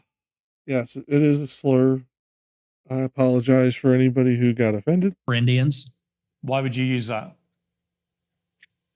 Well, you want the honest answer? Because you're a racist? No, there's actually a different reason. The reason why I said that, if you watch the whole show, did you watch that whole show, by the way? No, but you've admitted you use that slur. I'm just curious why you would use that about a woman with her heritage. There's a really important reason why, and this is why context matters. If you look online at the people that are supporting J.D. Vance the most, they are racist. They're racist also, let's say. And they look at someone like myself. I don't support J.D. Vance. And they say, you're brown. You're a third worldist. They are gleefully participating in the cruelty. You could say the performative cruelty of the Trump administration. They say, you're going back. You have 100 days until you're being deported. You're going in a crystal. And then they tell us to vote for J.D. Vance. And so all I did on the show is I said, you have basically racist chuds that post memes about Indians all day on Twitter, memes about third worldists and Palestinians even. But then they want to turn around and support a guy who has said on Twitter, how dare you say I'm racist? I have non-white kids and I'm in an interracial marriage. And all I said is I just said that's a little ironic. I said that's hypocritical. And Vance is going to have to explain to all of his supporters who have gassed him up as the real mass deportation candidate. He's going to have to explain to them what's going on with that. What is with the contradiction? Because and you don't feel any accountability for the millions of young people that will hear you use that slur and think it's fine to use it. No, I think that's ridiculous. Okay. Let's take a final break and come back with a little kind of summary of how you think this interview has gone for you. Okay. Well, if you're a fan of epic I will skip this fucking commercial break.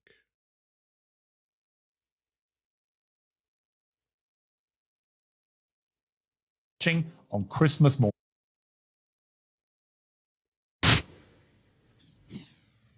Okay, next for Wednesday. We've been talking for nearly 2 hours. What is your view of how the interview has gone?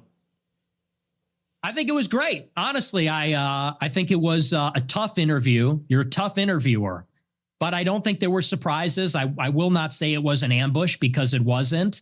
I sort of anticipated that you would make some choices about how you wanted it to go, and I was fine with it. So I thought it was terrific. As a Catholic, you're probably aware the Jerusalem Post has recently called on the Pope to openly condemn you.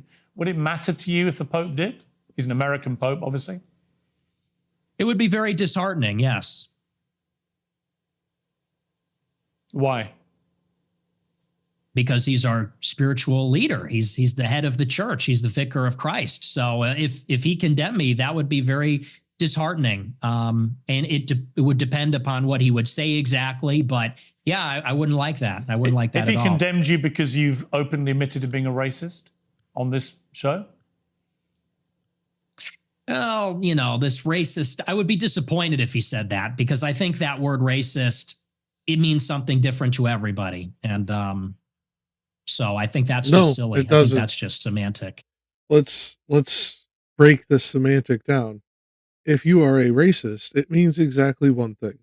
It means you are prejudiced against another group of people based on their racial stereotypes. Usually nothing to do with their actual fucking culture, race, or anything to do with reality. That is a racist. It doesn't matter if you're white hating blacks, a black person hating whites, an Indian person hating Pakistani people. It does not matter which one you fucking choose. If you are racist based purely on somebody else's race, you are a racist. If you are prejudiced against somebody purely based on their religion, you are a religious bigot. If you are prejudiced against somebody purely based on their sex, you are a sexist. There's a lot of ists we could do this with. There is no semantic argument over what it means to be a racist. Period. Have you ever been in love in your life? No, like romantically, no. Yeah, never. No. You just think that's part of the problem? What's the problem? Stupid point. Why you are the way you are. Oh, and what's the way I am? What are you trying to say? I've given people 2 hours of the way you are. You're unashamed about a lot of it. I don't think I have a problem. I think I'm cheerful, boisterous. Look, unlike you, I'm willing to be a little provocative. Well, I guess you're willing to be provocative, but I'm willing to be very provocative, and I'm a free thinker. And I don't like to be tone policed. I don't like to be told about, people are going to tone police and play moral cop about you can't make this joke or you can't make this statement. Tone policing. Never mind. And I think that's just about being intellectually open. I'm a believer in openness, and I like ideas. I completely agree. I think you should be perfectly free to express yourself exactly how you see fit. My problem is how you see fit with some of the things that you say. And we've been through a lot of them. And I think people who don't know you very well will have been shocked in parts and surprised in other parts. But in totality, they can see you for what you are. I think we've got a lot nearer to what the real Nick Fuentes is in the last 2 hours than we probably have seen from your other recent interviews. Would you agree? No, I mean, the clip thing, we've done the clip thing. We've all seen the clip show. Everyone's seen the clips. You think you're the first one to do the ADL rap sheet. So here you said this, and then here you said that. I've been playing that game for open with the JQ, close with the JQ. 10 years. So this is honestly more of the same, to tell you the truth. Nick Fuentes, I appreciate you coming on Uncensored. Thank you very much. Thank you for having me. Well, my thanks to Nick Fuentes, and my thanks to the hundreds of thousands of you watching. Okay. And with that will bring this one to an end. So the reason I stopped myself from going on a rant about tone policing, the way tone policing is used is widely misunderstood. It is mainly used against minority communities, not fucking white supremacist fucking communities, quote unquote, made up of young men from the majority, so on and so forth. What he doesn't like is accountability. What he doesn't like is that people will judge him for the things that he says. That's not tone policing. Tone policing would be trying to get him to say it in a different way that would be more appealable. He is tone policing as we speak in these interviews. I will probably have to go back and do a react to fucking Tucker, and I'm gonna fucking hate that one even worse. But this is one of these things that he is misappropriating and using in a way that will gain sympathy because so many people misunderstand what that phrase means. They misunderstand the historical significance and cultural significance of what tone policing is. And therefore, they will instantly feel sympathy because they know that when somebody is tone policed, it is generally a negative. So he is trying to attribute this to him when in reality, he has the right to speak his hate speech bullshit. And the rest of us have the right to call him a Nazi sympathizing piece of scum who honestly has no right to a platform. There's a difference between us saying that and going so far as to outlaw him. There's a big difference between that. This is a slightly colloquial way of expressing things in a way that most people will understand. What we're really saying is that these corporations should stop profiteering off of his hate mongering, and instead of taking a cut of his fucking profits, ban him from their platforms and show that they actually hold human principles above profits. Unfortunately, as we understand, most corporations are incapable of doing so, which is what has allowed him to persist. When he was banned from banking and processing credit cards, it was an attempt to do the very thing I am talking about. But then other corporations signed on because they realized that they could get a cut of that revenue. And they knew if they were processing Bitcoin fucking transactions for him while he was banned from banking, that was a potentially appreciable fucking resource that they were getting in exchange for it, on top of viewership on their site, which would then drive further ad revenue. This is absolutely to blame for this. If they did not allow him to remain profitable and to put their profits above the actual humanistic interest of the world and of the people that are working for them and the humanistic principles of their consumers, etc., they would have actually gotten rid of this piece of shit like they did David Icke back in the day. They would not allow this piece of shit to go on and spread lies and misinformation. He is still talking about the fucking big lie from 2020. We know beyond a shadow of all doubt that fucking there was no legitimate, significant fraud. Were there some fraud? Yes. And it was so significantly or so statistically insignificant that even in the most hardcore balls to the wall swing state with the closest election, if you put every fraud into that single election, it would not have even moved the needle. Not a bit. Not 0.1%. It would not have moved the needle. That is how few fraud cases we had. And as pointed out, the fraud that we did have disproportionately favored Trump, not went against him.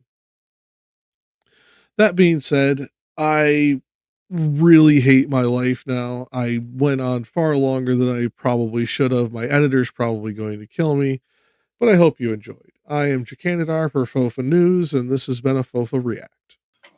Hi, I'm Jakk, and come back to us next time on FOFANews and follow us on Substack and click the little bell down below. It helps a small channel like us out immensely. Thank you for coming.